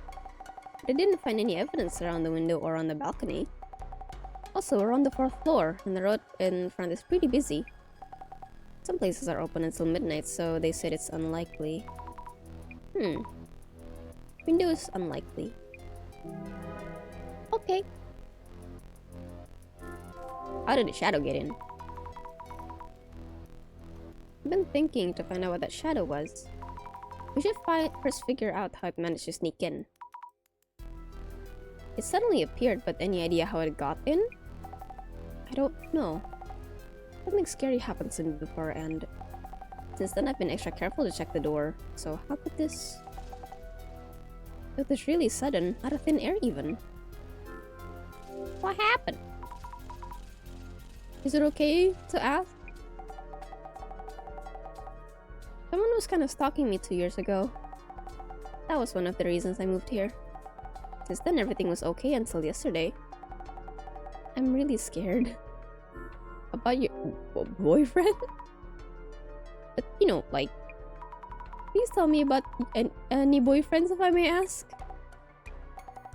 I don't have anyone to call a boyfriend, not currently. Now, noted. Sorry, thanks. Okay. Take a peek. This is the bathroom. The bathroom. Looks pretty standard. No space for anyone to hide in here. Look closer.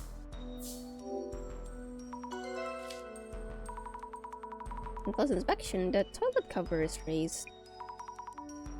The seat is raised as well. I remember Mio being the type who's always conscious about this stuff. I should close it for now. This is the entrance, yeah?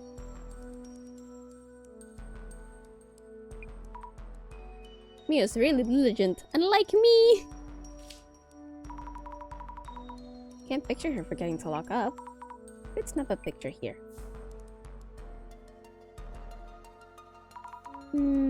I've talked to Mio and Eiko.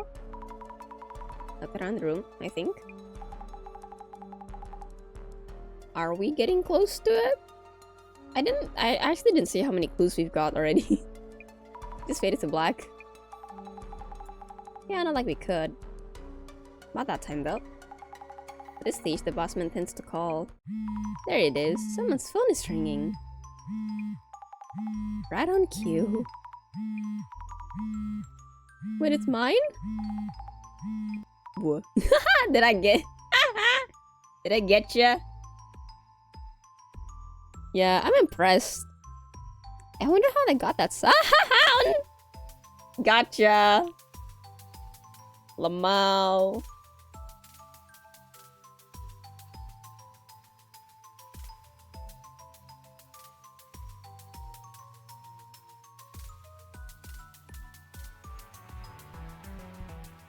What happened to your phone?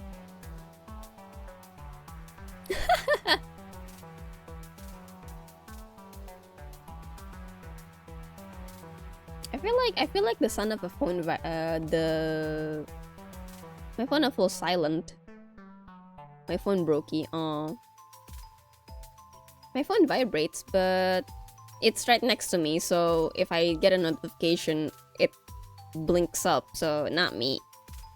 It's Miss Azami's phone. Hello, this is Azami. Well done. It's the director.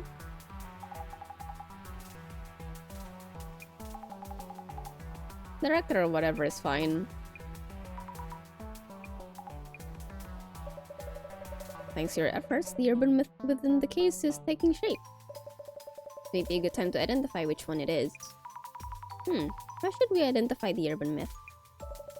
Countless urban myths exist in this world. Like the cursed chair that almost killed me. And costed 10 million yen. I believe you've already referenced part of our center's archives. Identification. It's about finding the correct record of the urban myth that matches this case's specific. Yet another of my beginner questions, but do we even need to identify what it is? Urban myths tend to be grouped into several categories. A sizable number of them are known to stalk those who encounter them. So if this myth is one of them, Mio might still be in danger.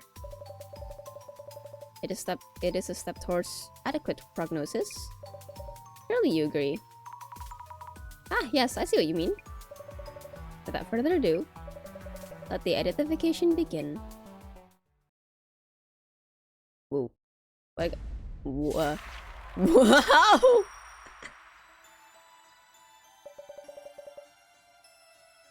Mr. Director! Look at that! Thank you all for your patience. I believe you would all prefer a swift resolution, so I appreciate your kind cooperation with our identification process. Please convey to everyone what I just told you. Well, everyone? Our director is here on the phone to get us through the process. Jesus Christ. Certainly got the vibes. First of all, what exactly is identification? We compare various mysterious occurrences in the field to our center's records. This is to determine which urban myth matches the specifics. So identifying helps us figure out what to do next.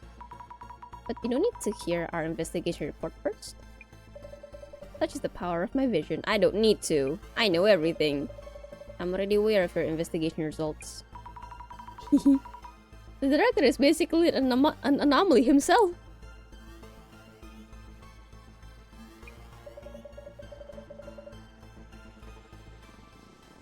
I mean, not gonna lie though, that haircut looks nice on him. I do actually like it for this type of character. Let us begin by laying out what exactly happened here. We started around Mio and Eiko-san. They both encountered a suspicious intruder, correct? This intruder that they witnessed. The first key factor is whether they really existed. The pictures were uploaded to social media. Do you suspect they are fake pictures? That is not what this is about. People tend to think they saw things that don't exist and get caught up in the possibility. You need to ascertain that this anomalous existence from objective facts instead of relying solely upon their accounts. I understand you have already gathered the necessary clues. With your power, I think, I don't know. I saw legs. Could you kindly recap the clues you found by investigating with clairvoyance? I saw a shadowy figure. I believe that's the entity that made Mio feel watched and that Eko-san saw. I don't know if it was a human or an anomaly. But I think something must have been present in that room.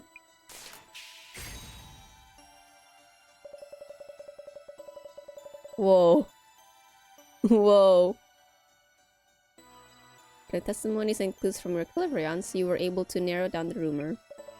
You were able to confirm that some entity was indeed here.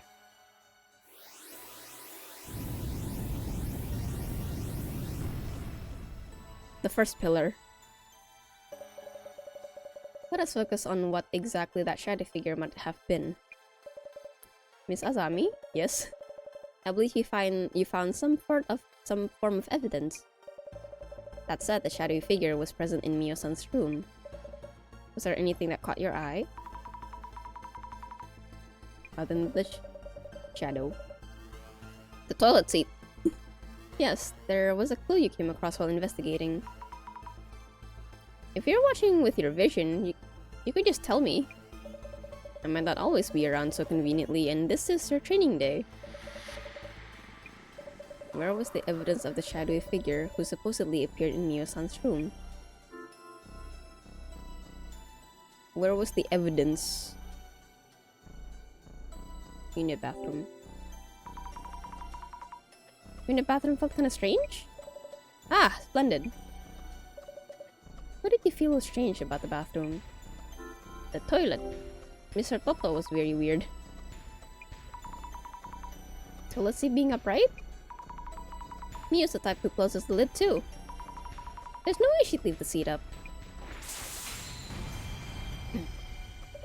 Gosh, that animation is so cool. Good lord.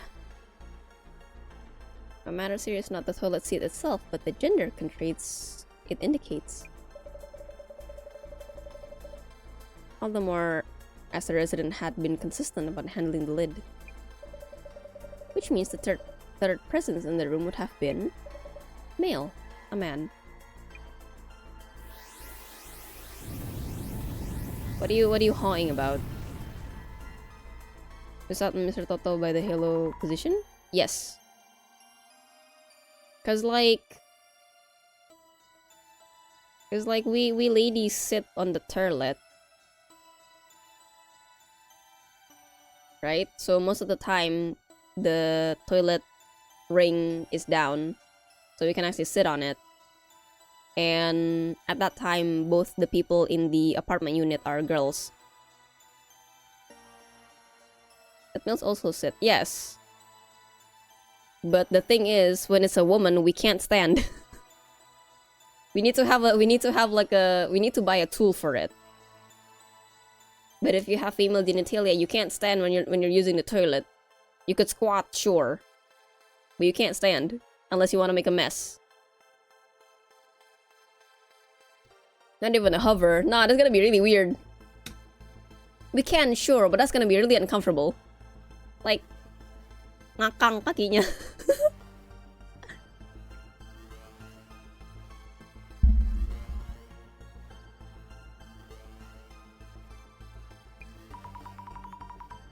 This is like Danganronpa level of case details, honestly. Very cool. I miss playing Danganronpa. What would an open toilet lid tell you? A mysterious entity was witnessed by as a shadowy figure. It took actions that were clearly divergent from the residents. The seat sustains this. What am I watching? I don't know. In public misototo, I hear ladies do that for hygiene stuff.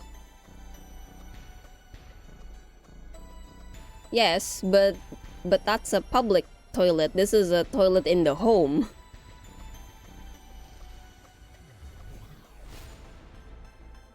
We are discussing about toilet use between a man and a woman. Because in the case, so Meguriya here, the director said like, oh, it must have been a guy who's in the apartment because the toilet seat and the toilet ring were both up, right? Meanwhile, at the time, only girls were in the apartment, 2 of them. And the owner of the apartment is meticulous when it comes to that. She always closes the toilet lid. So it couldn't have been her. Couldn't have been her who used the toilet. So therefore, Mr. Director said, yeah, it's a guy. A guy was here.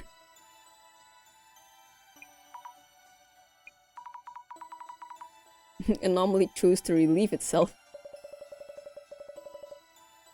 You shouldn't assume what an anomaly would or wouldn't do. Some anomalies cause unscientific phenomenons, while others act just like humans. Wonderful, these urban myth traits are seeping out onto the light. That's like elite ball knowledge. Yeah. This is definitely like Danganronpa levels of detail. Even like the most even the strangest things can be considered. Oh god. Can be seen. Hey, that's a potential clue. Write that down. Write that down. Also, hold on. What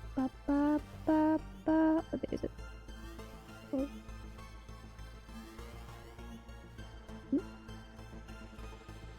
Hold on for a little bit.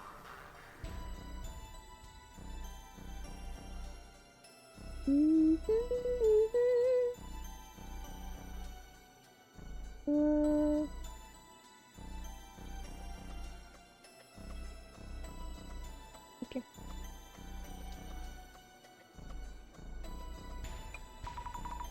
Are you enjoying this? Seems to be. Your next choice will be vital. Sure! Shadowy figure of male gender appears in your home. When exactly and from where? He definitely is. I mean, earlier he did explain... Earlier in the game, he did explain urban myths in very top-notch speed for an hour straight. So he passionate about this. He passionate about this. He got that hyperfixation going on.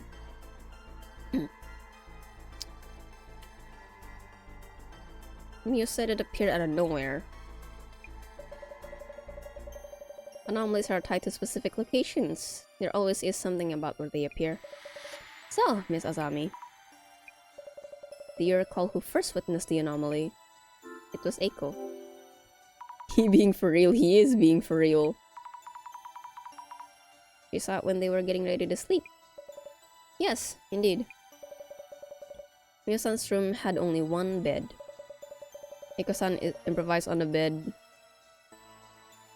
on the floor and was about to lie down. So, Miss Azami, do you know where Eiko-san saw the ENVTuber? Under the bed. But I've been trying to sleep just in front of the bed. Brilliant! And I did find out that the underneath the bed is enough space to fit one person, so you notice the man hiding under the bed. Oh, that's not a pillar, that's a whole pyramid.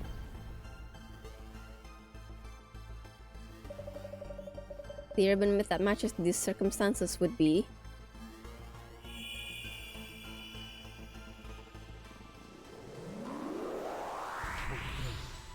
Identification.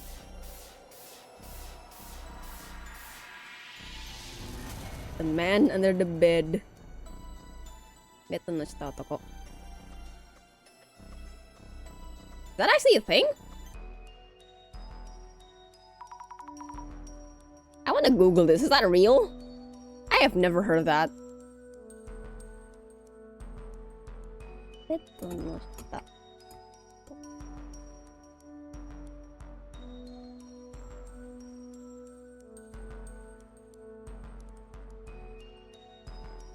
Oh, it's not actually a thing. Okay. You fit under that? Seems so.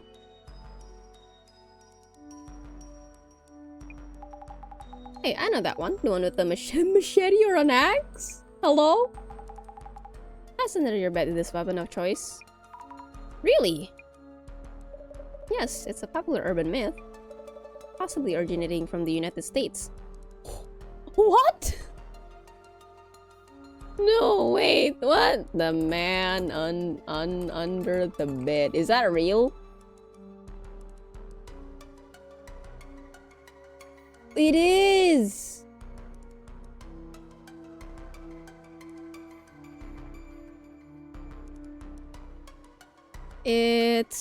It's a movie. It's a silent film in 1912 and a real-life urban legend after an report in the news. So, a recent case happened in Kansas. Babysitter found a man hiding under the child's bed. Similar incident happened in a Tokyo hotel.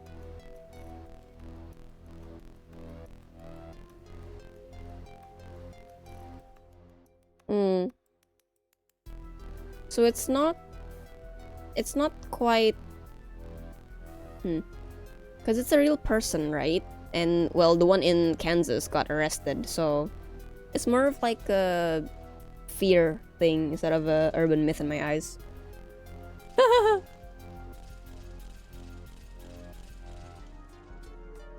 Spooky, scary.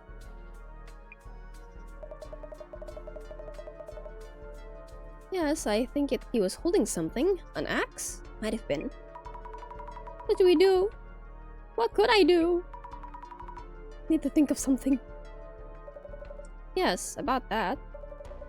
This urban myth is difficult to guard against. Huh?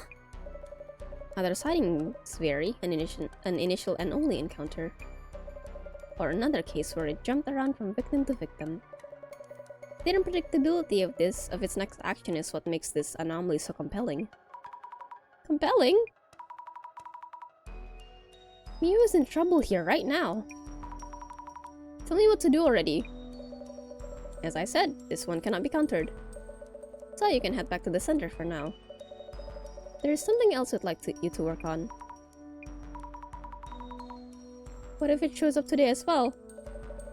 You seem to misunderstand, Miss Azami. The UMDC is an investigational organization focusing on urban myths. We are neither makeshift police nor bodyguard. That is beyond our scope. That's a terrible thing to say. Solution. Put stuff under your bed. Or have a floor mattress, you know?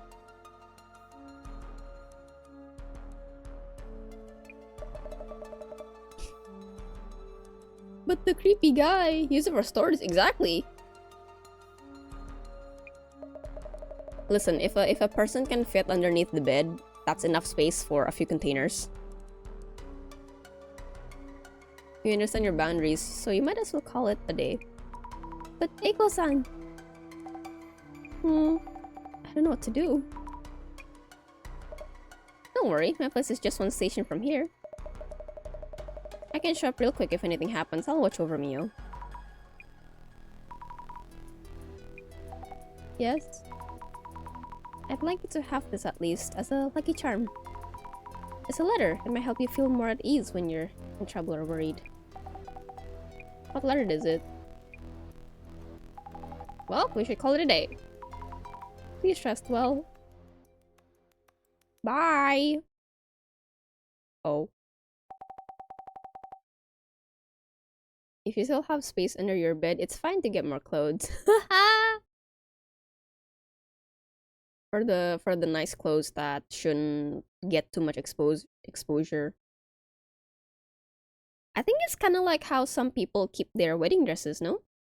Because you can't really, well, not can't really, but you know, I see a lot of people, older people online. They dig up their old wedding dresses from the attic or something, and then they wear it again, or they pass it down to their daughters or granddaughters.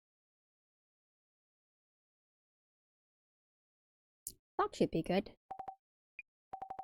Why is this even happening?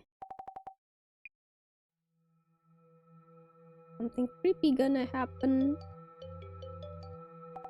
Ooh, scared me. Just a call. Who is it?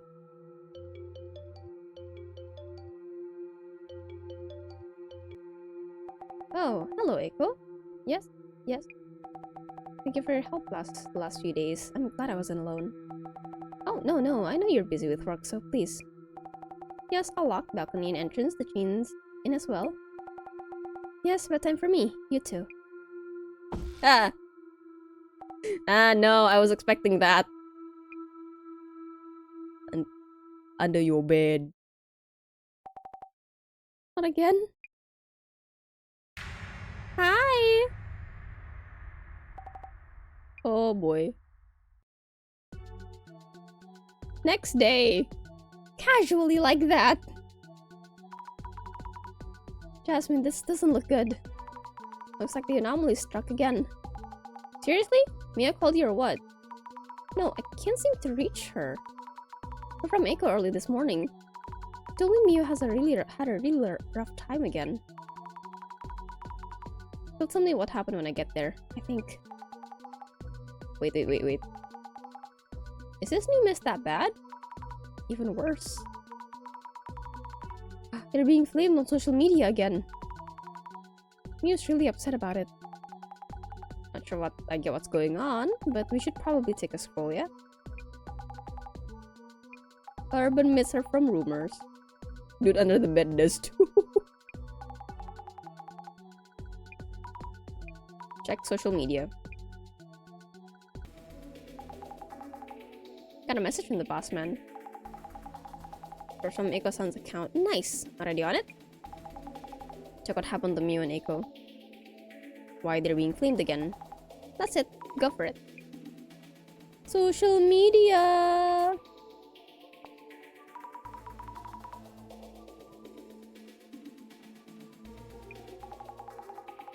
Used to get more attention than the cast itself. We should check how far these guys are digging. Also, why this photo? I don't get it either. Well, photo maybe. Weird that they post this with all the heat. Ooh. Friend was attacked again. I want the police to formally launch investigation.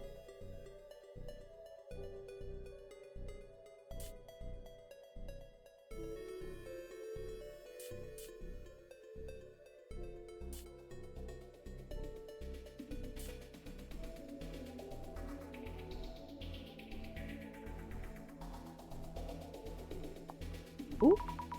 She's that Ako then? Pretty famous. What comment though? Really? Are you both doing okay? Stay safe. Ooh. This needs my glasses. Eiko's exposing her friends again. Oh? Is this someone she knows? Or could be someone who knows her from Ako 5's days? 5S or 5S?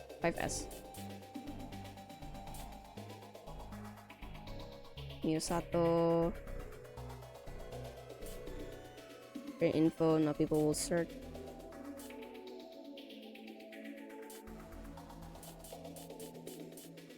Okay, so...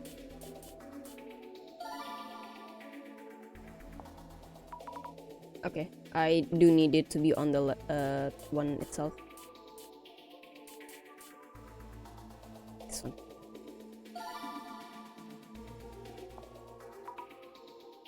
I'm going to look into that name. that, and then this. Oh, not wrong. Full name got out.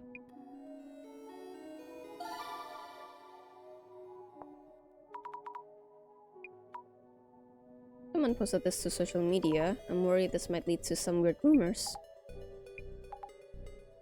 Well, the sub posting, but maybe we'll see where the rumor came from. Okay, so let's try Eiko's former account. Wow! BooTube! Huh, she used to post vids on BooTube. Super active. Some job hunting consultation, swap back to Eiko. TV is a college influencer. Charismatic influencer turned job hunting consultant, like current recruitment.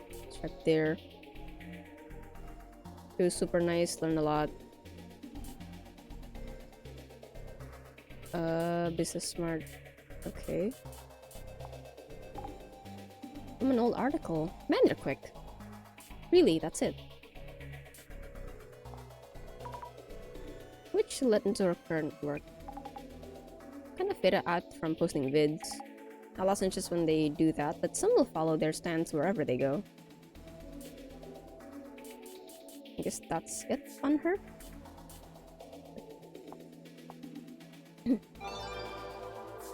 Yellow. Whoa. Oh, that's awful. I wonder if this is from a uni classmate. Why post Miu's personal details? Humans. Some just rush ahead without a thought of consequences. Miu's private info, that's clue number 2. Alt account. Ooh.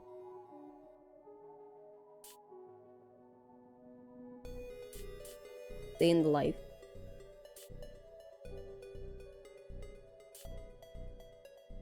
Truish rumors. I can fix her? Nah. Only one certain amount of time. Oh, you can try too. Thanks. Whoever said it. Well, in connection to that, it seems that she might be a sugar baby. Mio.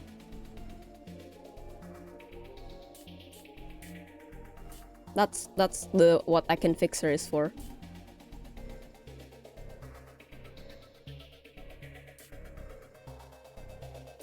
Okay, so I gotta look for this. Bloom 30. Might tell us where the rumors around her came from. Let's catch up on what's being said. Okay. Her name isn't that unique, so search hits may be too wide. Look for more keywords. Okay. I take it back. There is a limit. There is the limit to what you're willing to fix. I understand. Whoa. Flammable. Handle with care. Zami. Miu's your friend, right? Any word from her? No. I need to see her when we talk directly.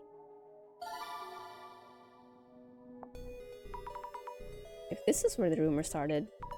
I hate to do this to Mio, but we should search the word sugar dating too. Okay, go for it then. That, search term 2 of that, there's... There, truish rumors. You have to look up truish rumors. Okay, so... nothing here. Search... No, not that.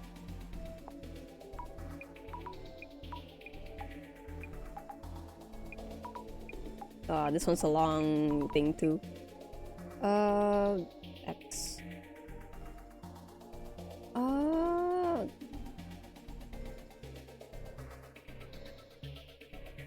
Let's try this first, since this is her other account. Okay. Whoa.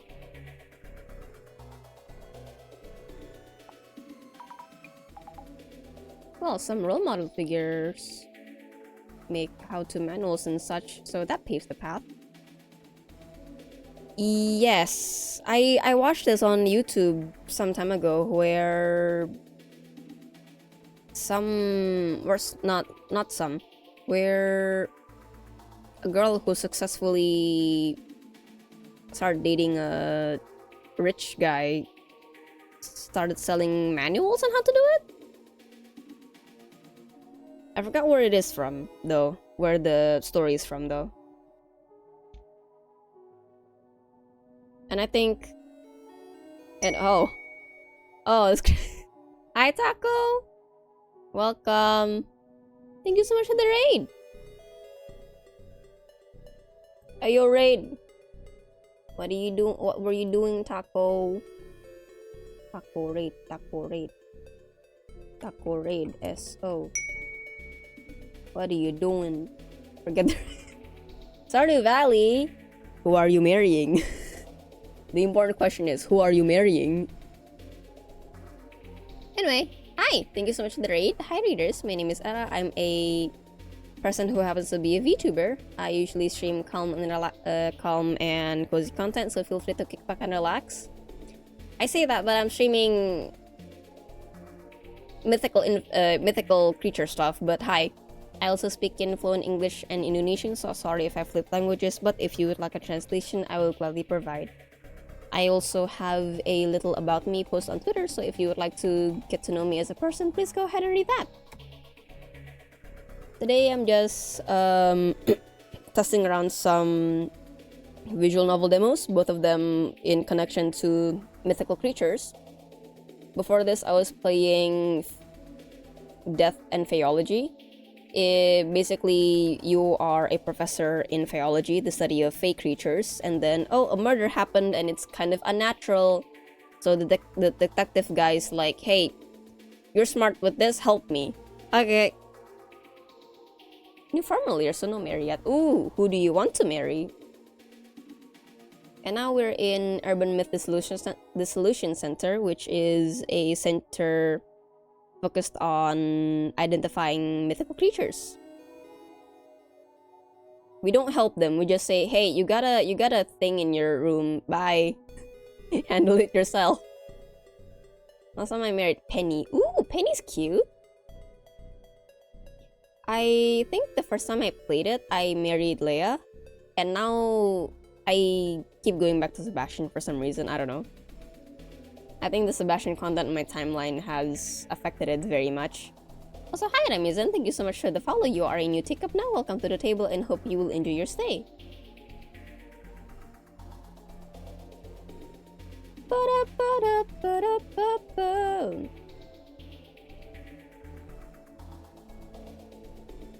Nice to meet you. Nice to meet you too, Sass. What up? Huh. You say nice to meet me, but you already have a 4-month subscriber badge. Oh my god. Somebody very kind must have gifted that to you. Oh my god. But yeah, so far currently in the story, we are investigating our friend. We are a college student, by the way, just saying, because this surprisingly has some mature themes and words. So we were helping our friend. She had this mythical creature called the man under the bed in her apartment. We figured that out, and then she got attacked again by that. And now we're trying to figure out why my friend and my friend's friend are getting flamed so much online. Now we are figuring out that my friend is apparently a sugar baby? I don't know? This is very strange. Anyway, hi. How you doing? Breaking news! The breaking victim had a not so... Ooh. That's a link. Track down the rumor's source. Shouldn't just believe all of what's written here. But this might be related to why the anomaly occurred in the first place. News past dug up. Okay, so I found 3.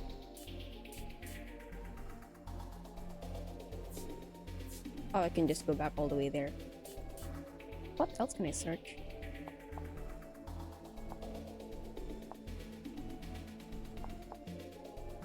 I haven't searched this yet, have I? Oh, okay.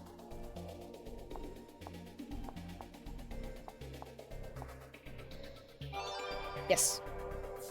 Eating dinner. What are you having? Also, good morning. Good morning. I hope the food is tasty, whatever it is. I'm actually getting hungry. Why is this time of the night? I'm kind of hungry, so I might go on a little bite after stream. That's some fresh rumor. It's real. They put a chip in people. You signal to catch them. No cap. Microchips? What for? Conspiracy 101? Never know where they are.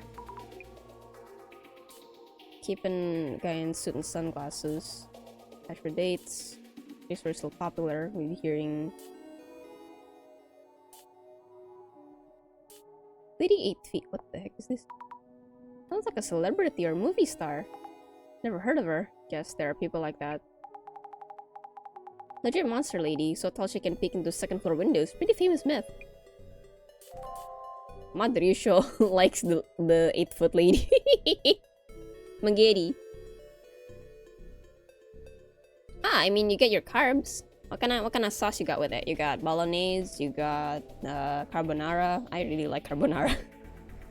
It's my go-to when I get pasta of any shape or form.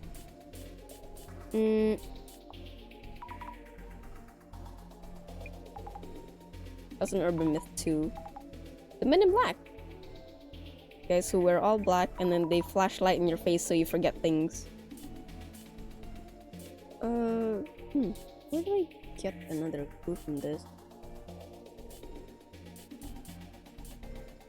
True a shroomer.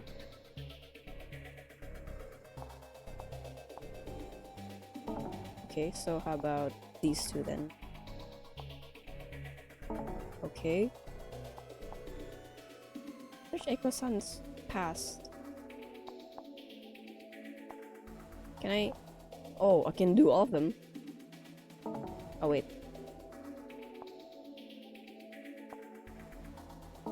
Okay.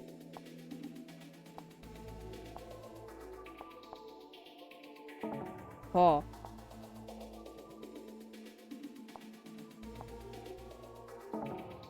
Okay, one left. Ah. Wait, so I did search for here, this one. More like carbonada. Need bigger portion. I mean, you're okay. You're opposing yourself in that. Are you?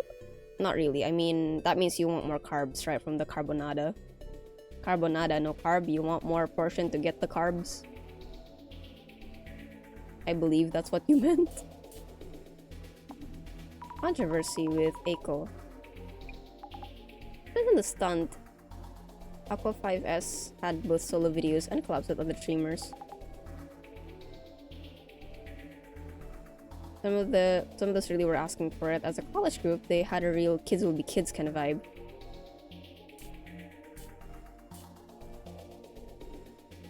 On TV before, as a college influencer. Commentator on some info variety show. Oh, that's it. Got it. Cool. What do you normally stream? At this time, my current rotation is Hollow Knight Silk Song on Tuesday, and on Thursday it's between Rune Factory 3 Special and visual novels. Specifically, indie dev visual novels, where it's either a small team or a solo developer. Normally, the ones that I play are still in demo, so... because I prefer those over corporate-made visual novels.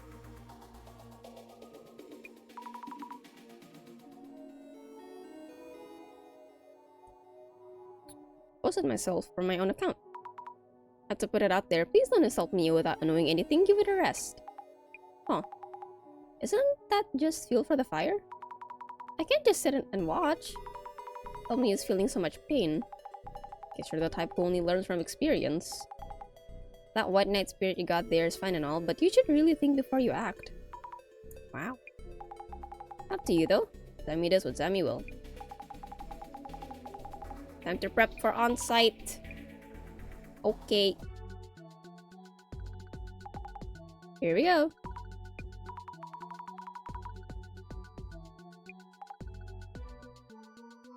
If you go all out like that, it'll be way too overwhelming. There are other directions you can look into. Think before you pry. But if you're fine with possibly losing a friend, then be my guest. Up to you.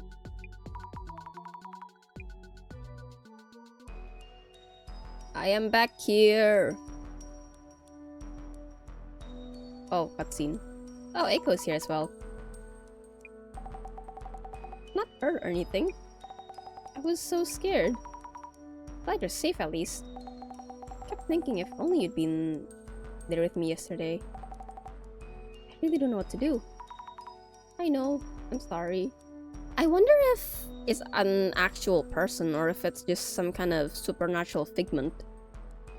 I mean, from the stories, from the things that I googled up about the man under the bed, it's a real person, it's not some supernatural entity.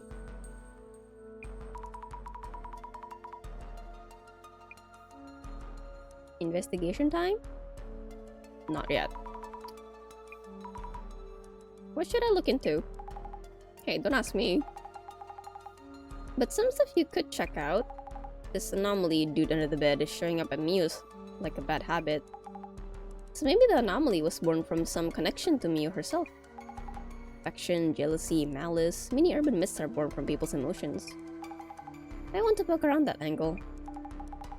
Anyhow, it's up to you. Noted.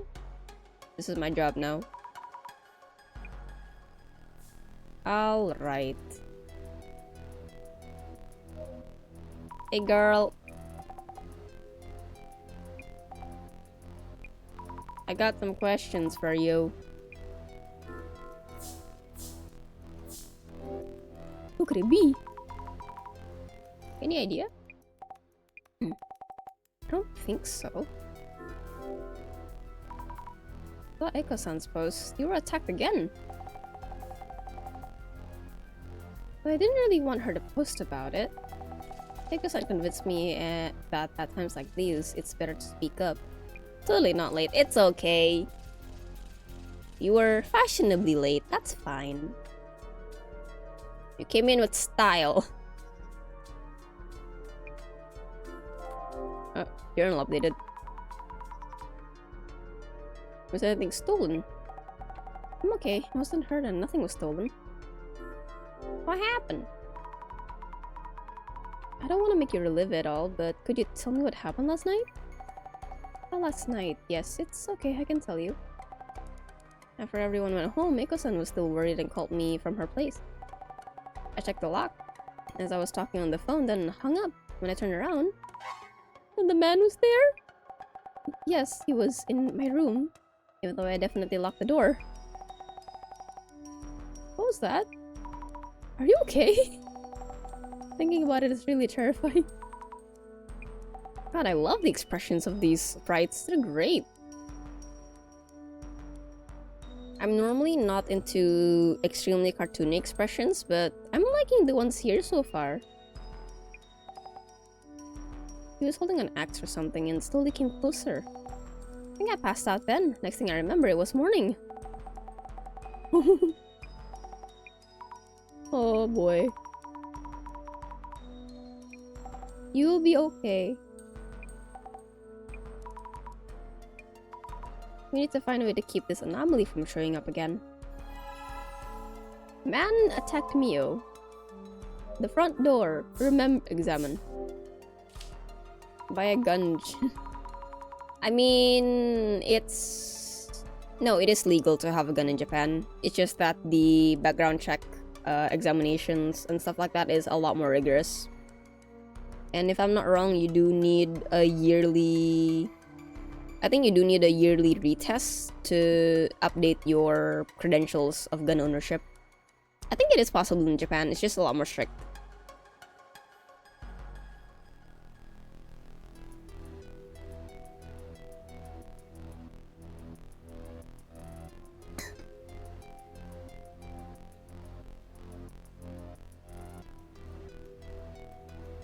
Hi, Wheeler. Hey.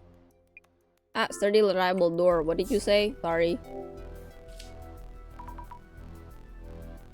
Pretty unlikely it's been tampered with. Remember. Mio mentioned checking the locks as she talked on the phone. So it's unlikely she forgot to lock anything. Prevent any anomalies repeating. Mysterious anomaly. Mio and anomaly. I'll talk to Eiko for a bit. Sorry for not filling you in. Mio isn't hurt, but seems quite upset. Avoid asking her about sensitive matters. Too late. If it helps, I can tell you about what Mio told me.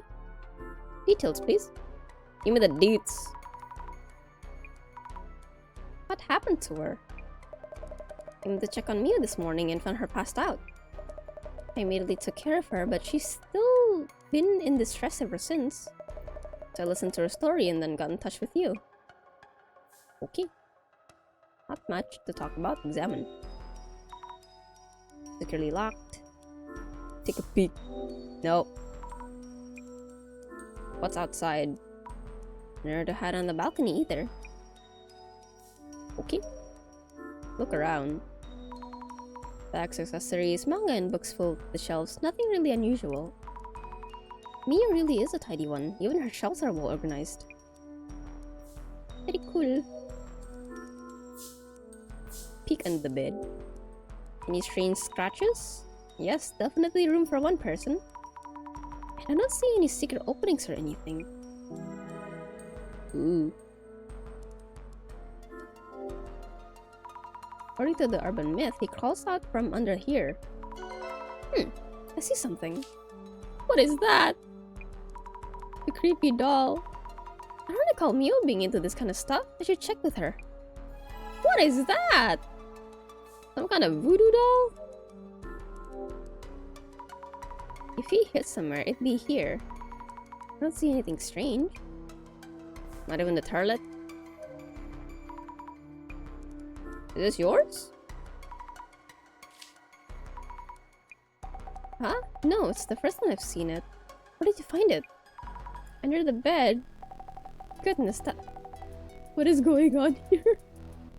That doll is eerie, yeah. I can't tell what it is. Is it like a doll with red stitches on it? Or is that the pattern of the fabric? I don't know. Maybe you made something. I really don't know, sorry. It's kind of disturbing. There you go, the meaning of the doll. Alright, time to put on my glasses. Oh my god. What? Okay, this is probably Mio fainted last night. Is this a body? Oh wait, I'm looking into the past, so... Is this Mio then? Was she lying here? Look closer.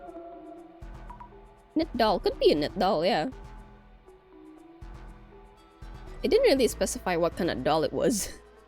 Just said creepy doll. Okay. This is really Mio? The features are all blurry. It does look like a girl, but I should make sure. Do I... Oh, I'm missing a clue. Oh god. This man-like shadow might be the intruder who scared Mio last night. Look closer. We'll take a closer look in the man's shadow. Speaking of which, it doesn't really look like he's threatening her. Is he just watching? But why? Creepy. Yes, the shadow definitely looks like it appeared from under the bed. But how does something appear from under your bed? Can't even lock them out. How can we prevent this man from showing up? That's it? That's it. Did he go here to rummage the bookshelf, I wonder? Is this the Shadow Man who attacked Mio yesterday? Probably, but what is he doing? I know it's not a ghost, but I'm just as scared.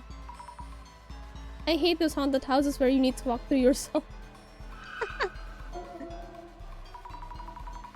I need to gather clues on this man. But it just looks like he's searching the shelves. Sneaking in, going through the shelves for Mio's belongings. Is he interested in Mio herself? Interested. Gross. I think that's all. Okay, so...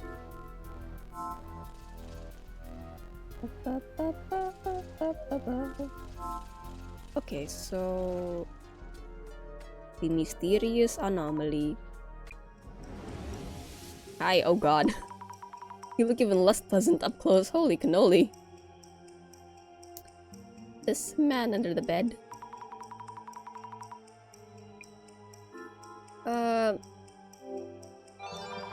Holy. He's cute! Oh my god! Yeah, look at him smiling. He's a smiley guy.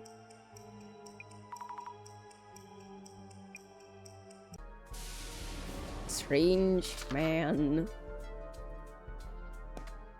That, and then we have this. Potential romantic interest? Oh my gosh. Let's think things over for a bit.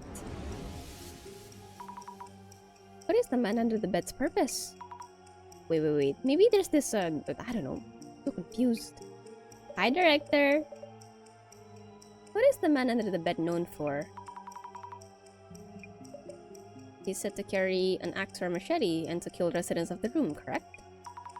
That's right, he's famous for something like that. But Mio hasn't been physically harmed. In that case, what were the intruder's actual intentions? Oh. Steal your things. Maybe he wants to stream online.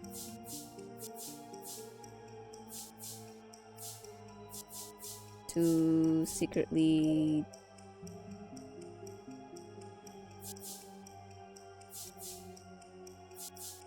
I don't know. Cards Against Humanity, exactly. I don't know, he didn't do anything to Mio, but he was snooping around her bookshelf, so...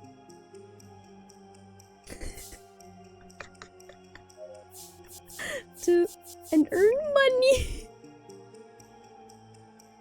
To secretly...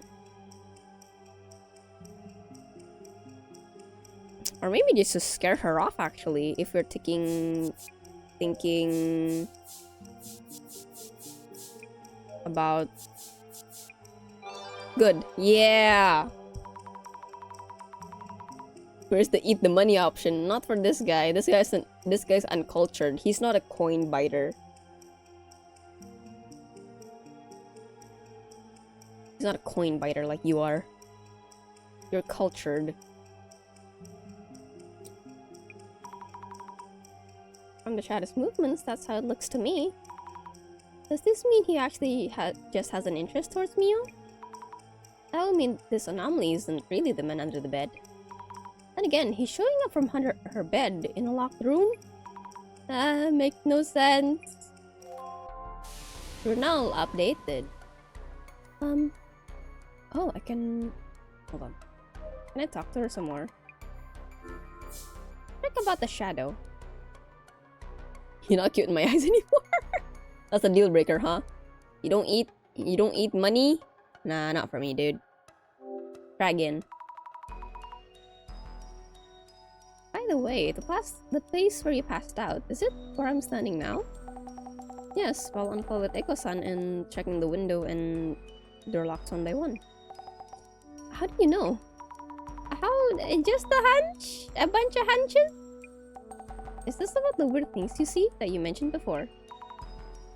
More or less. Yui. That's it, I think. There wasn't anything here, was there? Nothing to talk to you about.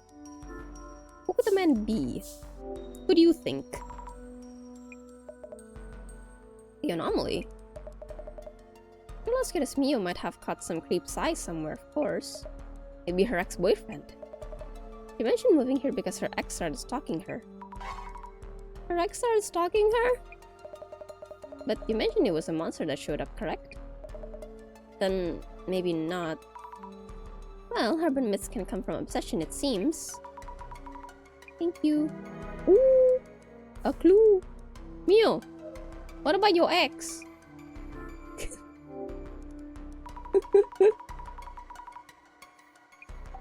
Okay, not exactly a secret, but I didn't think it was related. Seems like these anomalies are sometimes born from such people's emotions, so... I just want to check. Would you mind telling me more about it? I can share with you then. It was 2 years ago, I think. We were only dating for a month or so. I don't know if that even qualifies as an ex. He was a control freak. He was the guy who stalked me, like I mentioned yesterday. Tell me more. Around age 30, medium height and build, said he worked at a famous company and cared a lot about his reputation. He had a lot to say about my daily habits, certain foods are bad for my health, and so on. He was a clean freak and uptight, kept insisting I do what he said, so I got scared. I see, that's why you broke up after a month or so. Yeah, but he kept texting me, saying he was nearby and asking me to meet. Around that time, I heard this place was available, so I moved here as fast as I could. Makes sense.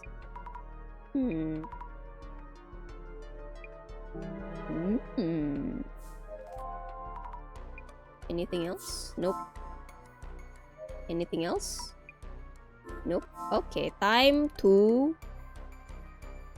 do this? Let's think it through.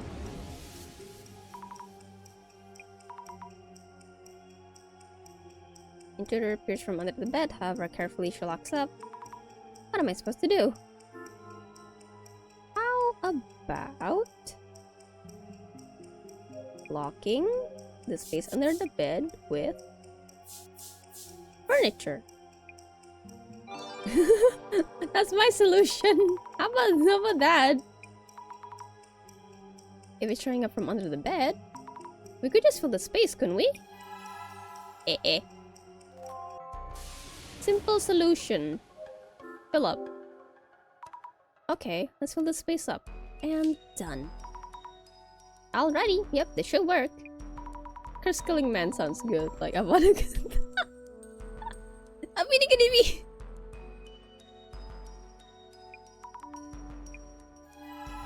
Yay, we did it. We found a solution. Maybe. Oh, it's already dark.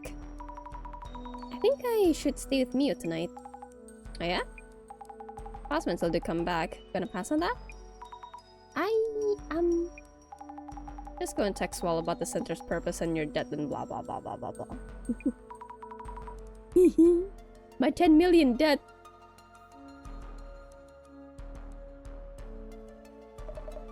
Duty calls? I'll stay here tonight.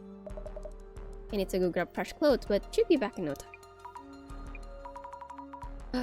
Yay! Yeah, I was wondering, like, after the first night of Mio getting that scare, I was wondering why Eiko didn't just stay behind as well.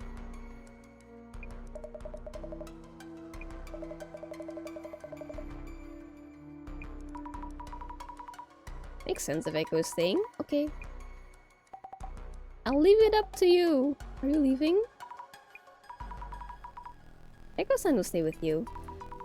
Also, it took preventive measures against the man under the bed. Shouldn't be showing up from there anymore.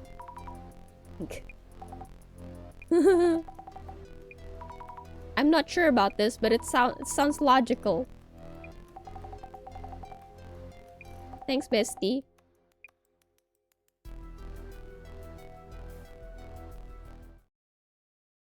Oh. Hmm?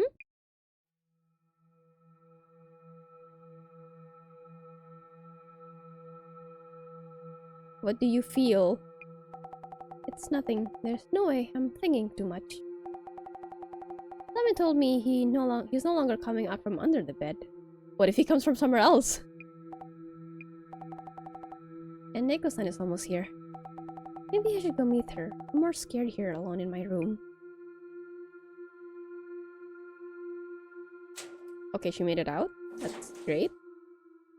I don't like that panning. Oh.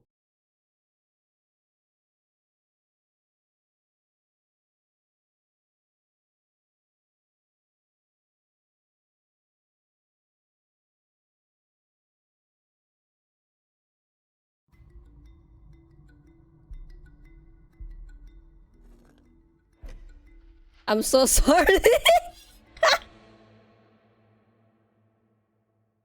Welcome back, thank you. We are here. The timing. I'm so sorry. Oh, that's a great demo though. Full version of the game. The full version is out, by the way.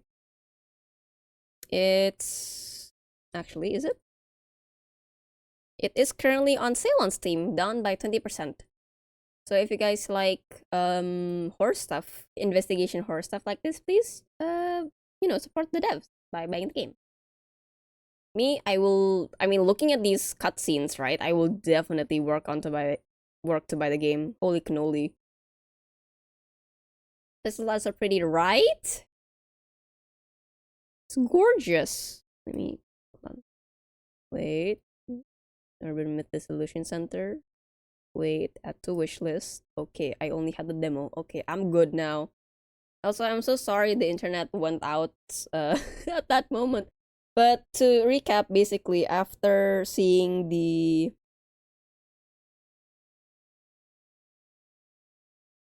After coming out of her apartment, Mio came across the guy, right? The hooded guy from under the bed. He was holding an axe.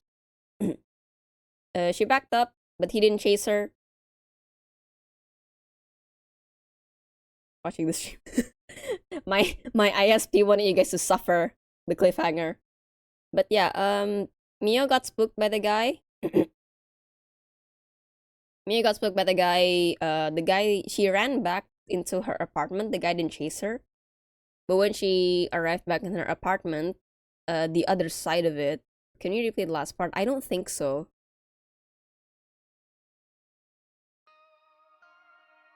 Load, can I load? Can I see where it last left off? Oh yeah, actually. W. Okay, let's just go through this. So you all can see. Yeah, because this game doesn't have a manual save system. It always auto-saves.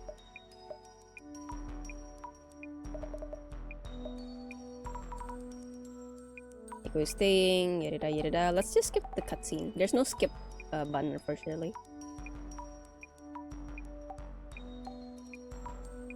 They should play the whole game. It's gonna be 3 hours. I don't want to be here for 8 hours total. 9 hours even, maybe.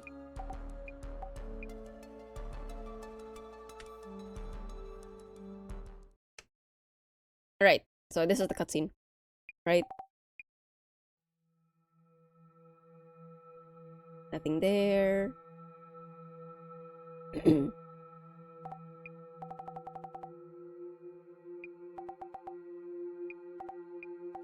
She gets scared. Iko-san is almost here. Maybe I should go meet her. I'm more scared here, alone in my room. It goes out. Alright, it's just full cutscene from here now. Hi. Hey, guy. You.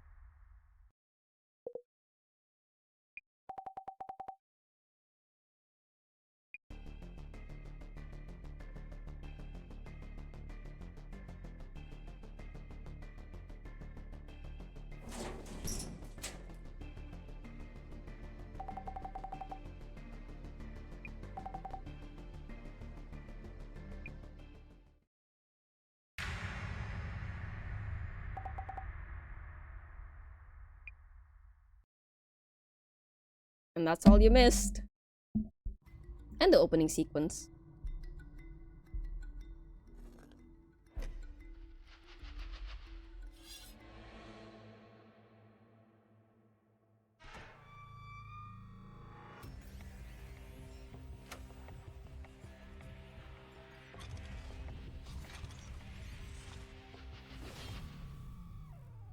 That's such a cool opening! Ah! God! Whoever wrote this needs a raise. It's by Hakababunko. This game is actually published by Shueisha.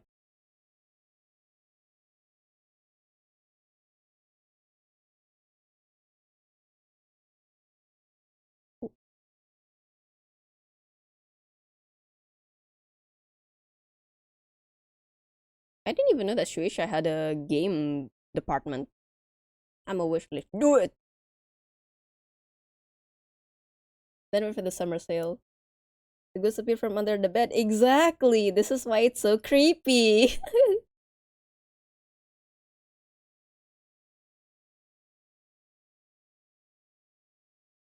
But yes, I will definitely buy this game. Not soon, but it is definitely one of my higher focuses in my wish list. Ooh, they got a game soundtrack. Ooh, the game dev has another one with a similar style. But I think this one is more like more mystery than supernatural mystery. Interesting. I wasn't even scared at all because it's so cool. Heck yeah! Fearless person energy. Like that. Let's go. We love it. Anyway, this game is great. The characters are great. I actually really liked how the game introduced its mechanics.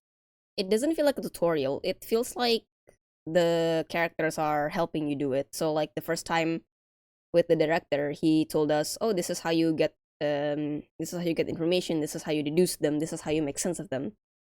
And then afterwards with Jasmine, she taught us how to use social media to look for clues. So it's not just the window saying, "Hey, this is what you should do. This is blah blah blah blah blah blah blah."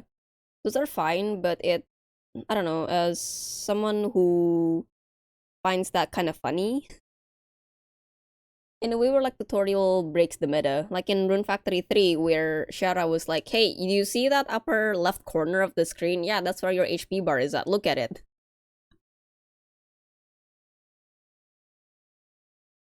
But I do prefer games where they put the tutorial into the story. That's really great.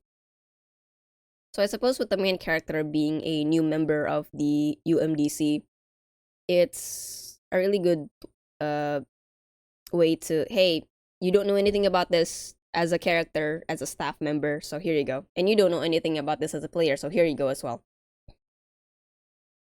Visuals, great. I'm always super impressed by pixel art. Especially when they're like this. The sprites aren't static. They're not fully animated. I got some idle animations. Expressions are great as well. Sound is great as well. Considering how you guys got fooled by the the phone vibrations. That was really funny. And I think so far, from the characters that I know currently, my favorite one is the director. I don't know, I find it cool that the director is this all-knowing person.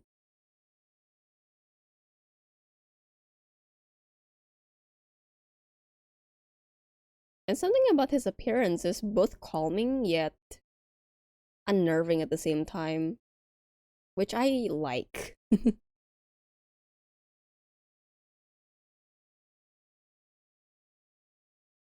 Ooh. Their Steam page is great looking, by the way. This thing. Game is peak. Some engineers know how to do their job right. What's one more swipe? Hey, remember your DaVinci Resolve. Remember Kokoma. Yo, it's tomorrow. Kokoma's tomorrow. Valentine's Day is tomorrow. Anyone got any plans?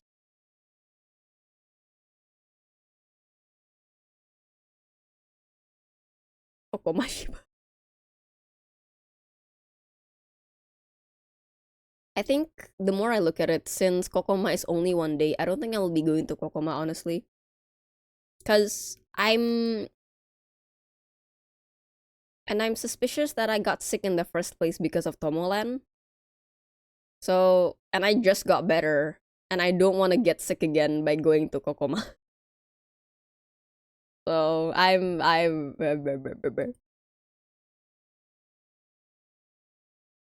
get chocolate spread in my bread, too lazy to go out again. Well, yeah. I got some things that I will post on Valentine's Day, so that's great. And it's a Saturday. I don't have any D&D plans and such and such. I'll spend it with my cousin. We can bake stuff, I guess, if we have ingredients. If not, then that's okay. Cousin time. I'm celebrating with a poster of Era. Ahaha. Is it life-sized? Did you somehow found a full PNG of my model and then you're like, yo, print this life-size right now? Or did you yoink stuff from my Twitter and said like, hey, here's good enough to print? Boop. Sounds like with Kenma. Closer with Omi, actually. Because Kiyomi's birthday is coming up. Because Kiyomi's birthday is coming up next month. And there's a group of creators that's making a merch pack for his birthday. And also because of popular demand, they might do a cafe event as well. So I'm really looking forward to that. I've never been to a character birthday cafe event before, so I really want to go if they actually make one. This will be amazing. Wait, this guy 10k in coins? Man, that's gonna be a lot it's gonna be a lot for him to count. Did you just like the coins out from your tummy? Is that what you did? Wallet, what's that? I got my tummy. I don't know what a wallet is. I don't know what a bank account is. I just my money out of my tummy. Yeah. Anyway, hi. Sorry if you guys are new here and I'm making strange noises. This is the normal for this channel. How are you guys doing? You graduated. Slimy coins. Half corroded by your hydrochloric acid in your tummy. God, imagine.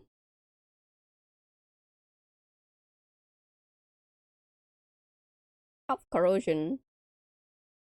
Yeah, cause I think the acids in your tummy is actually strong enough to corrode metals. No.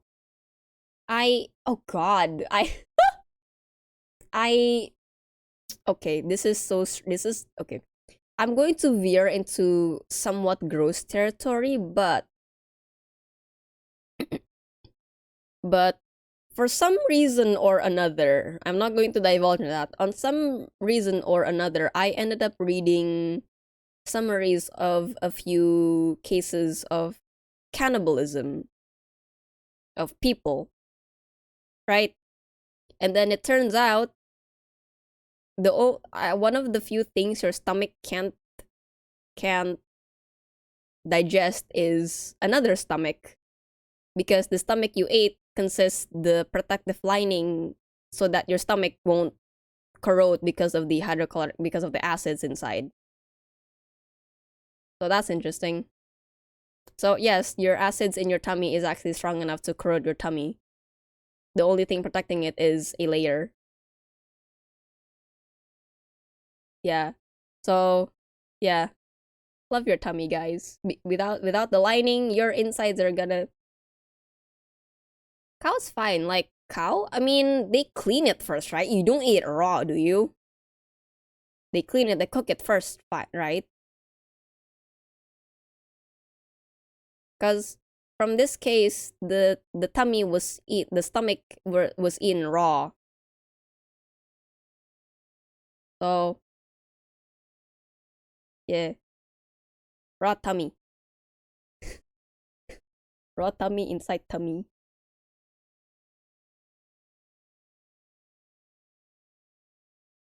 Ew, yeah, that's why. Well, it's a gross case anyway, so boom. Boom. Facts with Era. Facts with Era at 3 a.m. or whatever time zone you guys are at. It's 3 a.m. for me. Is that why girls? Yeah. Because it's your stomach acid going haywire, yeah? It's bubbling up. But yeah, fun fact, your stomach acid is very strong. Don't underestimate it, guys. Your body is lethal in a literal sense. Yeah, rice here to provide. Listen, it's an interesting topic, okay? I view it the same as like when people consume unusual things. Like okay, eating chicken, eating beef, eating pork, that's normal, right? But what about people that eat like fugu, puffer fish? Those are poisonous, right? And then chefs literally have to go through years of training to get certification to even be able to serve that. So it makes me curious, what are the parts that you gotta cut out and how? So yeah, I'm more interested in the way people consume food rather than the food itself. Or not food, sometimes not food. Some people just put things in their mouth and then they're kind of like, ugh, I feel bad now. Ugh. I'm gonna stick to eating coins though. Okay.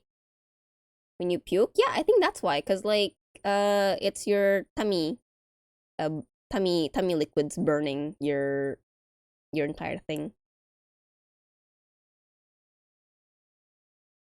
Just don't eat a lot of minty stuff. Cause I had that experience. It was not good. It's spicy in a way that I don't like. Very very zingy to say. Refreshing. Anyway, yeah, that's it for today, guys. Excuse the random tummy fact, but I find it interesting. So hi, mints are nice.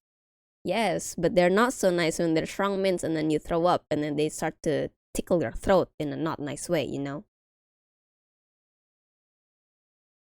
Or actually, like I guess, yeah, I guess it's like when you drink soda and then you burp, right? And then your throat kind of feel fizzy after that. Stop eating balls. 3 out of 5 stars. Not even a 5 star, man. You're so greedy. Fine. That's okay. I'm just gonna have to put in the report that this is a misinput. Calm down, it's a misinput. Calm down. Alright, fellers. Man, I didn't expect myself to have this much fun playing supernatural related visual novels. Crazy still on. Yeah, I'm about to end though, since I finished the game. Poster Era is gonna hear about this. Oh, you're gonna snitch on me? You're gonna snitch on me to myself. And hi Mizu, how you doing? Why are you awake? It's 3 a.m. Why are you awake? But yeah, I wasn't expecting to have this much fun with supernatural focused visual novels, cause I'm not that super into supernatural stuff. Cause with the other ones that I've played, even though that they are supernatural, it focused more on the romance side of things, right? The fact that oh they're a grim reaper or they're a vampire, la da da, that's second nature. That's just a fun tidbit. It's not the main thing of the of the game, but I had a lot of fun. I think it's also because that I love playing puzzle mystery games. So this definitely scratch an itch that I've been having. Because I've been wanting to play another mystery game, but I don't want to play one that I've played before. So that means no Danganronpa, no Hotel Dusk. I do have Ace Attorney on my Steam family, so maybe that one day, I don't know. When I want to yell out, OBJECTION! Oh, maybe.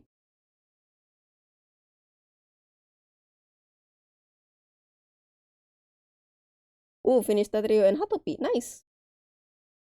People telling you to go to bed. Oh my god. They're babysitting you. Go to bed, Tamagotchi. That's basically us streamers, right? You guys give us stretch redeems, water redeems. We're basically your Tamagotchi. Maybe we have a snack break sometimes. Heard Ace Attorney in a while. Oh, thank you for the stretch. I might as well be a Tamagotchi. Actually, I've been wanting a Tamagotchi machine again. Like the actual device.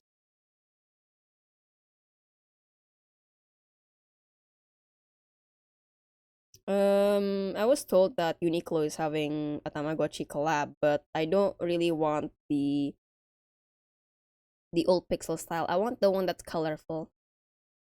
I need to sleep myself. Tamagotcha! Funny. Alright. Well, it is time. Wahoo! It is time. I had a lot of fun with this. I can see myself buying both of these games actually. I had a lot of fun with them. I'm just waiting, at least for Death and Faeology, I'm really waiting to see where the romance aspect will come from. Because it is marketed as a romance, supernatural romance mystery kind of thing. I haven't really seen that aside from, oh, maybe Mr. Henkel has an interest in me, or, oh, Theodore is my ex, or something like that. We shall see when the game is fully out.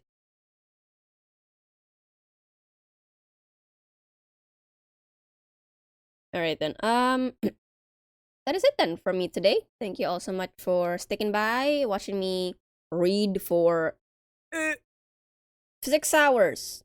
Wahoo! I'm glad you like my voice that much. Oh my god, I'm so I'm touched. Oh my god, Tarharu. Wow. And next week on Tuesday. Putting yourself on the heck yeah. Hey, if I'm not gonna toot my own horn, who's gonna do it, huh? I gotta be independent. I gotta be confident, you know? I give praise when praise is due, and I think I deserve the praise. Tuesday we'll be going back to Hollow Knight Silksong. We got the dash skill, so that'll open up a lot of routes for us. So yeah, we'll see what else Hornet will be going on. Actually, no. I don't know if I actually drew Era as a Hornet. Because I got bored. I got bored. I was super happy that I got to start Silksong, and I decided to draw her. I don't have her. Oh yeah, because the thing I posted is a screenshot. My bad. I didn't save the image.